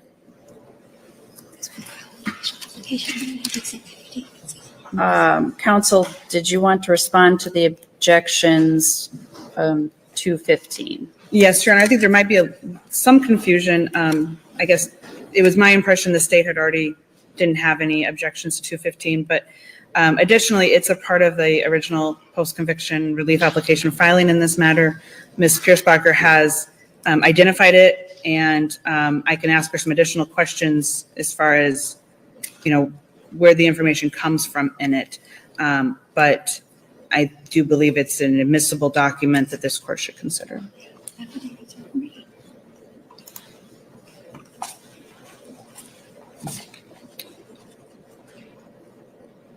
Well, to the extent it was identified as an attachment, I guess, to the petition, it's there. The court will consider it in that fashion. Generally, I'm not going to admit affidavits, though, of witnesses who are here to testify.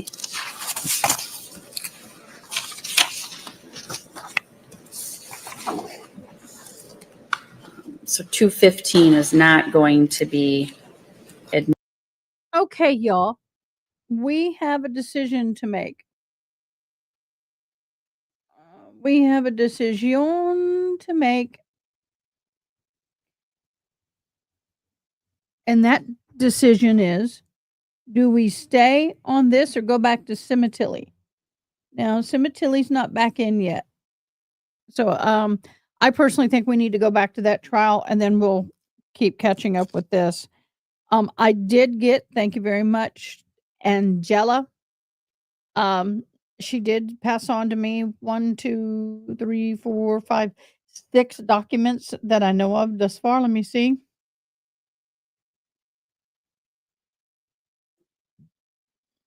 Yes, and in the Karen Reed trial, and I will tell you, we will go over them, but the defense didn't win really anything. Prosecution won most of the. You'll take the ride wherever, whenever. Yeah, we'll go back over to Sementilli because we got like 16 days in that. This one we can go back and forth. This is not like a full court trial of the whole case. They're trying to decide whether or not this case should be heard again. So, but we will look at some of my problem with the documents is I've got to pull information because they refer to things as numbers. So I got to go back and pull things and I've got to dive in. So I know a lot of you will maybe go somewhere else to look. But I will after this session this evening, we will look at these when we're done with court for the day. And we will look at these. We will talk about these. Okay. So don't have a heart attack. We'll get there. But the drama is just starting over there, y'all. I'm just saying. It's starting and it's getting thick. Admitted as a separate exhibit. Cross-examination. Yes, Your Honor. Good morning, Ms. Kirschbacher. Good morning. At the time of Ms. Mols's death, you had been an EMT or volunteer firefighter for about 20 years. Is that fair to say? Just shy of that, yes. And since then, obviously, you are still a volunteer. Correct. On the day in question, you were dispatched. Just FYI, sometimes volunteers. Thank you, Toxic. I will. Thank you, love. Please understand that. Why isn't it showing up? And I have live communication up and it ain't there yet. Let me refresh. Okay, we refreshed. We got it. You show awesome. So, thank you, beloved. You are so amazing. And while I'm taking a break and we're thinking about that, I gotta do it, y'all. Please go to As the Gavel Drops for all your latest court document needs. If you would like to read these motions and responses yourself, go to Discord. Go to As the Gavel Drops, register, then validate your account, and you can hunt and find all the documents for any case that you wish. Thank you, As the Gavel Drops, and most importantly, thank you all the mods for all their time, energy, and expenses that they spend on providing us with these documents. And as I always say, if you should choose to use these documents in a public location, either internet or in person, please make sure to give credit where credit is due. Thank you, As the Gavel Drops. I absolutely adore them. There you go, going back to bed, hun. I'm so sorry. You're still struggling? Babe, my heart goes out to you. I pray for you daily, you and your family daily. So, miigwech. As always, miigwech. All right, back. Oh, I've got too many monitors to keep up with what I'm doing. Back in the saddle again.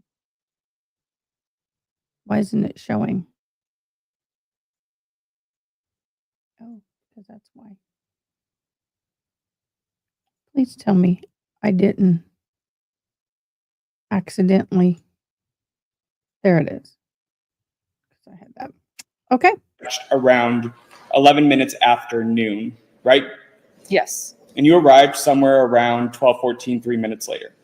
Yes. Some of our, According to your report, which I is will tell you, a lot of the volunteers in our area, because we're rural, so we depend on volunteers. Some of our volunteers have a lot more training, latest training, and are just as good as any paid member. And I'm not knocking paid members, but volunteers get crappy reputation. But I got to tell you, the volunteers I work with are phenomenal, and they spend a lot of time in training. has now been admitted as Exhibit 216. You reached Miss Mullis or Amy Mullis for an assessment at 12:15, right? I believe if that's what it says in the report, then yes. And the Lucas device that you explained earlier was placed a minute later. Yes, if that's what it says. And at that time, you left Miss Mullis's body, ceased compressions, and went back to the ambulance, right? I did because compressions were being taken over by the Lucas device. So you didn't visualize her during that period of time. I did not. And you didn't administer the AED shock at 12:17 either, did you? Whoever was running the AED did at that point. That's the time that it was shocked.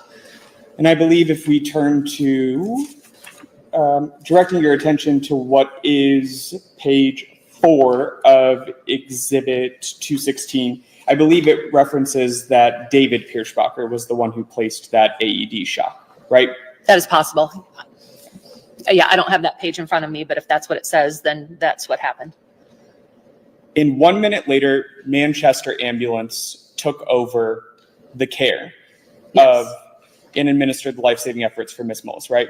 Yes, once they arrived, yes. So the entirety of your interaction spanned about 3 minutes.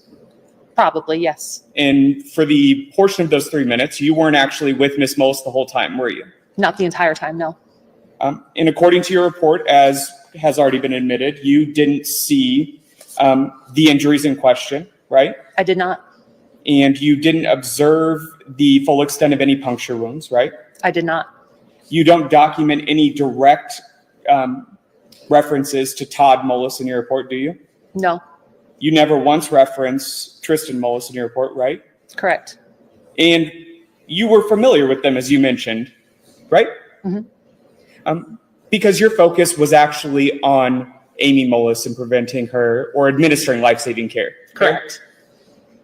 So what we do know from your report is that you'd agree that she had bruising documented to her face. Yes. And you didn't actually note anything about her hands in question, correct? No. In fact, based upon your examination, you had no reason to check her hands, fair? We did not. She's on cross with the state. So you can't say whether or not she had any injuries to her hands, right? That is correct. Nor could you say that she has any injuries to her legs or feet, right? No. Those, that was removed by Manchester Ambulance. They cut the rest of her clothing off of her when they took over care. So that's why that is not in my report, because that was under their care. So directing to your specific interactions with Amy Mullis on this day, you administered manual compressions. I did. And you placed the King airway device, right? I did. Tube. How long or how many tubes have you placed, would you say? Over the years. Can we get a little, I'm sorry, objection, a little foundation as to like a time period? Are you talking the entire 20 years or? Sure. In a general sense, without holding you to any specific number, over your 20 years' time at that point, how many airway devices had you placed? How many tubes? At that point, well, those were relatively new at the time. I mean, we haven't had those in the entire 20 years that I had been an EMT, but I placed a dozen. So you were fairly experienced or aware of how to place them? Yes. And to be fair, those don't come into contact with a patient's lips or anything like that specifically, right? No, mostly it's my hand that comes in contact with her face or her lips as I'm moving her face out of the way to put the tube in. And in this instance, Manchester Ambulance is the one who was doing the suctioning, not you, right? Yes, that is correct. So you weren't applying any force with an outside suction, right? No. And do you recall or have any reason to believe you caused an injury to her lips yourself? No, And generally, when you place a King Airway tube specifically, do you cause injuries to the patients you place them or administer them to? I have not heard of that. And in your instance, that hasn't happened, right? No, not that I'm aware of. So you don't have any reason to believe that she would have caused any damage to Amy Mullis's face or mouth or otherwise, right? No, And you didn't ride with her to the hospital either, did you? I did not. So your care or interactions with Amy Mullis ended at 12:18 or so. Yes, whatever time she was loaded in the ambulance, that's when my interaction with her stopped. And so your total interaction with Amy Mullis would have been 3 minutes, right? Probably, yes. In your report, you don't call it a farming accident though, do you? What did I reference it as? What did I put in my narrative? I believe when you were dispatched, and you can correct me if I'm wrong, that, like you said earlier, you believe that a woman had been hit by forks, right? Yes, that's what it was dispatched as. You don't mention a forklift though, do you? No, And you don't mention any bale spears, right? nope, So overall, you had no reason to believe or any reason to look into the cause of Miss Mullis's injuries, did you? just to ask what had happened, and again was told we weren't sure. We thought we were maybe dealing with a fall, was the answer that we got on scene. Is it safe to say that the family members who are noted in your report, that would be Todd Mullis? Yes, I believe I just referenced family members in general, correct? Correct. Yeah. So in that sense, it would have been reported as an unknown incident to you, right? Yes. So it wasn't referenced as an accident by Mr. Mullis. Fair? No. I'm going to object at that point as asked and answered and beyond this witness's testimony. Overruled. The answer will remain in the record. That was you, yes? Sorry, could you please re-ask the question? So Mr. Mullis had never referred to it as an accident or otherwise to you, right? No, it was very confusing. We were trying to figure out what had happened.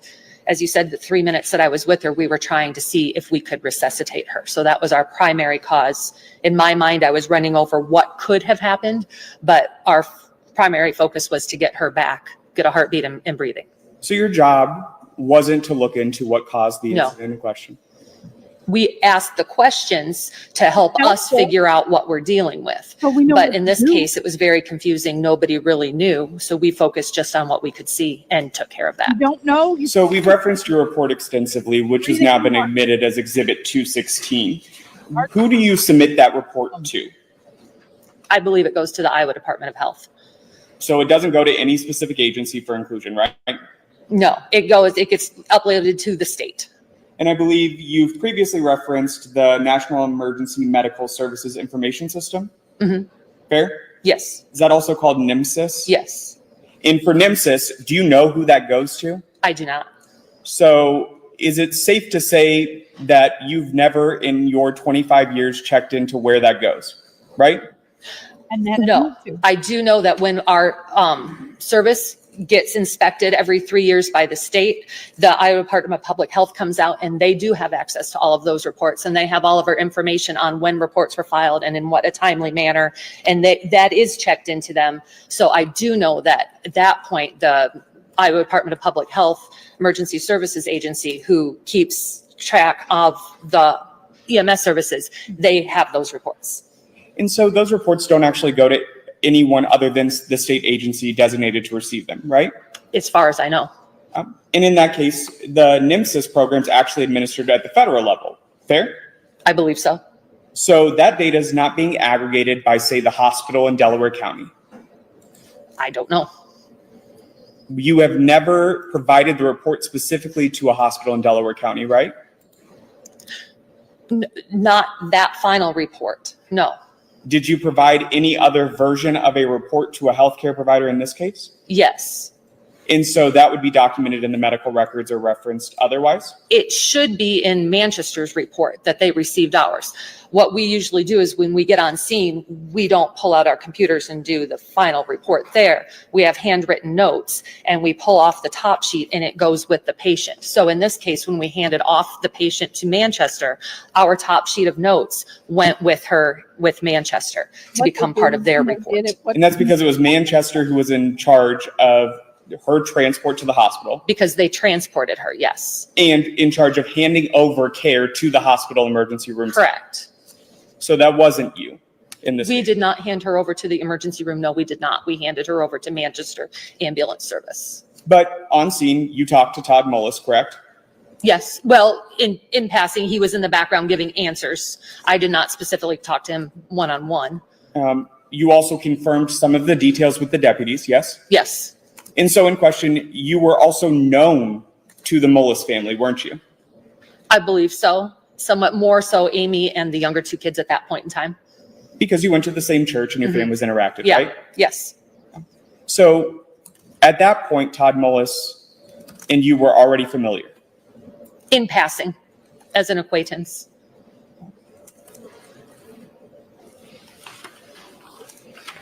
Ultimately, it's safe to say you can't actually explain the full extent of Amy Mullis's injuries that she sustained that day, right? No, I cannot. And you can't describe the extent of the location of where her injuries were seen. No. And your report would only document the injuries that would already be noted in her medical records or by other care staff, right? Objection beyond the scope of this witness's knowledge. There's been no foundation laid that she's ever seen medical records from a hospital related to Miss Mullis. And that is very true. Kelly, can you read me She the would question? not I'm have a sorry. reason. Your report would only document the injuries that would already be noted in their medical records or by other care staff. Boy, they're taking a long time. I'm not sure I understand the question. I'm Would you mind happy to repeating rephrase, one? Your Honor. Right, thank you. You mentioned earlier that the extent of the injuries would have gone to Manchester Ambulance, right? Correct. And that Manchester Ambulance would have provided that information also to the hospital, correct? Yes, they should have. Yes, I assume they did. And that's because they ultimately transferred care to the emergency room, right? Correct. So the bruising on Amy Mullis's face or the puncture wounds to her body or any other documented injuries would primarily be noted by her medical records or by that staff. Is that fair? Possibly. Because you would have provided or noted the same injuries that were noted by Manchester Ambulance, right? They're taking a 2-hour Objection, lunch Your Honor. break, I y'all. think the question is asking this witness to say what Manchester paramedics did or what's in the Manchester reports, which she has not seen or nor did she write. So this is an improper question and ask for speculation. Sustained. After you responded for those three and provided those 3 minutes or so of care, did you have any other interaction with Amy Mullis? No. You did not provide the report to any law enforcement, correct? No. And you normally would not provide those reports to law enforcement, Not right? unless asked. Law enforcement can get copies of our report. I don't have anything further, Your Honor. Any redirect? Very briefly, Your Honor. Ms. Piercebacher, law enforcement knew you were on the scene. Correct. You've been a member of the Delaware County community your entire life. Correct. Law enforcement spoke with you while you were providing care. Yes.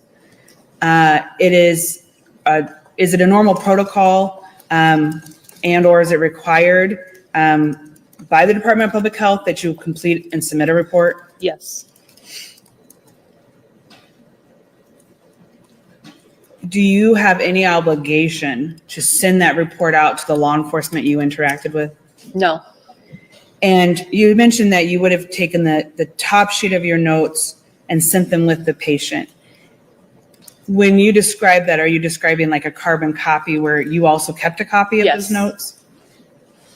And we talked a little bit earlier about you submitted this report, but it included observations and actions of the other two EMTs from Greeley. Yes. Okay.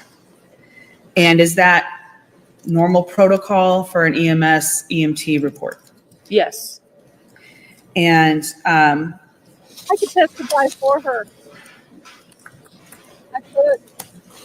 Yes. you were asked about your entire interaction with Ms. Mullis only being about 3 minutes. Is that unusual? No.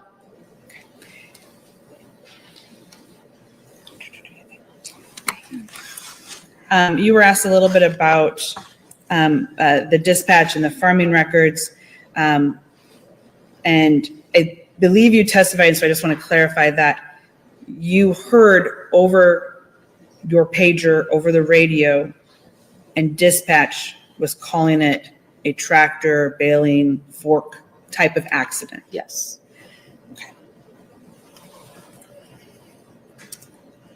And Yeah, that's why it's crucial.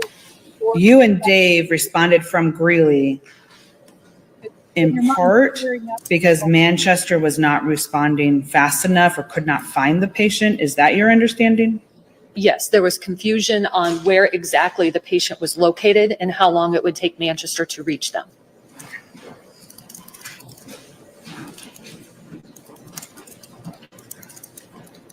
Ms. Pierce-Parker, you heard us talk a little bit about your affidavit. Is there anything in your affidavit that you feel it is not accurate or reflective of your experience on November 10th? No. Objection and relevance, Your Honor. This affidavit's already been excluded. The objection's overruled. The answer will remain in the record.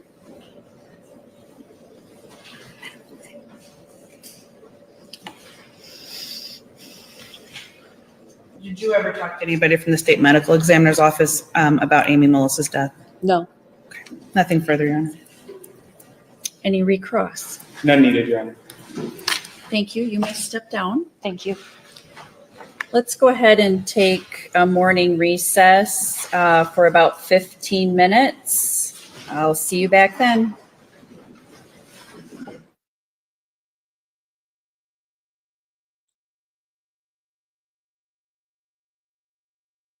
Okay, so court literally just started as soon as she ended. Well,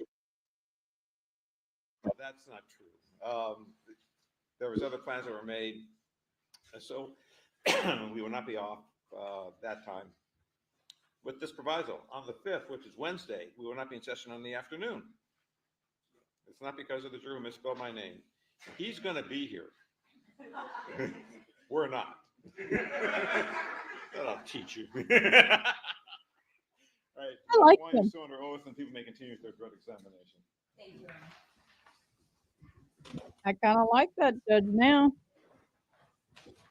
Ms. Quote, when we broke off for lunch, we were talking about the processing of victim Fabio Sementilli's black Porsche on January 27th of 2017, showing you what's been previously marked as People's 36.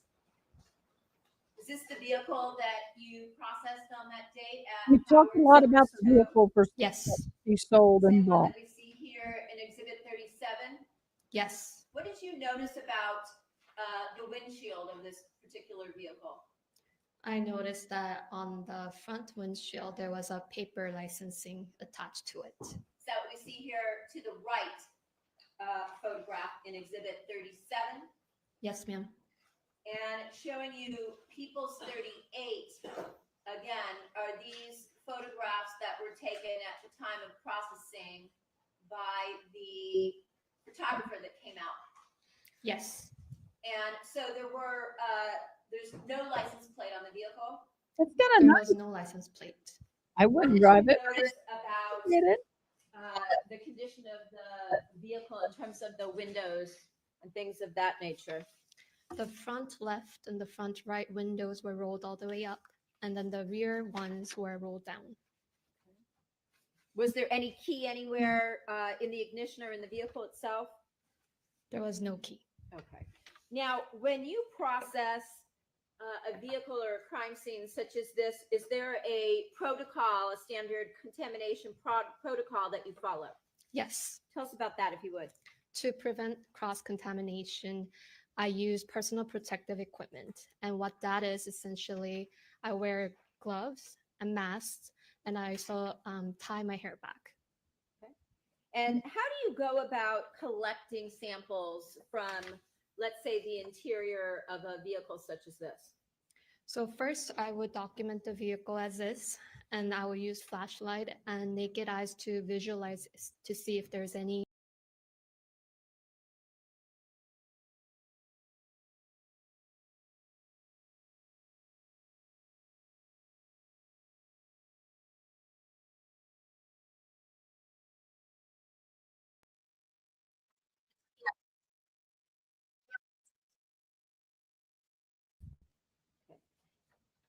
And do the PID numbers sometimes correspond with an evidence item number? Yes. Okay. And when you collect evidence, do you document in notes that you're taking simultaneously where you're collecting a particular swab from? Yes. Along with the date, time, things of that nature? That's correct. All right. And then do you also fill out a property report to identify the swabs or samples collected? Yes. So PID number is a number system that I use at the vehicle searches or crime scenes, and property item gets assigned later at the laboratory when the evidence is ready for long-term storage.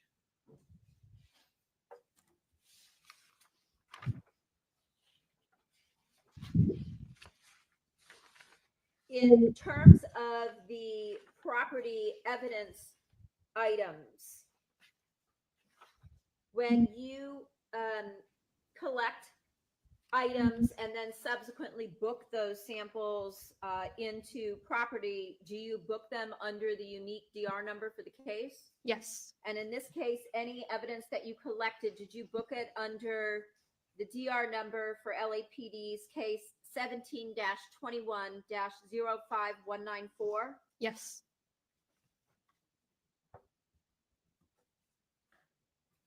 Do you know who Randy Cepeda is? Yes. Who is he? He is a DNA analyst assigned to the DNA serology unit. Okay.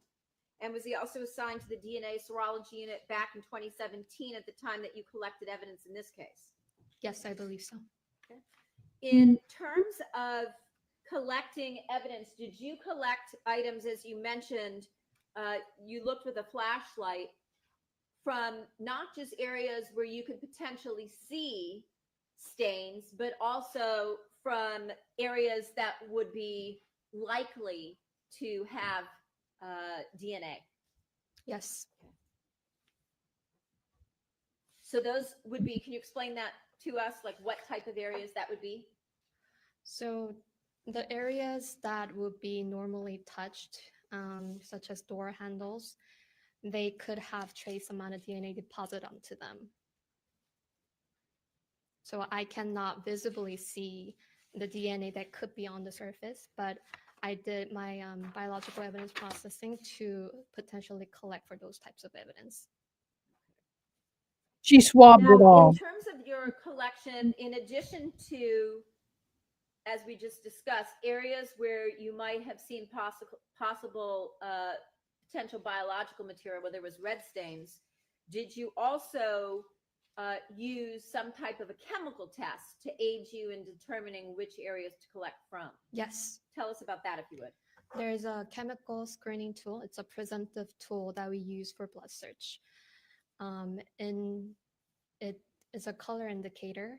And I basically take a small sample of the stain in question, apply the chemical, and to see if it has a reaction. A positive reaction, the chemical turns from a clear color to a very bright color, indicating a positive result. Did you also use a particular system to identify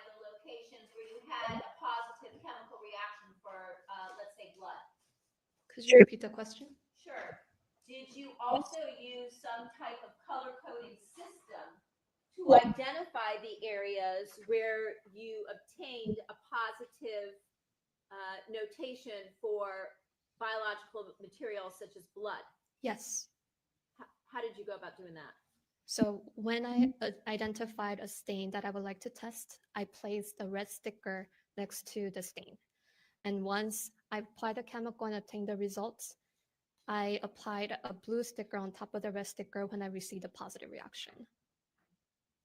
And did you also make a diagram where you included your notes as you collected samples from various areas inside of the vehicle that we see here in People's Exhibits 36 through 38? Yes. Your Honor, I have two diagrams of the exterior and interior of the Porsche. If this document could be marked as People's 193, please. Yes. Showing you Exhibit 193. Do you recognize what you see here? Let's start with the one on the left.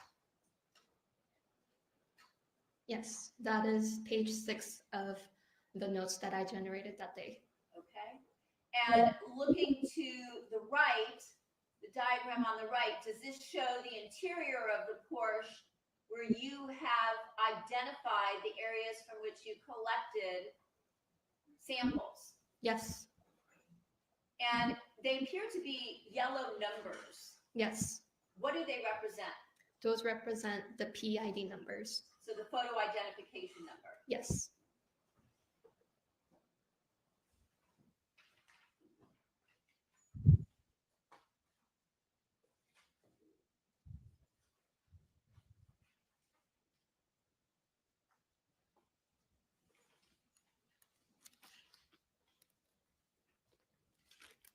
I actually have a set of photographs that relate to Exhibit 193.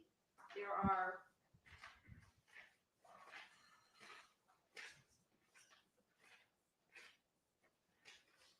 Like, including the diagrams. May I have them also collectively marked as People's 193? They have individual numbers in the lower left-hand corner. All right, you wish to have them as part of 193, so. Yes. So marked. Showing you 193, the diagrams was 193, and in the bottom left corner, there is a number 7.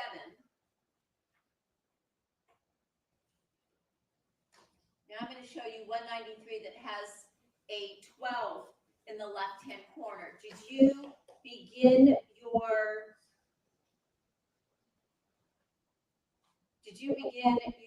collection in the driver's compartment? I started with the driver compartment, yes. Okay. Does this show us the interior of the driver's side door?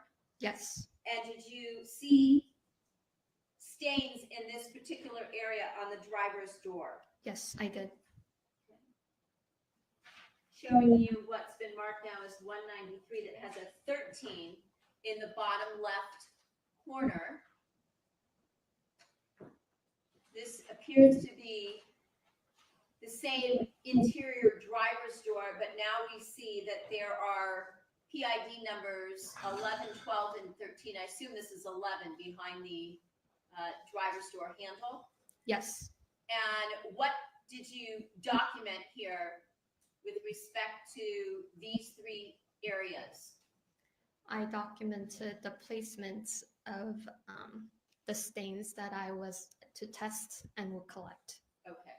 And as you mentioned earlier, you used colored stickers, a red sticker and a blue sticker. Those are areas where you believed you saw biological evidence? Yes. That you could see with the naked eye? Yes, I saw stains. And you used that, as you told us, a presumptive chemical test? Yes. Okay. And that was used to identify potential biological material? Yes. Given that we see that there is a blue sticker on top of the red, does that mean that in each of those 3 areas, the phenolphthalein test or the chemical test tested positive for biological evidence such as blood?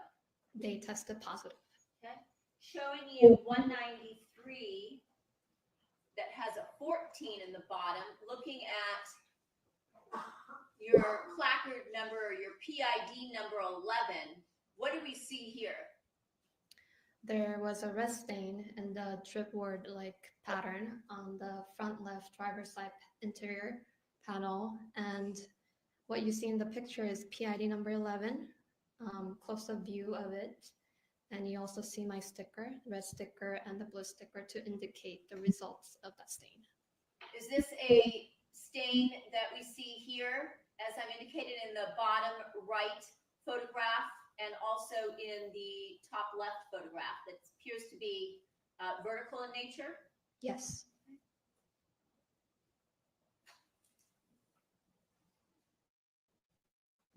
Looking at 193 that has a 17 in the bottom left corner. Can you tell us what area we're looking at here? This is the front left seat. And on the seat side of it, there are seat controls. And the lever had red stain. Is that the red stain area that we can see here that I'm pointing to with respect to the seat control? Yes. And again, was that an area that tested positive for blood? Yes. Looking at exhibit 193 that has an 18 in the bottom corner.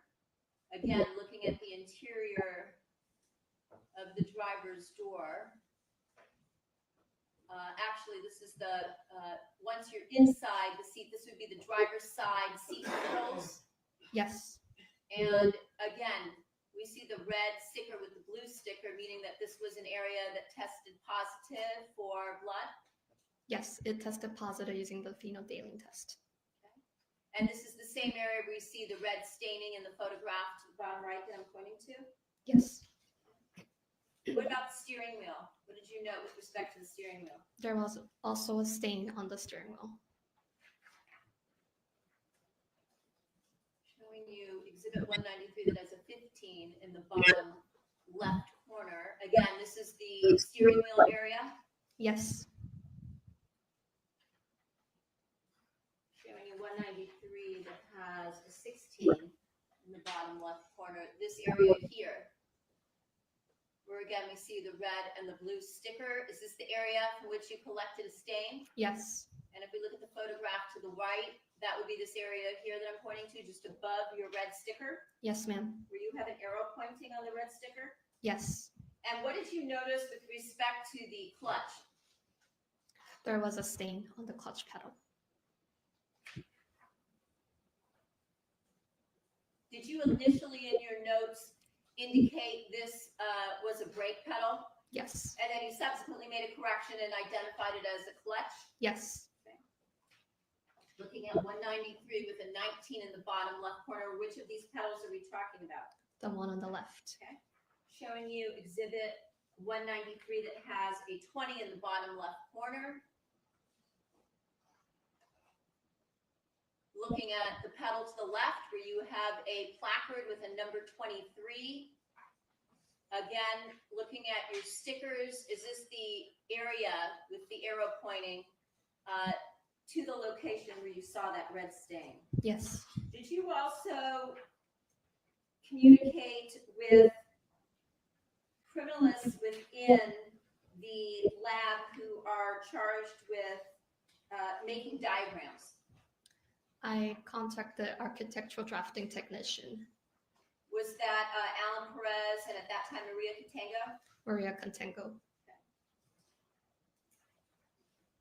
Showing you exhibit 193 that has an 8 in the bottom left corner. Is this the diagram that represented the various areas where you collected stains and where biological material was found? Yes.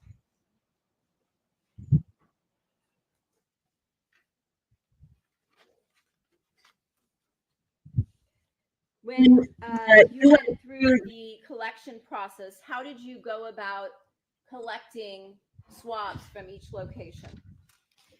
Wearing personal protective equipment to avoid cross-contamination, I also used sterile swabs and sterile water in collection to protect the quality of the evidence.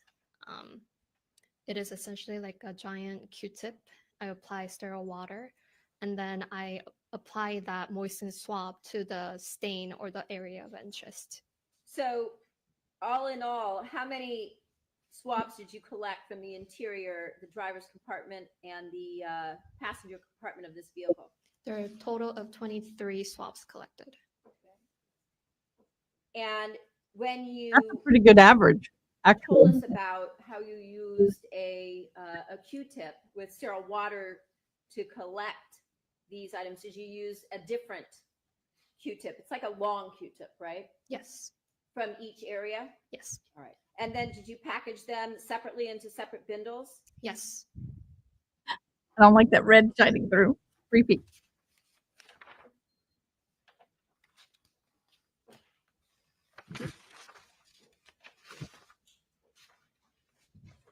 Subsequently, did you fill out a property report with respect to those 23 swabs that you collected, numbering them numbers 44 through 66? Yes.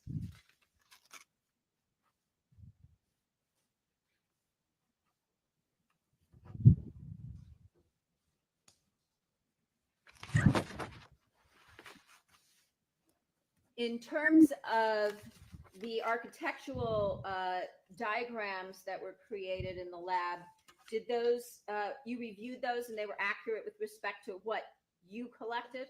Yes. Now I want to turn to June 15th of 2017. Did you also process a 2000 Black Ford Expedition belonging to an individual by the name of Robert Baker under license plate D584G0? Yes.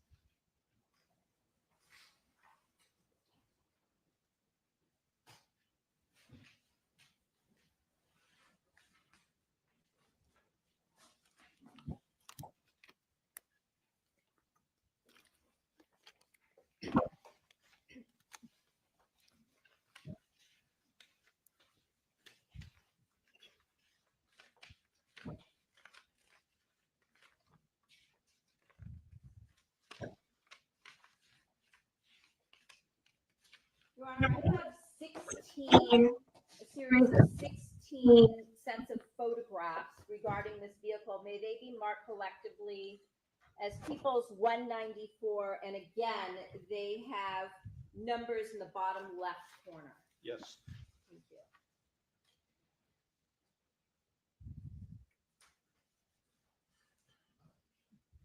And where did your processing of this particular vehicle take place? It took place in our laboratory, one of the vehicle bays. And was a robbery homicide detective, Detective Carlos Camacho, present? Yes. Once again, did you work with a photographer from the crime lab or the forensic science division? Yes.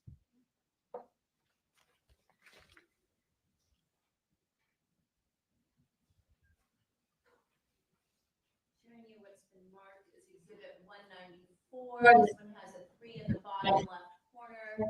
Is this the vehicle that you processed on June 15th at the crime lab, 2017? Yes. Showing you Exhibit 194 that has a 4 in the bottom left corner. Again, is that the same vehicle? Yes. And is that also the same vehicle that we see in 194 that has a 5 in the bottom left corner? Yes. And did you recover various items from the interior of this vehicle? Yes.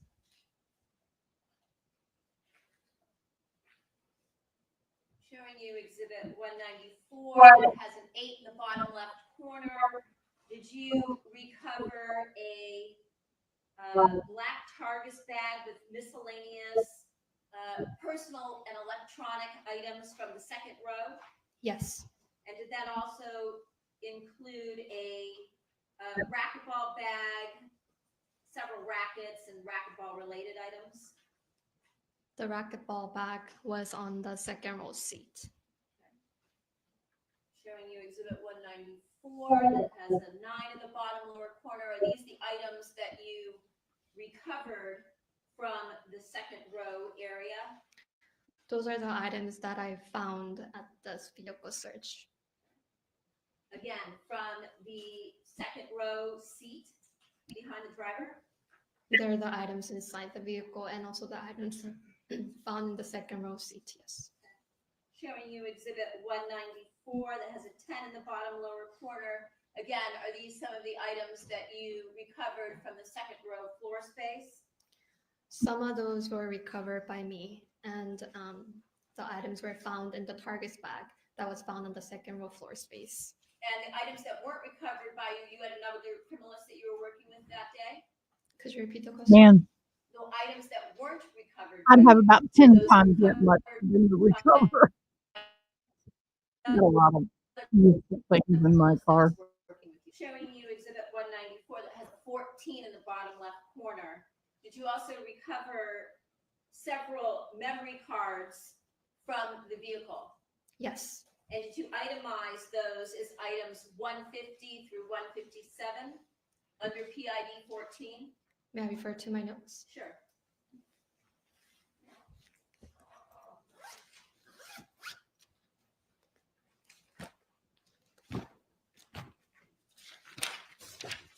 You know, I know this is quite subdued for the trial, but I'm finding it interesting. I did not realize that they found, that they actually found the car where they took the seat. PID 14 I didn't know that's what they did. contents were booked as items 150 to 7. Showing you exhibit 194 that has a 19 in the low, a memory card as item 157 in this case. Those are always dangerous when you find them. You never know what's going to. May I refer to my notes I again? found them Yes. before.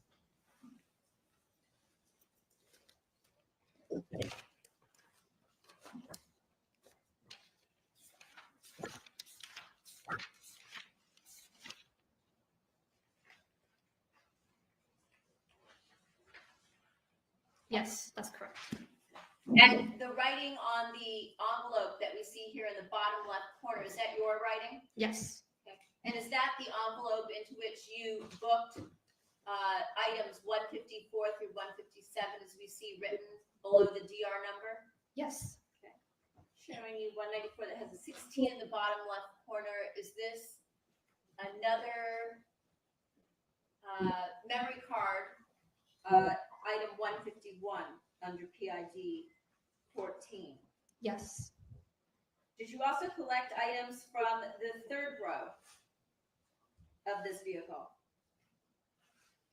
May I refer to my notes? Sure.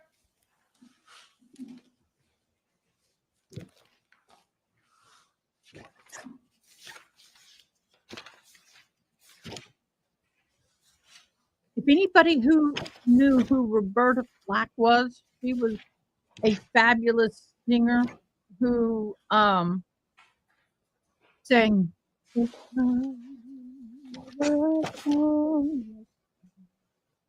Kissing Me Softly. I swab for DNA in the third row. He passed away. Collect items from the third row. Passed away. Let me show you exhibit 194. It has a 20 in the bottom left corner. I love her song. Good. Does this, Beautiful woman. Actually, I will have a question that we have. does this assist you with respect to the items that were recovered from the third row? Those items were not recovered. They were photo documented. Okay, they were photo documented. Yes. My mistake. And these were items, though, that you did find, recover, find in the third row, correct? Yes. I found the black luggage and its contents in the third row, but I did not recover them. I photo documented. You took them out? Yes. You laid them out as we see here in this photo, Yes. and then you had the photographer from the crime lab photo them, Yes. and then you put them all back in? Yes. Okay. Showing you exhibit 194, number 21, page 21. Again, are these items that you took out of the third row area for photo documentation as we see here? Yes. In addition to the items that we see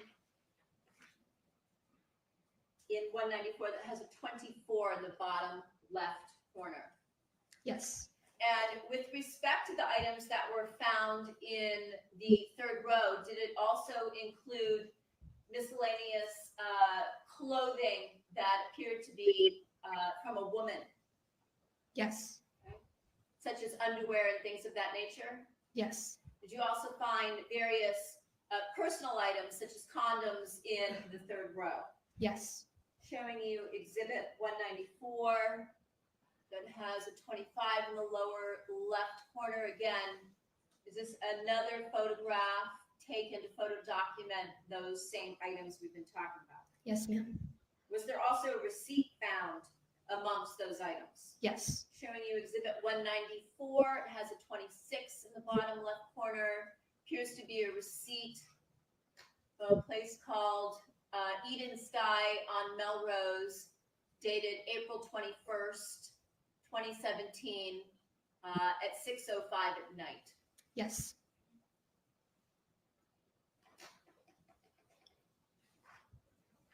Showing you exhibit 194 that has a 22 in the lower left corner. Were these items that, again, you photo documented that were contained in a some kind of an Eddie Bauer bag? Yes, this was a photograph to show the third row seat area, and the one on the bottom left is the Eddie Bauer bag. Okay. Showing you exhibit 194 that has a 23 in the bottom left corner. Again, is this a photograph of the items that were removed from the floor space? Yes.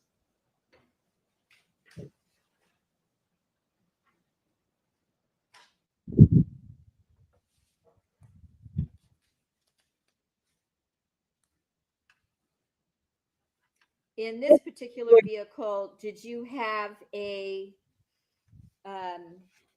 key in the ignition, unlike the Porsche? Yes. Okay. And did you note anything about the windows of this particular vehicle?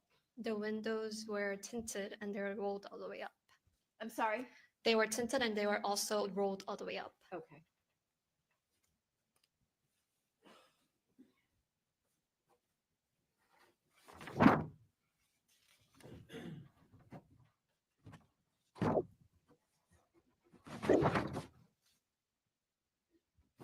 Did you find any foreign currency in the vehicle? I did not. Any phones, cell phones, I did not. knives, I did not. hoodies? I did not. Again, with respect to all of the evidence or any of the items that you did collect from in the interior of this vehicle,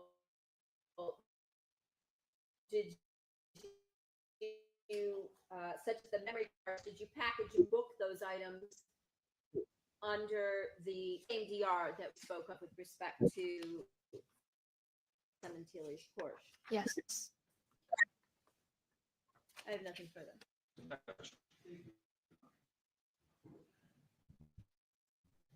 Good afternoon, Ms. Quad. Hello. You're processing the Porsche on January 27th, 2017, and then processing the Ford Expedition on June 15, or it was June 15 or June 14th? June 15th. June 15th. That was the extent on this matter, correct? I processed the two vehicles. Once you collected the samples, you didn't match or test the DNA or anything like that afterwards, correct? What? Beyond my scope. Why are we Understood. And having Did you collect any DNA samples this? from the Ford Expedition? I did. I don't know why we're having this.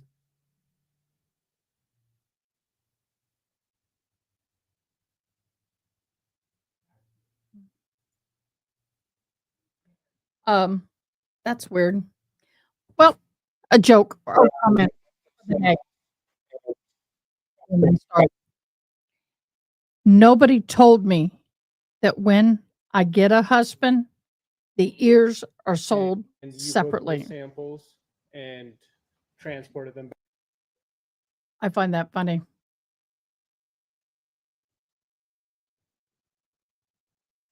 I don't know what's going on. Let me. For long-term packaging, long-term storage, and that is the extent of my role. And you also, I believe, clarified that your job was to recover biological or physical evidence, correct? Can you Correct. explain briefly the difference between biological and physical evidence? When I refer to biological evidence, I'm specifically looking for things of like blood or semen or touch DNA sort of type of evidence. When I say physical evidence, I'm looking for more like non-DNA evidence, such as firearms or knives or Hair. actual objects that are not focused on DNA. Understood. And you received a briefing prior to processing the Ford expedition as well, correct? Correct. Thank you. Nothing further, Your Honor. When you said that you processed the Ford expedition, you processed the Ford expedition for potential DNA, not necessarily DNA, correct? Correct. Nothing further. Thank you, Ms. Kwan. You're excused. Excuse me, call the next witness. Thank you. People call Randy. Thank you guys for hanging with me. I appreciate it. It's been kind of a interesting day as always. And it's the first time I've ever cooked a roast in a pressure cooker. Came out good. I was surprised. It didn't take as long as I thought it was going to.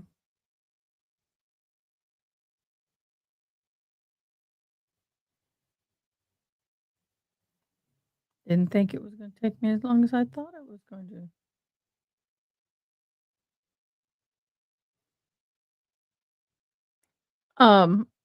We will be going through the Karen Reed document later. Do you solemnly state the testimony you may give in the cause now pending before this court shall be the truth, the whole truth, and nothing but the truth, so help you God? I do. Thank you. Please have a seat in the witness stand.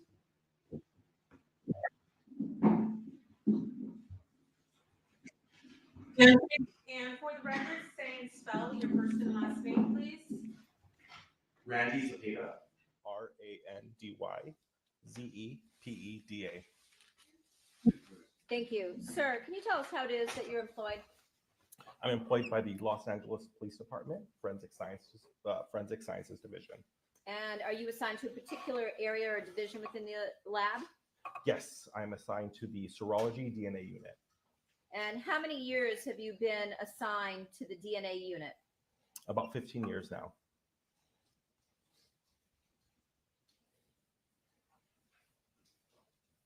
What is serology, if you could tell us? Serology is kind of just an antiquated term for the analysis of biological fluids. And what is DNA? DNA is a molecule that's found in most of the cells of your body that acts as like a blueprint for your body. So it tells your body not only how to build itself, but how to function. DNA is unique to every individual, aside from identical twins. And it remains the same throughout our life? In other Yes. words, if you were to take blood or a oral sample, what's referred to as a buccal swab, that would remain, my profile would remain constant? Yes, as far as a forensic DNA profile, that remains constant throughout your whole life. Okay. What are your responsibilities within the DNA serology unit? In the serology unit, we deal mostly with biological evidence. So my job is to identify any potential biological evidence, sample that evidence, preserve it, analyze it. I'll issue reports. I'll also technically review reports issued by other analysts and work completed by other analysts, and I'll testify in court to those results. And you generate reports yourself? Yes, ma'am. Okay. And in terms of the DNA process, has that changed throughout the course of your work on this case that you're here to testify about? Yes, it's changed in the fact that we look at more locations in our DNA now, but the overall process is still just about the same. In terms of the process itself, is the DNA process within your lab and other crime labs across the country done by instrumentation in terms of various steps in the process? Yes, some steps are more labor intensive for the analyst than others, but for the most part, most steps we use some sort of instrument or liquid handling robot to assist us in performing our analysis. Now, we heard earlier about, from Jane Kwan, about the lab certification or accreditation process by an individual outside agency. Are there certain standards and protocols that you follow within the DNA or serology unit with respect to methodology, validation, instrumentation, and things like that? Yes, there is. And in order to ensure that the results that you obtain are reliable, accurate, and are reproducible, do you follow again a certain protocol and with respect to every single case that you touch? Yes, we have protocols in set for every procedure we perform in the lab. And with respect to this case and all cases in general within the serology unit, are case files generated that contain all of your results as well as the results from any of the instrumentation that is utilized during the process of developing, let's say, DNA profiles? Yes, so with any case, we produce a case packet. And basically, like she said, that's a packet of all of the documentation that we produce for that case. So it can be handwritten notes from observations we make in the lab of the evidence, or printouts from instrumentation that we've used to perform various steps for analysis. We maintained all of those in one place, one case packet. And this is my case packet here today. So I bring it even just to reference what I've done in the case. And in terms of the DNA unit or the serology unit itself, are there also quality assurance measures or controls that are in place for, let's say, purposes of contamination? Yes. Contamination. Yes, there are. Can you tell us briefly about those? Yes, some quality assurance measures that we take into place are things like wearing personal protective equipment. So personal protective equipment not only protects us from the evidence, but the evidence from our own contamination. So we'll wear things like masks, we'll wear gloves, we wear laboratory coats, sometimes we'll even wear hairnets.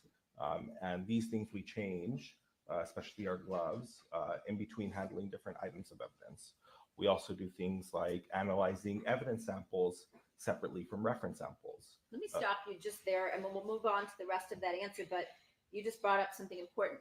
Can you explain to us the difference between a reference sample and an evidence sample? An evidence sample is an unknown sample. So it's something that we locate at the crime scene, or we sample off an item, and we don't know the source of that sample.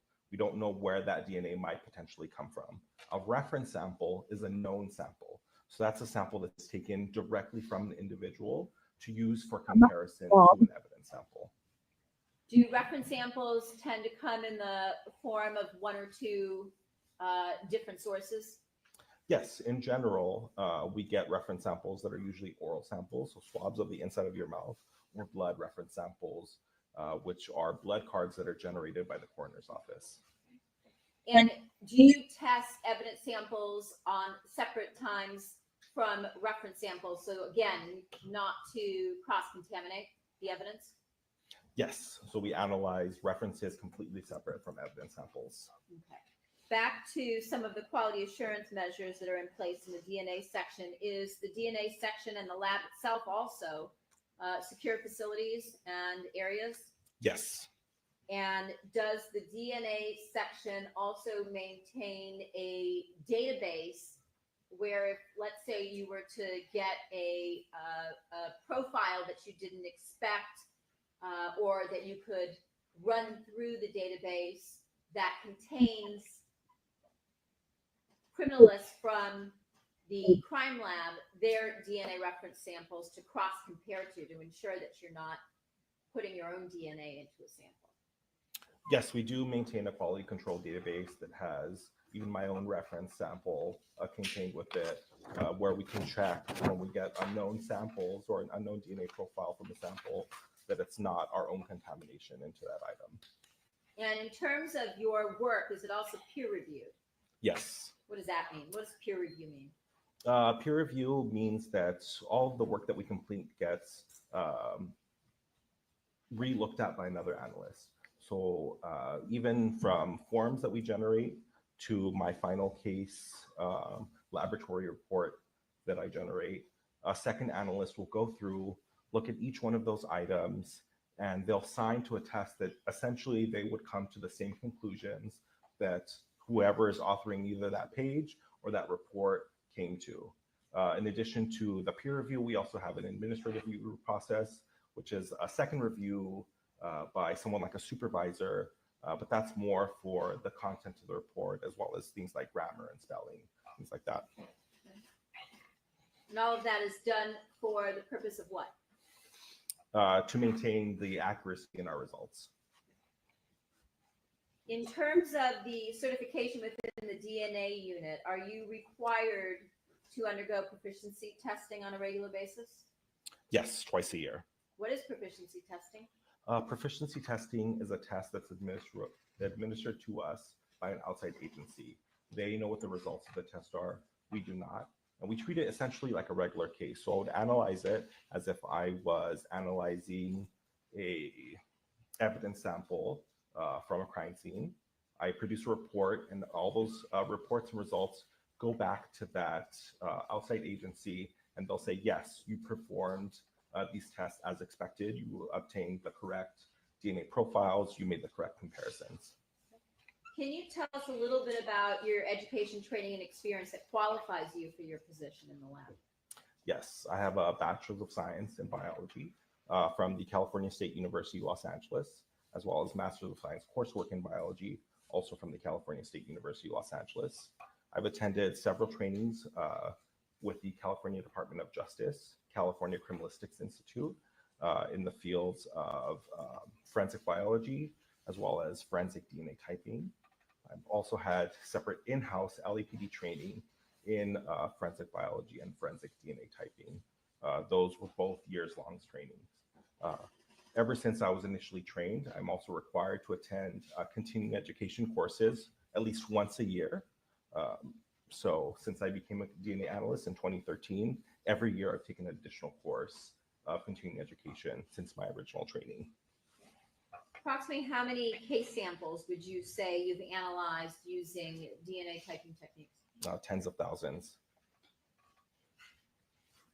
And have you also qualified and testified before with respect to DNA analysis and the results multiple times? Yes.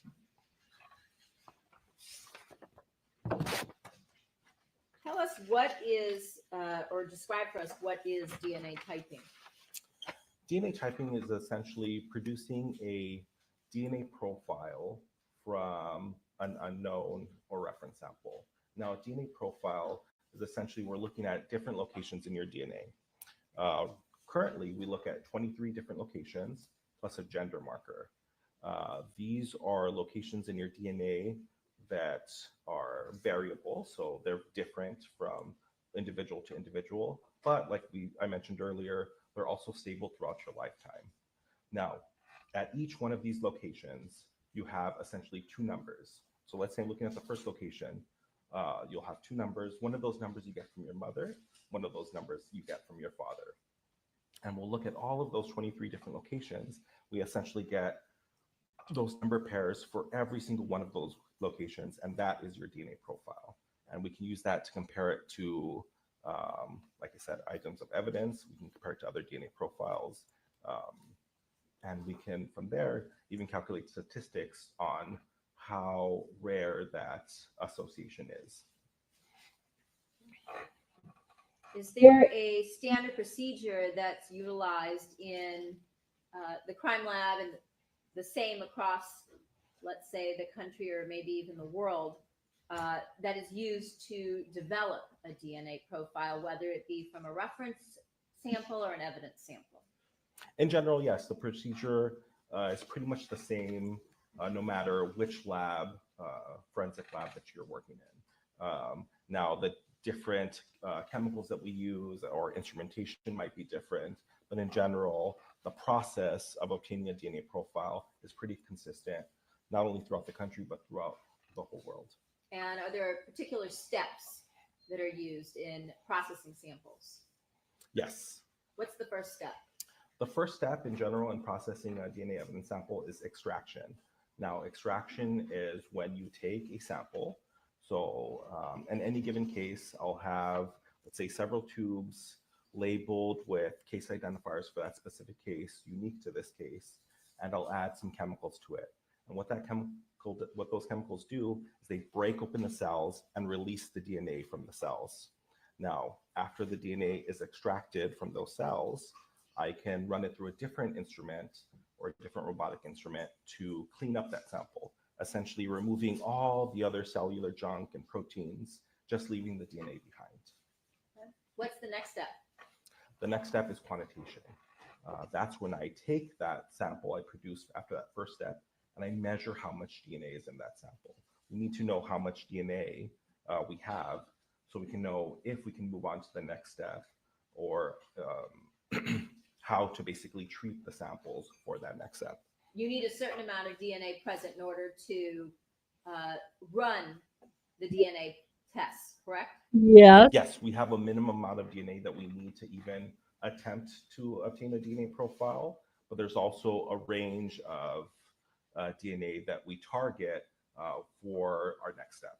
And your laboratory and section set thresholds for minimum amounts, correct? Yes. Okay.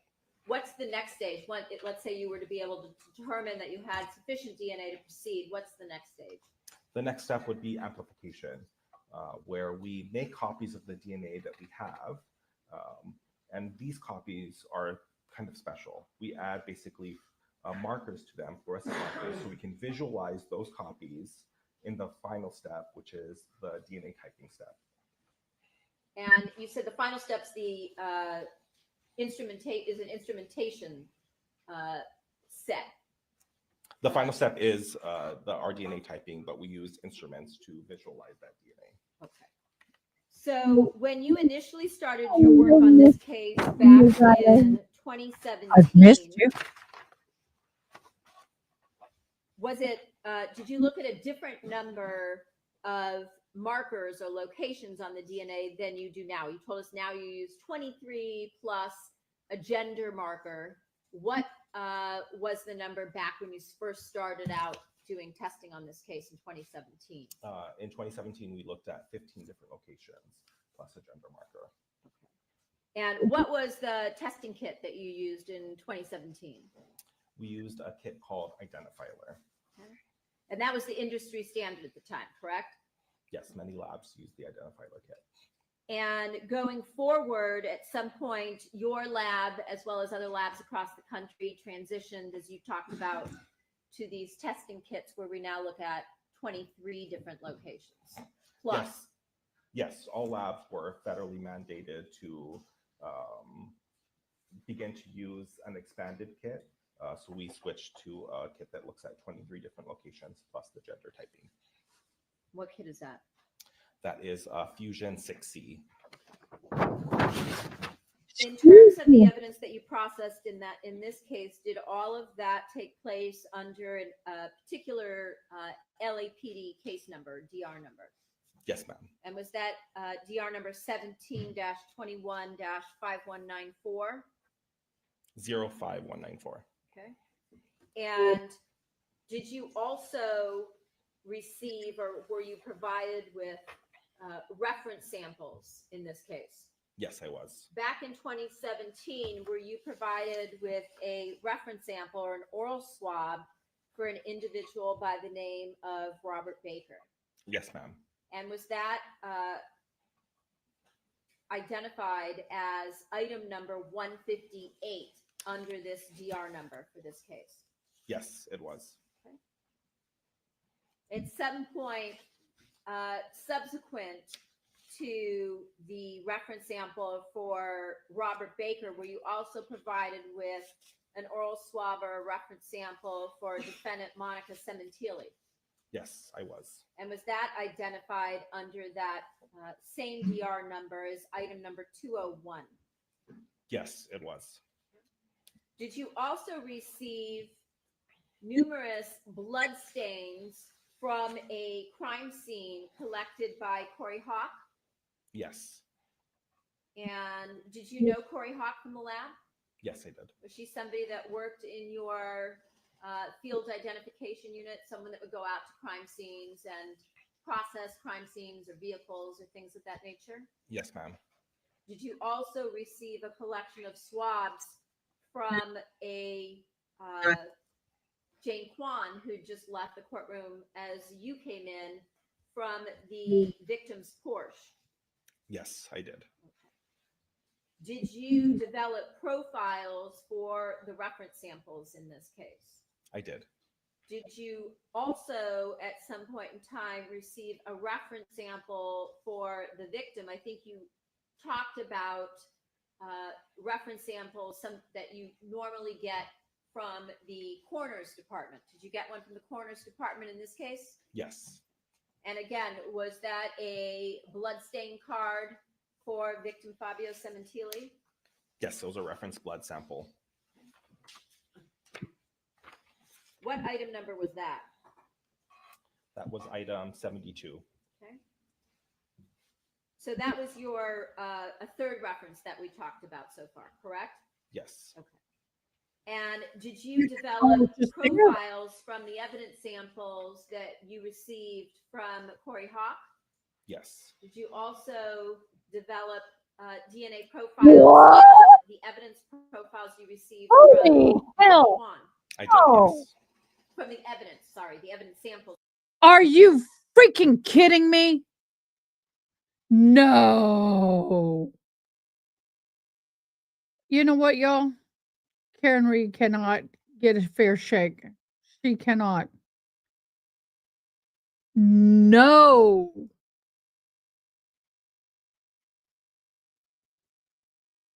Why will it not go to the end? I'm going to have to close it and reopen it. I'm going to tell y'all as soon as it will let me get down there. It won't scroll all the way down. Let me get to it.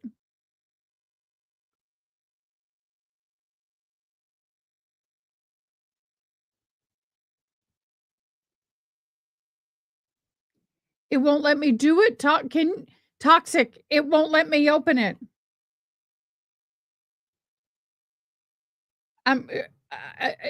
Discord is glitching. Oh, everything is glitching.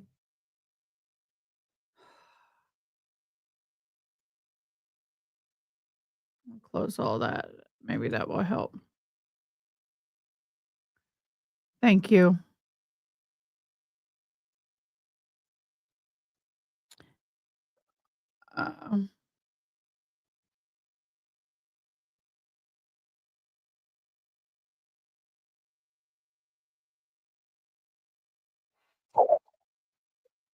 No, I don't want to play me. What the hell?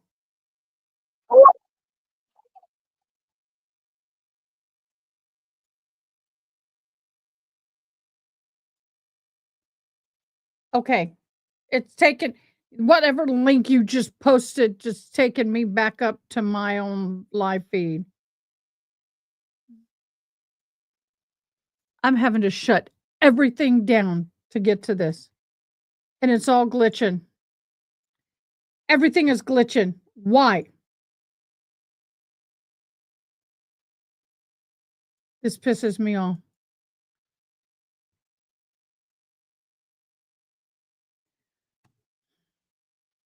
Wish y'all could see what's happening. Everything's glitching when I try to get to what I'm trying to get to. Give me a minute.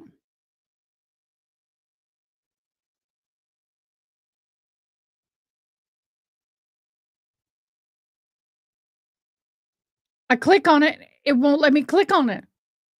What the hell?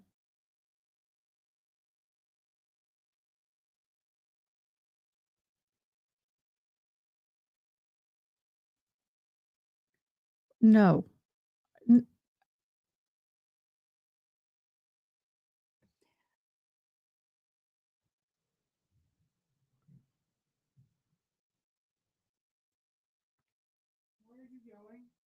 Because I need help and you normally. It was a very panicked.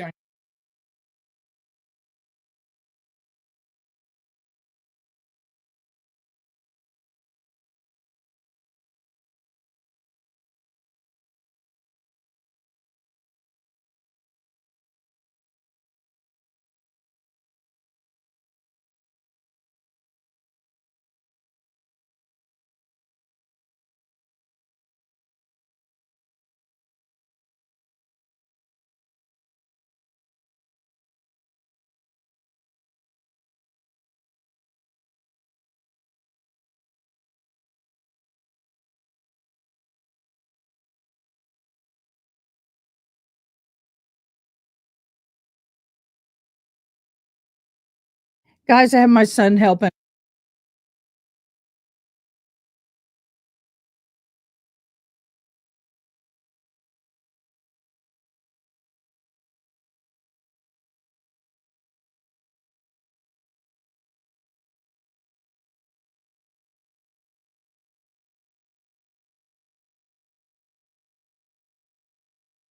Guys, I'm going to have to reboot. You stay here. You stay here. Big Karen Reed News. You guys stay here. I'm going to have to close it down. I'll come right back. I promise you.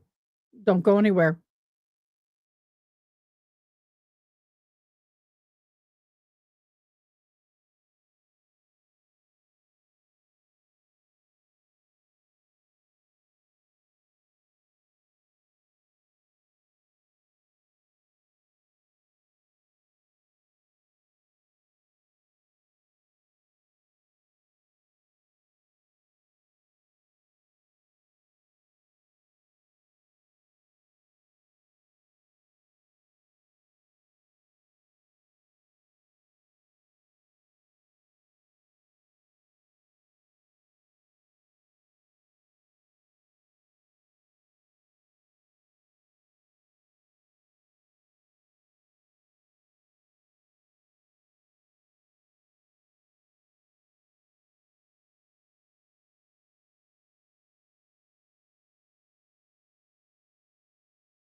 Hey guys, I'm here.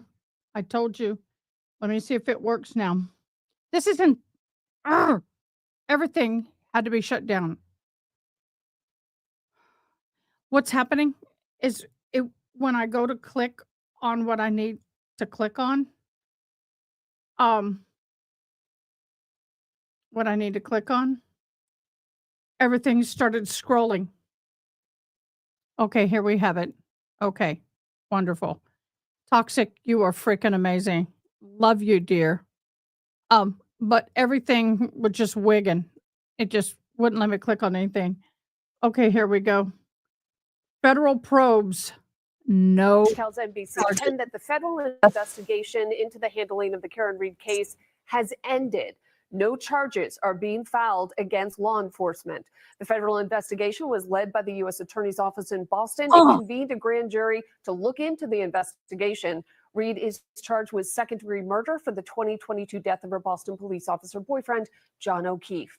Now, meanwhile, the Reed case returns to court in Dedham tomorrow. Yeah, the hearing comes a week after the judge suspended the previous one. Judge Beverly Cannoni announced that she had grave concerns about new information provided by the prosecution. That new information involves prosecutors saying 2 experts at Reed's first trial were paid by the defense for their testimony. And the defense denies this, and prosecutors also say the defense did not reveal that they collaborated with those experts before the trial began. We'll carry tomorrow's Karen Reed hearing live on NECN and anywhere you stream our news. Special Thank you so much, love. Y'all, nothing. They get away with it. They get away with it. I'm pissed. I'm beyond pissed. What are your thoughts? Again. Yeah. Yep. They get away with it. They get away with it. And I'm livid. I'm very angry. And I think it's crap. And I don't think it's right. There is something amiss in all of this. There's something amiss. And I know the feds did their investigation, but once again, the cops get away with their crap. Cops get away with it. So do you know what this means? This is going to hurt her trial. This, to me, I'm afraid is going to hurt her when it comes to trial, because she can't sit there and say they did something wrong. Feds found them, the police department, fine. Whatever they did wasn't illegal. Immoral? Yeah. Not following policy and procedure? Yeah. But the investigation into the police department in and of itself is closed and no charges will be brought. This is devastation, in my humble opinion. I'm not a lawyer, but I will watch out for. Why is that still going? I told you to stop. Yeah. What are your thoughts? Anybody want to chime in? The conversation's open.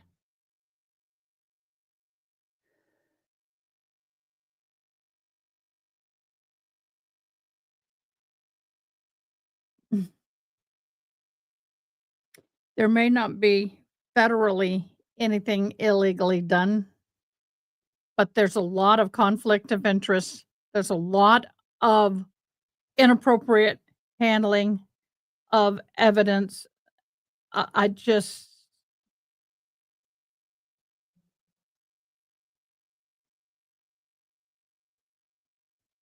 I'm at a loss.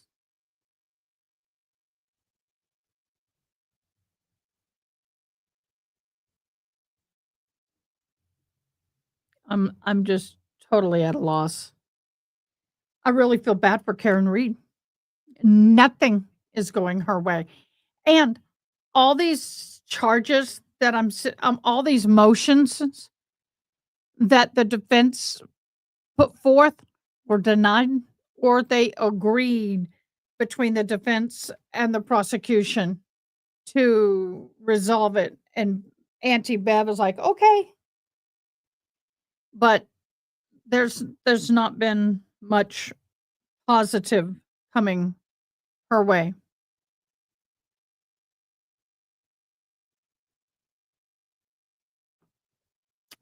I don't put it past the federal government to be bought off. I'm just saying. This could run deeper than just county or state. This could have a trail up. God only knows. Let's get back into this trial while I cool off with beads. I'm so mad. DNA profile. Something needs Yes, to break her obviously, way. Actually screened presumptively positive for blood, and this was a complete profile. So this was a DNA profile from one individual, a complete profile, and that one matched the DNA profile obtained from Fabio Sementilli. If hypothetically someone walked through the victim's blood and tracked it into a vehicle, would this be commonly an area that you would test for potential DNA? I mean, yes, if somebody walked through a bloody crime scene and then drove a car away, I would test the car pedals to see if there was potentially blood. I would test whether we knew they walked through it or not.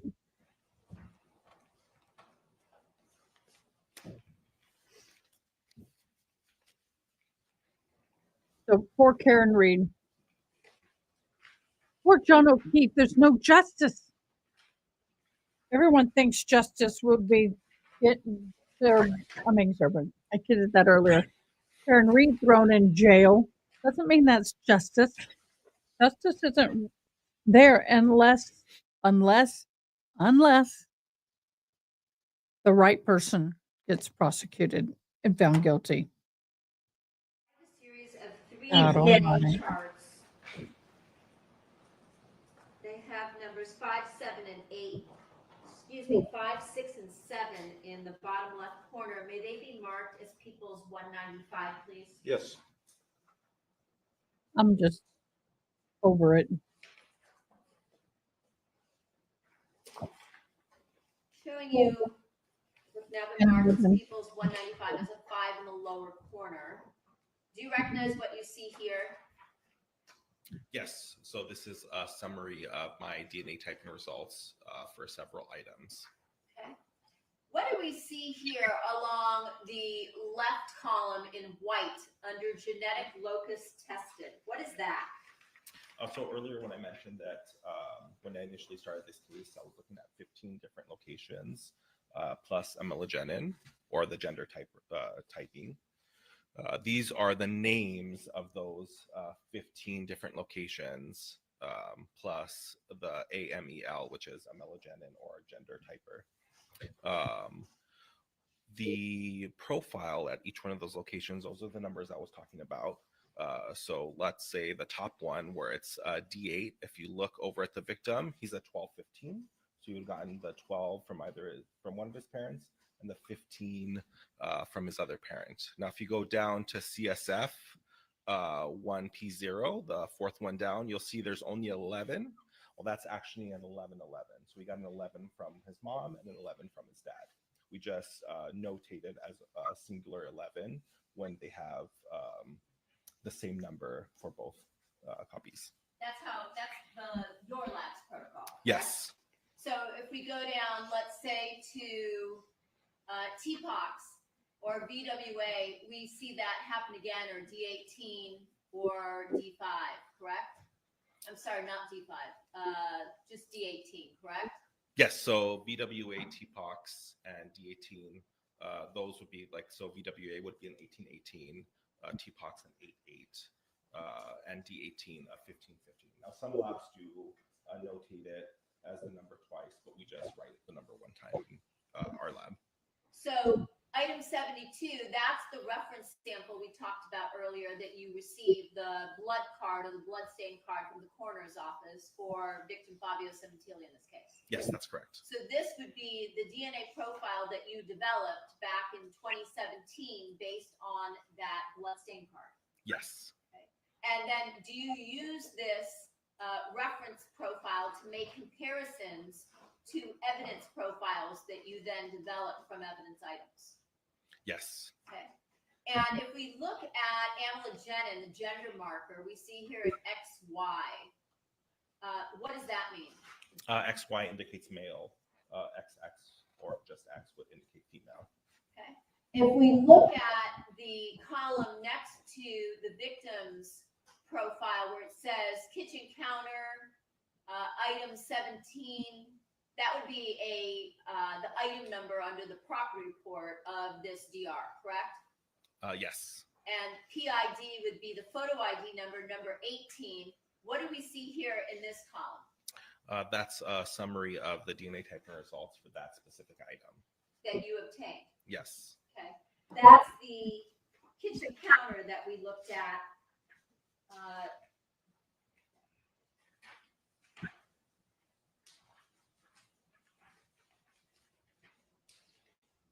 In Exhibit 7 that has a 39 in the lower left corner. Is that correct?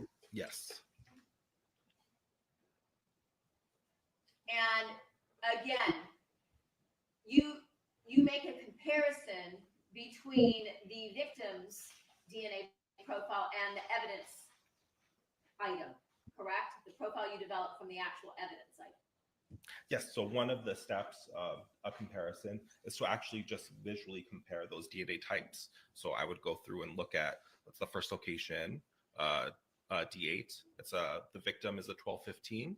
The kitchen counter is a 1215. That's consistent. Then I would go location by location. Okay, let's talk about that. These comments. They suspended all civil investigations. What about Proctor?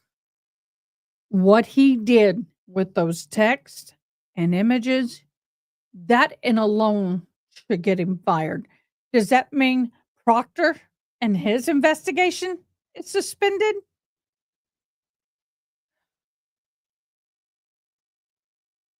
Well, they're not gonna end it until after her trial, because you never know what's gonna come up.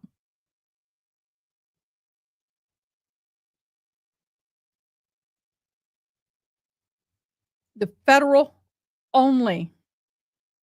Okay.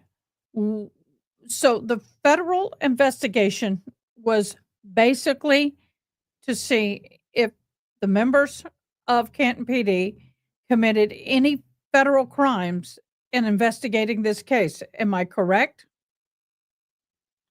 So they find that they have not committed any federal crimes, i.e., none of the police ended John O'Keefe's life, right?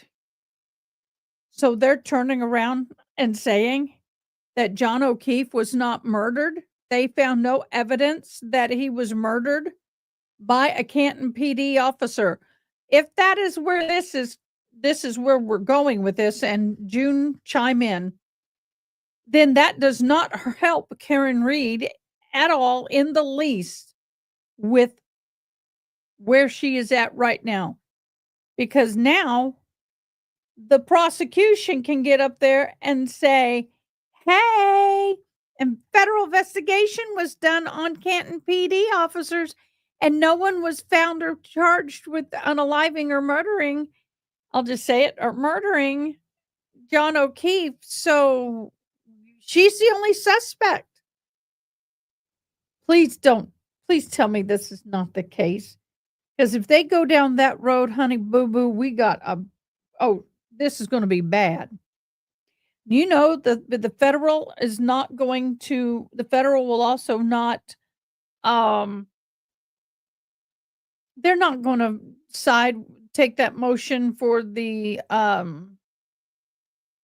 double jeopardy motion. That's going to be denied. You know it. I don't think this poor woman can get any kind of a proper leg up in this case at all. I'm a little flustered right now. I can see where the prosecution's going to be able to, they're going to fight to be able to bring this into trial and say, hey, the FBI did an investigation. They deeply investigated every one of the Canton PD officers involved in the case, and none of them have been brought up on charges. They said that the case was closed and no charges were going to be filed. So we can't sit there and say that it was somebody in the house that did it, because the Fed said nobody's being brought on charges, thus therefore they're innocent. I need some feedback from y'all, but that's what I'm feeling right now. I need a process. At the end of the evidence profile, you see there's two locations down here that say ND. That stands for no data. These, I indicated earlier, were partial DNA profiles. We didn't obtain DNA profile information for those 2 locations.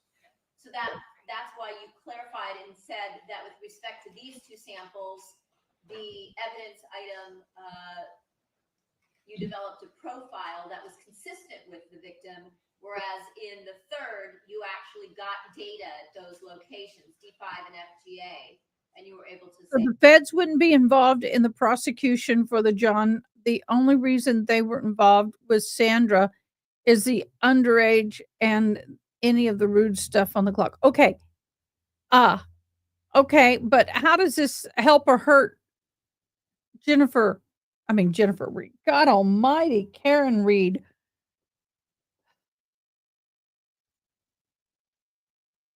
Yeah, but it can be unsealed. You can unseal things. This is just going to open a can of worms for her. Yes, so we'll I only find look the to see timing if interesting, it don't you? matches All of this evidence coming down the day before they had the If we student hearing. have an instance like this where I'm we have just saying, two it's people who interesting. didn't obtain data, we would only say consistent with.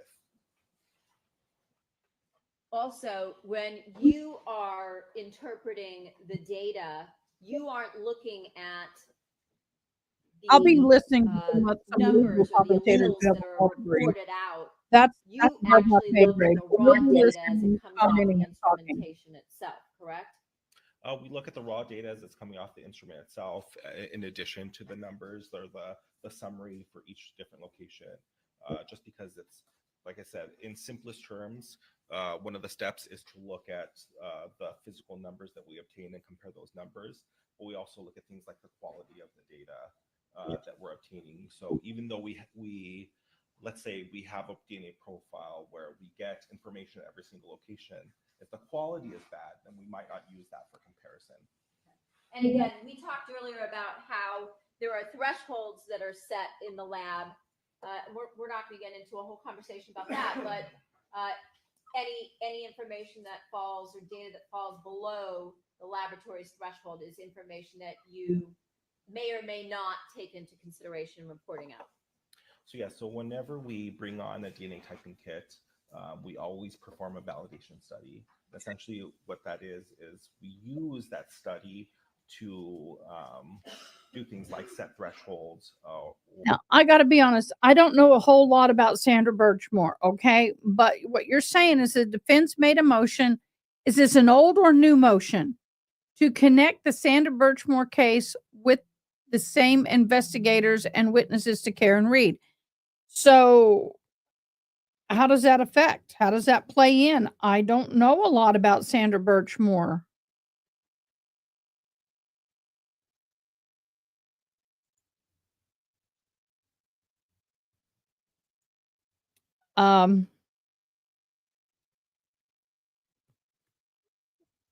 I think from what I thought or what I believed or understood and could have been wrong, that the FBI was investigating because of the allegations that he was unalived at the house. I don't know. For quality indicators for evidence. We learn how the evidence is going to behave in our laboratory with our equipment. We're able In to the set last motion thresholds hearing, yeah. based on that. What is that going to do now? And again, if we look over here in the final There's column, no FBI. No one's in trouble. No one's found guilty in the Birchmore case or anything like that. No charges are going to be filed. I don't know. This is one I'm going to have to defer to our wonderful legal analysis that analysts of that all of these other lawyer YouTubers are, because this is above my pay grade. I'm not a lawyer. I don't know how this is going to be affect, but I'm sure it's going to affect. from the Porsche, the clutch that we talked about, Yes. which matches the victim. Yes. I want to move on to a report that she drafted dated July 25th of 2017. Were you provided at this point or by this point with the reference sample for Robert Baker? Yes, I was. And we talked about that came in the format or the source of a buccal swab or an oral swab from the interior of the mouth. Yes. And did the swab itself, or the swabs that you received with respect to this reference sample for Robert Baker, come in an envelope from LAPD detectives Tellis and Gable that contained identifying information with respect to the individual Robert Baker? Yes, ma'am. Okay. And did you develop a profile for Robert Baker? Yes, I did.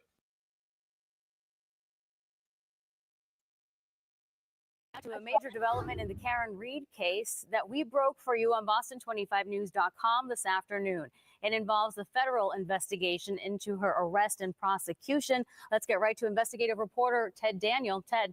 Hi, Carrie. Two sources tell me the federal probe of the Karen Reed case has officially ended and no charges will be filed. Both sources tell me the U.S. Attorney's Office in Boston notified state and local law enforcement last week.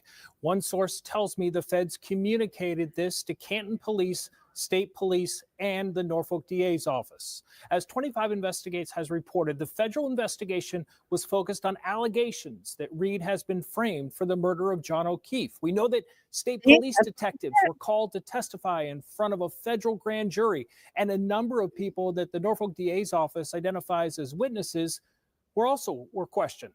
The feds turned over thousands of pages from their investigation prior to Reed's first trial. A lot of it was beneficial to Reed's defense. I spoke with defense attorney Marty Kane, a former prosecutor, about all this afternoon. Should the public feel, hey, that they probably did a pretty thorough job, went down every rabbit hole they could? I think it is safe to say that the U.S. Attorney's Office does their homework. They are, if they have a prosecution, they will move forward on a prosecution. But if something came to light that they were unaware of during the time of their initial investigation, which they absolutely have the fundamental right to go forward. This development comes 1 month after a new U.S. Attorney for Massachusetts was appointed. Leah Foley replaced Josh Levy, who resigned. The U.S. Attorney's Office declined to comment to us. State Police, Canton Police, Chief Helena Rafferty, and the Norfolk DA's office never responded to our calls. Reed's defense tells me they have no comment. Reed has a hearing tomorrow. I'm told Special Prosecutor Hank Brennan plans to announce all of this tomorrow in court. For 25 Investigates, I'm Ted Daniel. So there you go. All of that was on Karen Reed. All of that. Investigating the allegations that one of the Canton PD did it.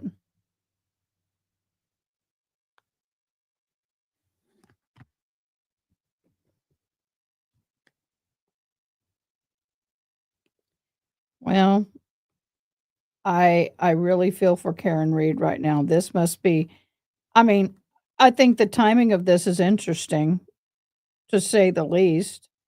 And this has to be a gut punch to her. And the fact that the motions that came down today, none of them help her. Yeah, I was asking what brothers. I don't know what you're talking about there, babe. I think that the timing on this is very interesting. And I think that between now and April, it is going to get super spicy. And, that leads me to believe that the only hope that she has at this point, and once again, I'm not an attorney, is her motion for the counts 1 and the double jeopardy motion. Now, that said, I don't have much hope now in that coming to for her either. I think that they're going to have to get another hung jury. I guess that's what they can hope for, is a hung jury. Because I don't see how this is going to go anywhere but a hung jury. with the charges and the way all this is run. So we'll keep an eye out on other people and see what everybody else says.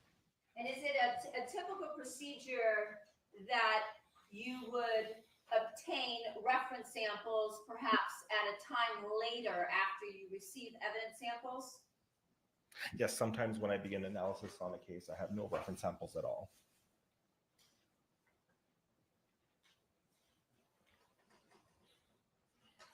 Showing you what's now been marked as People's 195 that has a 7 in the lower left corner. Can you tell us what we see here in this column that is blue next to the various locations that are tested? Yes, this is a summary of the DNA profile of Robert Baker. And again, if we look over one column, we see a column that at the top says kitchen floor, item 9, PID 9. Is this the DNA profile that you developed for that particular sample? Yes, ma'am. Would that be consistent with what we see in People's 7 that has a number 32 in the lower left corner for PID numbers 9? We'll start with 9. Yes. Okay. And so this is the DNA profile you developed from that blood stain. Yes. We look one over to item 10, PID 10. Is this the DNA profile that you developed from the stain that we see here? Again, People 7 has a 32 in the lower left corner, this blood stain here. Yes, ma'am. And on the far right, we see, again, a column that's marked. For those of you who were, I'm going to zoom because I knew they were going to break after that. For those of you who were kind of sort of following the Benjamin Elliott trial where he stabbed his sister, he said he was sleepwalking. He didn't mean to do it. He was just found guilty of murder. So that's a Texas case, I believe, and he was found guilty. So, yeah. It was his twin sister, I believe, that he unalived. Poor baby. By stabbing her in the middle of the night. I will be watching that. June, give me a yes or no. Are you on Discord by any chance, please? Let me know. No, I don't want to play that. This one is on a break. I am looking for more stuff.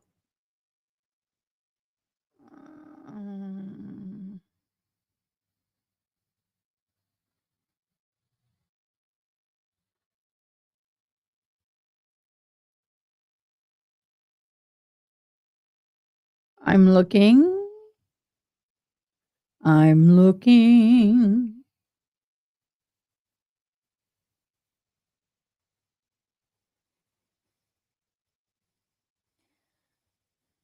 You just you go up under, let me get to Discord. You're in my Discord. You are going to just go into, scroll down under members corner, go to members chat and just say, hi, Ada, and then I'll pick you up. All right. Wonderful. I'll probably interpret it. Thank you. But this to me is a huge injustice. I think I'm really concerned about the timing of all this. I'm really concerned about the timing, how all of this is coming out.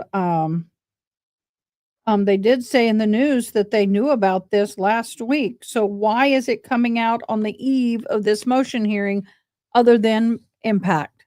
And I don't think that's right. But what can I say? Y'all, this world needs a lot of prayer, and she does too. I don't think I have met anyone, and if I did, I don't remember, who believes that she actually did this.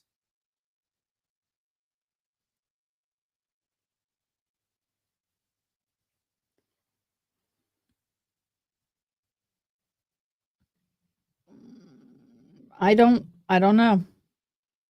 My mind is kind of reeling at it right now. It is. So I guess everybody will be watching Mr. Runkle tonight, or a lot of people tonight. I'm sure a lot of the attorneys tonight will be going live to, I'm sure a lot of them will go live tonight to help explain all this, which is fine. You know, I'm not a lawyer at this moment. Okay, I'll get you in a little bit.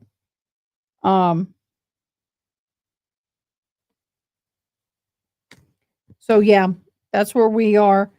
The Sementilli trial. I know this is very boring to a point because we've got all of the we're listening to a lot of the analytical type stuff. We're talking about genetics and DNA and all of that, and some of us are not into that. I get kind of bored with it myself, I will admit. So I get it. I fully understand it. So there we go.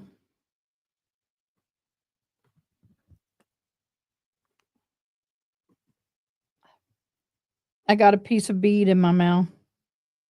Somebody asked what I'm doing when I'm biting on my artwork. I'm popping beads out because sometimes when you put one too many in and it doesn't fit, you can't undo the whole thing. So you pop out the bead. You break it out because these are glass beads. So they can be broken quite easily if you know what you're doing. And there we go. Okay, I'm going to take a break from this and we are going to start talking about this.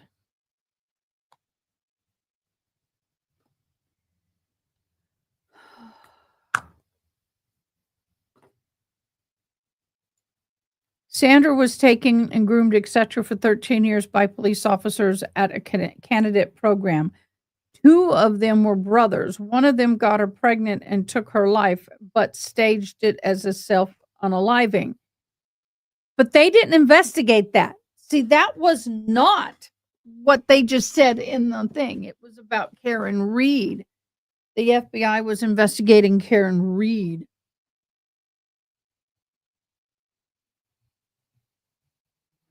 Oh, don't eat. No, I'm not. I'm just popping them, and then you'll see me go like that.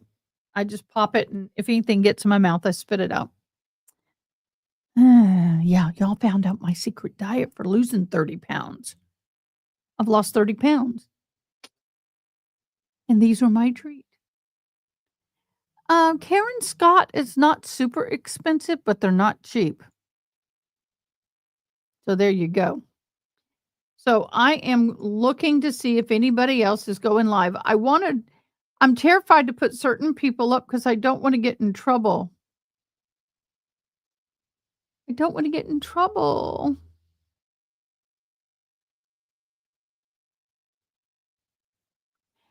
The Timothy Hoshinsklich case continues after plea deal rejection.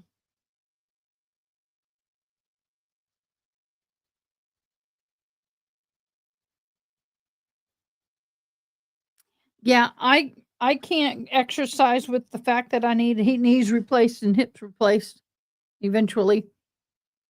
So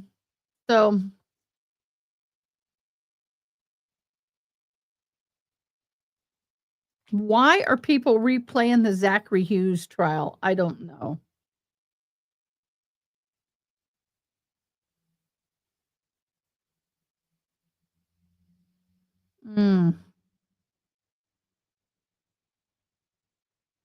I'm looking.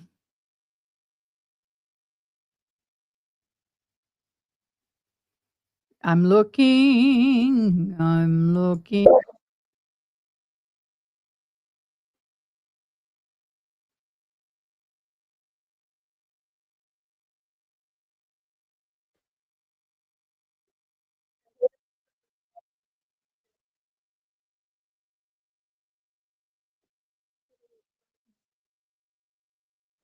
We are back on the record. People says the team defendant is present, all counsel present, jury and officer present. Mr. Cepeda, you're still under oath, and the people may continue with their They're back. examination. That was short.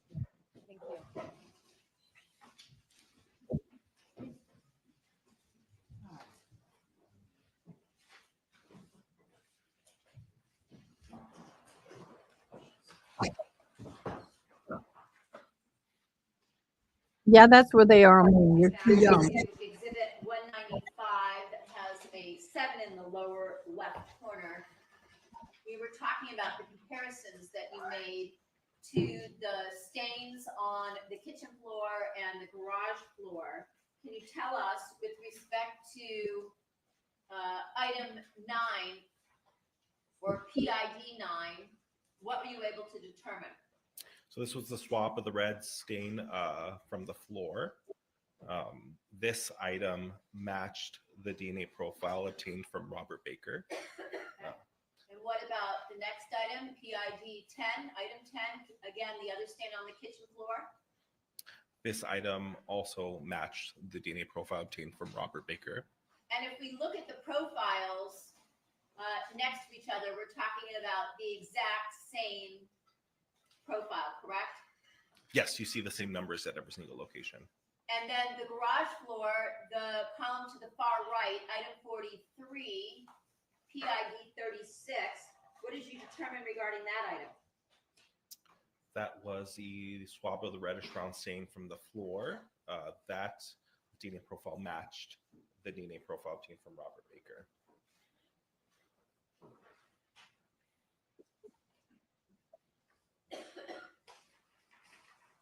Showing you what's now been marked is exhibit 195 that has a 6 in the lower left corner. Again, looking at the reference sample in blue, the DNA profile you developed for Robert Baker, but now looking at evidence samples recovered from the Porsche, the left door panel, the interior left door panel, what do we see here? Which would be item 54, PID 11. Yes, this DNA profile also matched the DNA profile obtained from Robert Baker. And the one next to that, the left, or the driver's seat controls, which is item 61, PID 18. What were your conclusions about that particular item? This DNA profile also matched the DNA profile obtained from Robert Baker. And again, just for reference, the interior driver's door in exhibit 193 that has a 14 in the bottom left corner. This is the stain here that you tested, correct? Yes.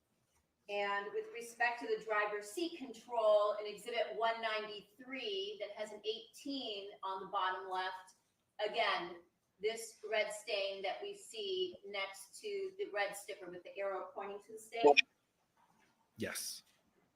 Now, did you, when you say it matched to Baker, you talked to us before the break about being able to calculate statistics to determine the rarity of a particular profile. Did you calculate statistics in this case? I did. And what did you determine with respect to all of these results contained in exhibit 195, 6, 195, 7? So the DNA profiles obtained from, I'll go through the item numbers, item 43, 54, 61, 9, and 10 occur approximately 1 in 5 quintillion unrelated individuals. I'm sorry. Say it again, please. 1 in 5 quintillion unrelated individuals. If we hear the number quintillion, I mean, most of us know what a million or a billion or maybe even a trillion, but when we talk about a quintillion, how many zeros are we talking about? 5 quintillion is a 5 followed by 18 zeros. Okay. So what is the current population of the Earth, approximately? At the time we did this testing, it was about 7 billion individuals. It's probably somewhat greater than that, but not quite 8, correct? That's around 8 now. Okay. So how many times the population of the planet Earth would you need before you would see that number again, that profile? So if you, Earth, like I said, is at this time was about 7 billion.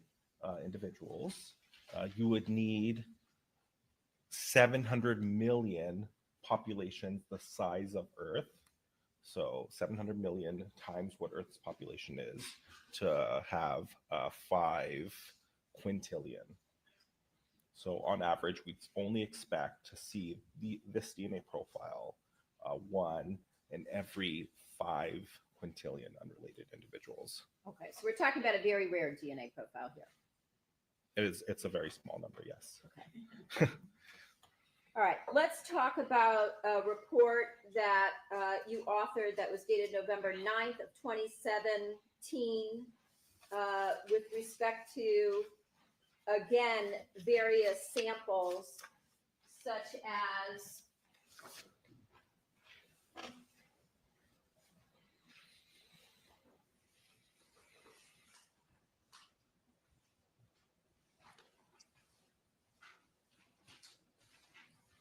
evidence from the crime scene.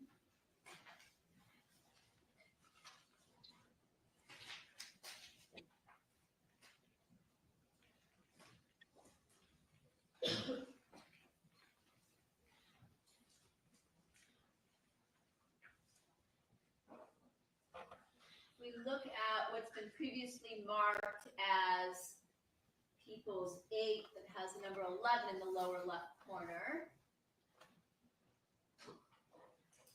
Placard or PID number 1, this blood stain that we see here out on the patio area. Did you do an analysis of that stain? Yes, I did. And what result did you obtain? This DNA profile was consistent with the DNA profile obtained from Fabio Sementilli. I'm sorry, I didn't hear you. Sorry, it was consistent with the DNA profile obtained from Fabio Sementilli. Okay. And did you calculate a statistic? Yes. So in this case, because when I analyzed the reference initially, I was only analyzing 15 locations. Once I got to this request, we had already changed over to looking at 23 different locations. So I only had 15 locations to compare because of the limitation of the reference. So using 15 of 23 locations, this DNA profile occurs in approximately 1 in 2 quintillion unrelated individuals. So again, you told us that quintillion has 18 zeros. Yes, so this would be a 2 followed by 18 zeros.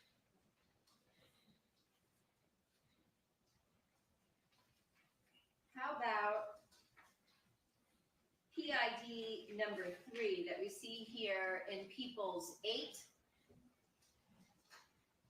that has a number 12 in the lower left corner?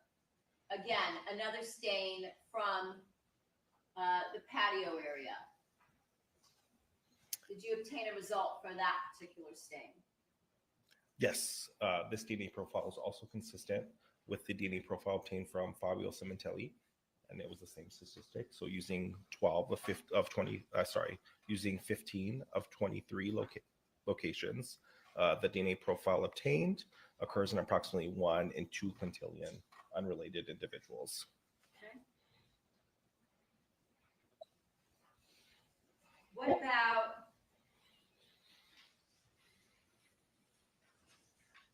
the stain that we can see here in People's Exhibit 7? Has a 41 in the lower left corner. Looks like it's on the door jamb area leading to the patio from the kitchen. Yes, so this was a red stain on the back door interior door jamb. This DNA profile that I obtained from this item was also consistent with the DNA profile obtained from Fabio Sementilli, and using 15 of 23 23 locations, the DNA profile obtained occurs in approximately 1 in 2 quintillion unrelated individuals.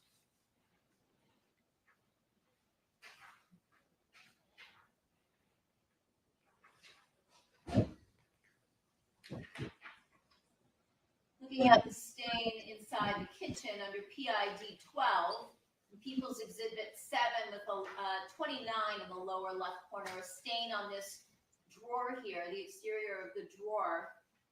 did you obtain DNA results for that particular blood stain? Yes, I did. And what was that? So we call this a swab of reddish brown stain on the cabinet.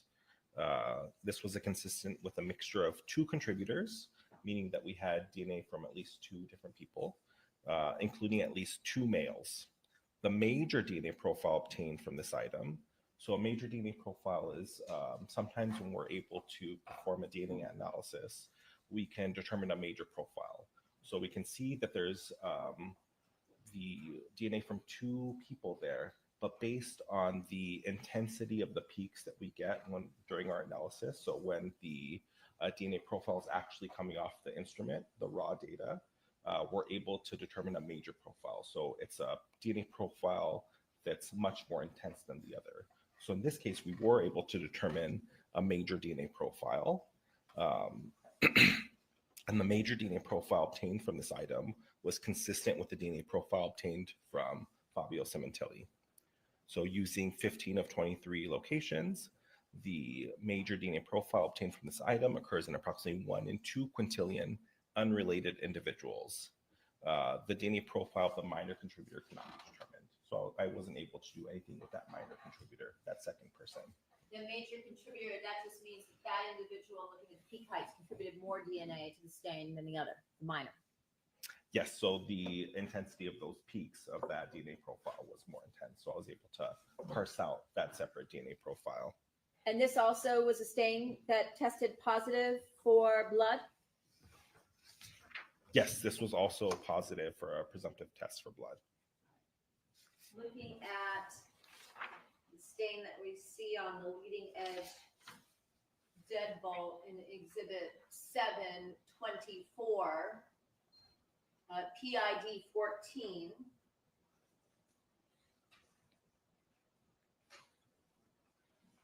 This red stain that we can see here, you were able to obtain results from that particular stain. Yes, so we called this reddish stain from the garage door leading at deadbolt. So the DNA profile obtained from this item is consistent with a mixture of 2 contributors, including at least 2 males. The major DNA profile obtained from this item is consistent with the DNA profile obtained from Fabio Sementilli. So using 15 of 23 different locations, the major DNA profile obtained from this item occurs in approximately 1 in 2 quintillion unrelated individuals. I'm sorry, go ahead. The DNA profile of the minor contributor cannot be determined. Okay. So again, you had one individual who contributed more DNA to the mixture profile than the other. Yes. Okay. Let me give you a hypothetical. If the killer were to have, after murdering Mr. Sementilli on the back patio, came through the kitchen, through this door that we see here, where we have the PID 14, and went into the garage and had blood from the victim on his hands, would that be consistent with the type of stain and results that you had in this case? Yes, I think it would be consistent because blood is a very rich source of DNA. There's lots of DNA in blood. So when you have something, let's say from just touching an item, like if I'm touching this microphone or my notes here, I'm less likely to leave behind DNA from touch. It's not as rich of a source of DNA as blood. So if there's blood on my hands, I'm more likely to leave DNA behind from that blood than me actually touching the item. So if we talk about touch, we're talking about skin cells, right? It could be skin Sweat. cells. It could also be sweat. It could be some saliva, just because we do a lot of things with our hands. Like I run my hand through my hair, I could cough. So there's lots of ways we deposit DNA onto our hands. But that is a less, as you said, rich source than perhaps what we would find with blood or semen. That's pretty much a hit. All right. Let me ask you about another sample, looking at people 7, has a 37 in the bottom left corner. If we look at PID 16, this little blue rag, did you obtain any results from this item? Yes. So this in my report was called cutting from a reddish brown stain on the blue towel. Item 23, PID 16. This DNA profile matched the DNA profile obtained from Robert Baker. The DNA profile obtained from this item occurs in approximately once in greater than 1 septillion unrelated individuals.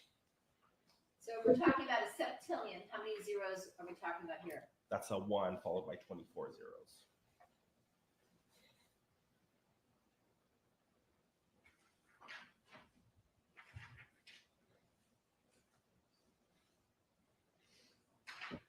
Greetings Also from test Spain, Elena. Stain from You're just hopping on. We've had some Karen Reed news hit, which wasn't what we wanted to hear. The federal government is not going to bring charges on anybody from the Canton PD from their investigation, which is not going to help Karen Reed at all.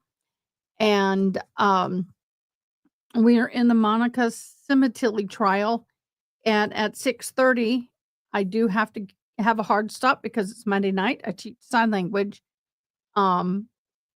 So we will have to go. When I get back tonight at about 8:30-ish, I'm going to come back live again. So y'all come back and join me. That'd be you. We are going to talk about a lot of the motions. Now, I know you may go somewhere else and that's fine, but I'm going to come back and talk about motions. So let's get back to trial. the first floor hallway closet door, PID 25. Yes. What was the result that you obtained, Benny? The DNA profile obtained from this item was I'm gonna consistent go out. with a mixture of 2 contributors, including at least 1 male. The major DNA profile obtained from, I believe we called this the swab of the reddish brown stain on the hallway closet, was consistent with the DNA profile obtained from Fabio Sementilli. Okay. So using 15 of 23 locations, that major DNA profile obtained from this item occurs in approximately 1 in 2 quintillion unrelated individuals. And again, was this a stain that tested positive for blood? Yes, it tested presumptively positive for blood. Same hypothetical, if after the murder of Fabio Sementilli, the killer went through the home in order to stage a crime scene and transferred blood onto the closet door, would that be consistent? Yes. Looking at a stain from that same area, but this time the hallway floor, PID 26. Did you test that item? Yes. And what results did you obtain? The DNA profile obtained from the swab of the red brown stain from the hallway floor was consistent with a mixture of 2 contributors, including at least 1 male. The major DNA profile obtained from the sample is consistent with the DNA profile obtained from Fabio Sementilli. Same statistic using 15 of 23 locations. The major DNA profile obtained from this item occurs in approximately 1 in 2 quintillion unrelated individuals. And that stain did also chemically test positive for blood? Yes, it was presumptive positive for blood. Looking at equals 193, there's a 16 in the bottom left corner. The stain that we see here on the steering wheel in the Porsche, did you test that particular stain?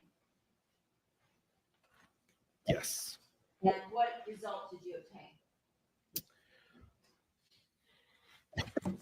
This was PID 14. item 57, correct? 57 is the swab item number, and the PID Yes. number is 14. So the DNA profile obtained from this item matches the DNA profile obtained from Robert Baker. And did that stain also test positive for blood? Yes, it did. And did you calculate a statistic? Yes, this DNA profile occurs approximately once in greater than 1 septillion unrelated individuals. And you told us a septillion means 24 zeros. Yes. Okay. Let's move on to your report dated May 15th of 2018.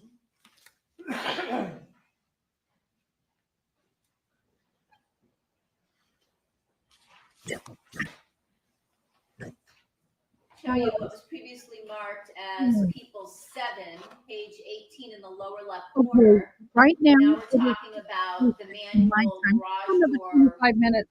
release handle. Did you test a swab of that particular area? Yes, I did. And what, if any, results did you obtain? This would be PID 39, swab number 42. So the DNA profile obtained from the swab of the garage door track release handle is consistent with a mixture of 2 contributors, including at least 1 male. The major DNA profile obtained from this item is consistent with the DNA profile obtained from Robert Baker. Using 13 of 23 locations, the major DNA profile obtained from this item occurs in approximately 1 in 900 trillion unrelated individuals. The DNA profile of the minor contributor could not be determined.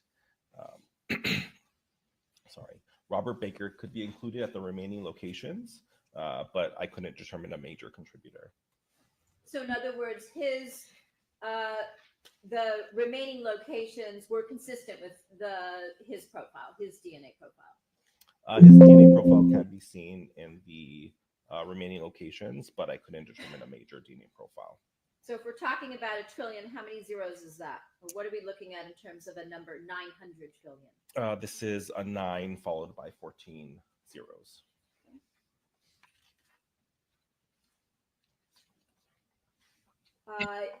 In November of 2018, were you asked to provide a portion of the reference sample for Robert Baker to a DNA analyst on the sheriff's side of the crime lab? Yes. And who did you provide a portion of item 158, that swab, the 2 swabs for Robert Baker? Who did you provide that to? Criminalist Leslie Thompson. Do you know Leslie? I know her from the sheriff's department, but not personally. But you share, A the facility. LAPD and the sheriff's department share the same building, correct? Yes. For the crime lab purposes. Yes, that's correct. I want to talk to you now about your report dated November 12th of 2020 with respect to some of the samples from the crime scene.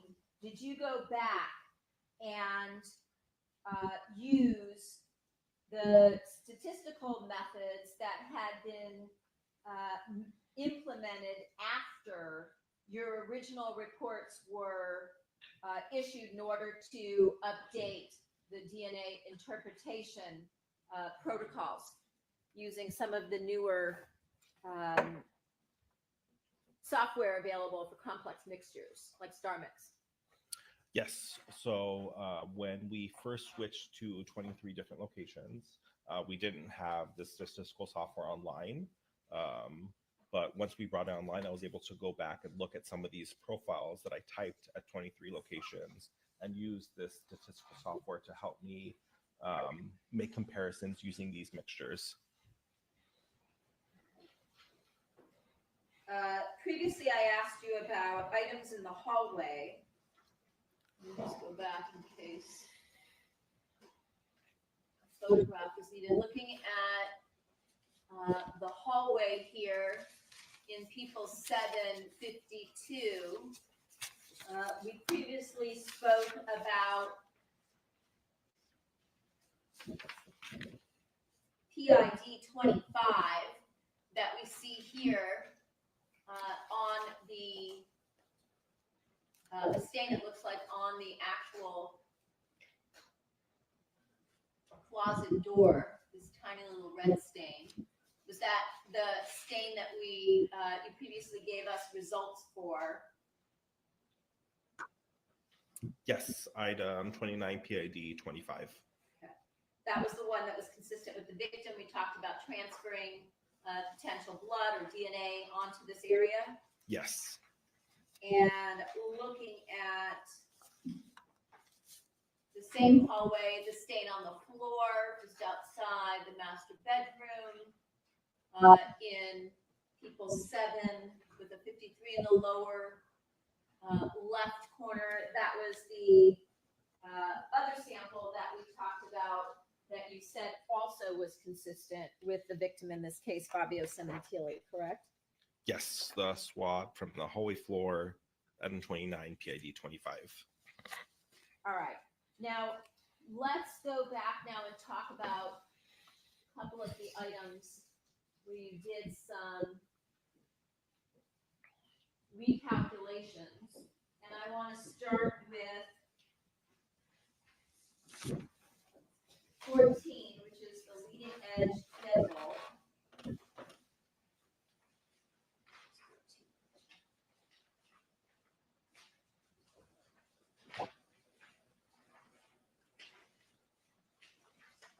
Here it is.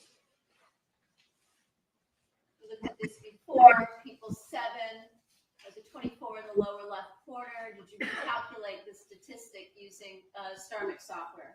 Yes, I did. And what did you determine? So I previously said this was a mixture of 2, including at least 1 male. So now with this statistical software, we're able to determine a few different things. So we have a mixture proportion. Mixture proportion is tells you about how much DNA each contributor contributes to that DNA profile. So we have mixture proportions of 98% and 2%. So the first contributor contributes about 98% of that DNA.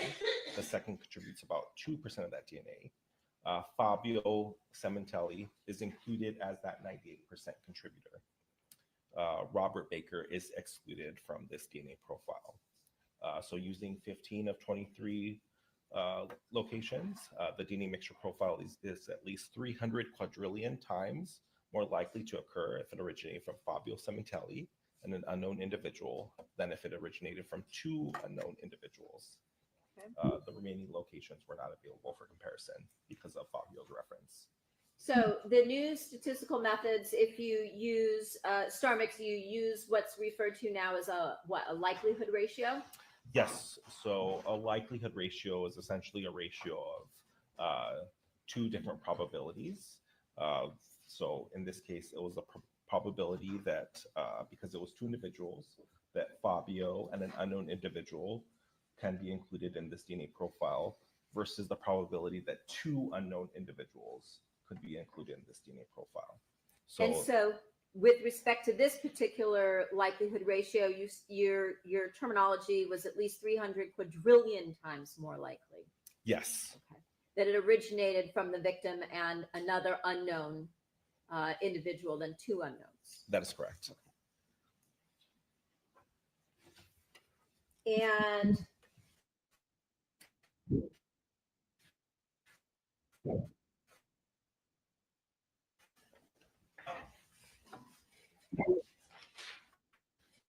I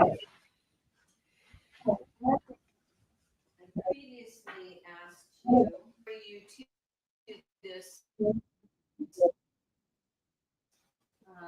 vinegar bottle, Heinz white vinegar that we see here in people 7 with a 40 in the lower left corner. And did you test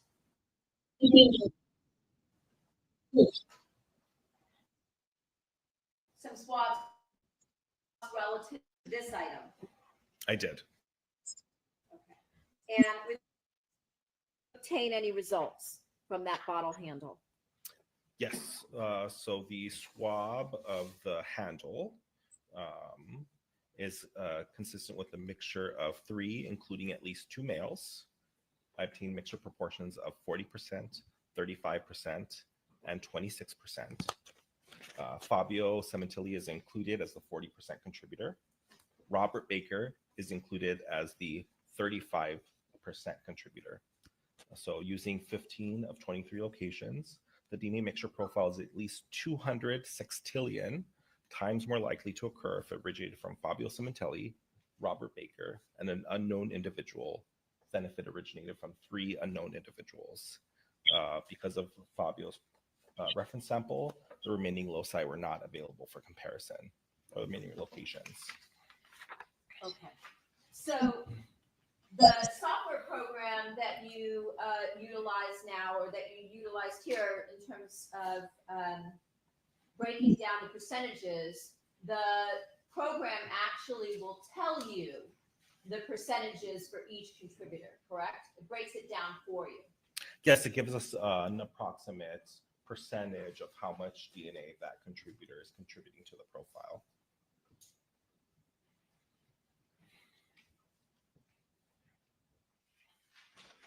Runner, I have a laboratory photograph of this vinegar bottle along with various notations. May it be marked as Peoples 196? Yes.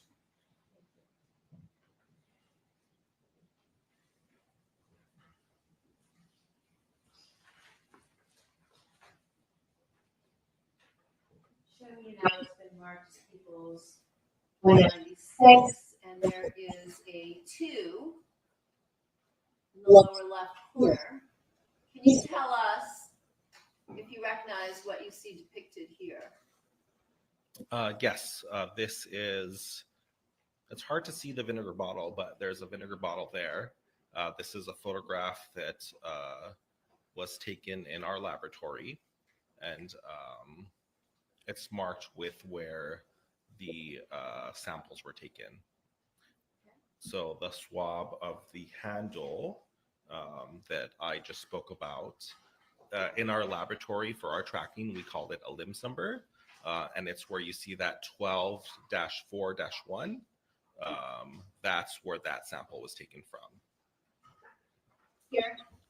Yes, and then it's pointing to where on the handle it was taken.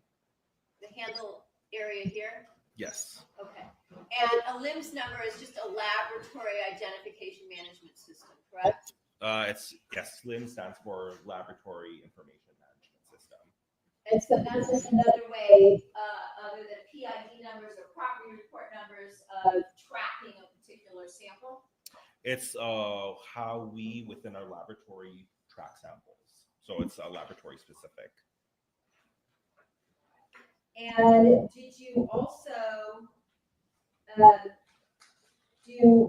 take a swab, or did you analyze a swab of the blood stain on the bottle itself? Yes. And did you reach any conclusions, obtain any results regarding that item? This would be item 25, PID 20. Yes. So the blood stain on the bottle, if you look on here, it's 12-4-2. So this was a mixture of 3 contributors, including at least 2 males. I obtained mixture proportion. Sementilli is included as the 83% contributor. Robert Baker is included as the 6% contributor. Using 15 of 23 locations, the DNA mixture profile is at least 1 septillion times more likely to occur if it originated from Fabio Sementilli, Robert Baker, and an unknown individual than if it originated from 3 unknown individuals. And I wasn't able to use the remaining locations because with Fabio's reference, it wasn't available for comparison. Now, at a subsequent time in March of 2021, did you issue another report going back to this item after receiving a reference swab, a buccal swab for the defendant, Monica Sementilli, from Detective Mitzi Roberts under item number 201. I did. And did you then go back to look at this particular item, PID 20, item 25, with respect to this vinegar bottle? I did. And what, if anything, did you determine at that point? So like I said before, this was a mixture of 3, including at least 2 males. The mixture proportions were 83%, 11%, and 6%. Fabio Sementilli is included as the 83% contributor. Monica Sementilli is included as the 11% contributor. And Robert Baker is included as the 6% contributor. So using 15 of 23 locations, the DNA mixture profile is at least 1 septillion times more likely to occur if it originated from Fabio Sementilli, Monica Sementilli, Robert Baker than if it originated from 3 unknown individuals. What was that number again? 1 septillion. So again, how many zeros? 24.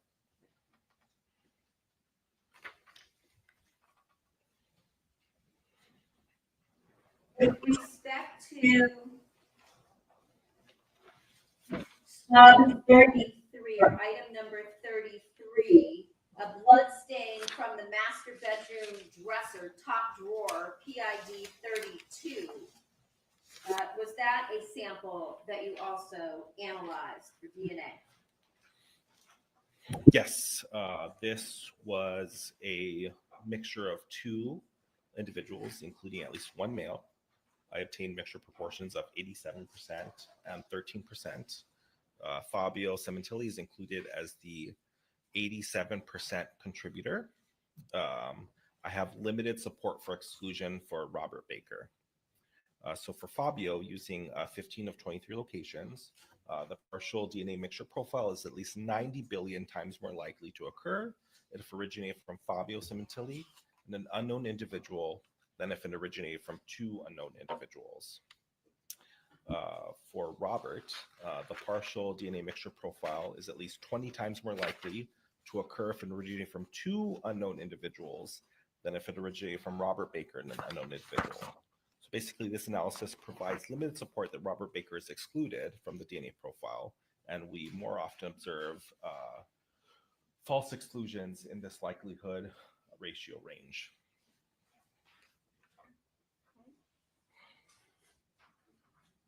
I have nothing further, Your Honor. Let's take our adjournment this time till tomorrow 9 o'clock. The evidence Yeah. applies. You'll not discuss this case either among yourselves or with anyone else. A former express any opinions of the cause. Okay, that was perfect timing. I'm like, yes. Oh, my mind is so not on this trial right now. I'll be honest with you. My mind is on Karen Reed, and I'm really worried about Karen Reed. I got to tell you, I'm worried. So if I'm up to it tonight, when I get done, I'll come. I should be up to it. I'll come on for a little while. It'll be about 8:30, 9 o'clock, Central Standard Time, PM. So I will come on and we'll talk a little bit about some of all this papers and everything that's happened, and give me time to think and wrap my head around it. One thing I will say is that they may not bring charges in that case, but it doesn't mean they won't do something in the Sandra Bernhardt, whatever her name is, case. So let me go do this. I will return. You guys are amazing. I appreciate you. And I've enjoyed being with you. And that was perfect timing. I know, right? Sometimes they go long in this trial. But we will see you later tonight. Everybody, be blessed. If I don't see you, have a good day. We'll see you tomorrow. Everybody keeps asking, am I covering Karen Reed? Yes.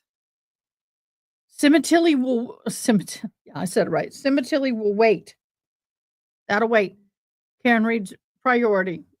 We'll see you in a little bit. Thank you so much. Y'all have a great dinner. Be back here between 8:30 and 9 o'clock. All right. Thanks for watching. Please comment, like, share, and most importantly, subscribe. I hope you have an awesome day. Till next time, take care.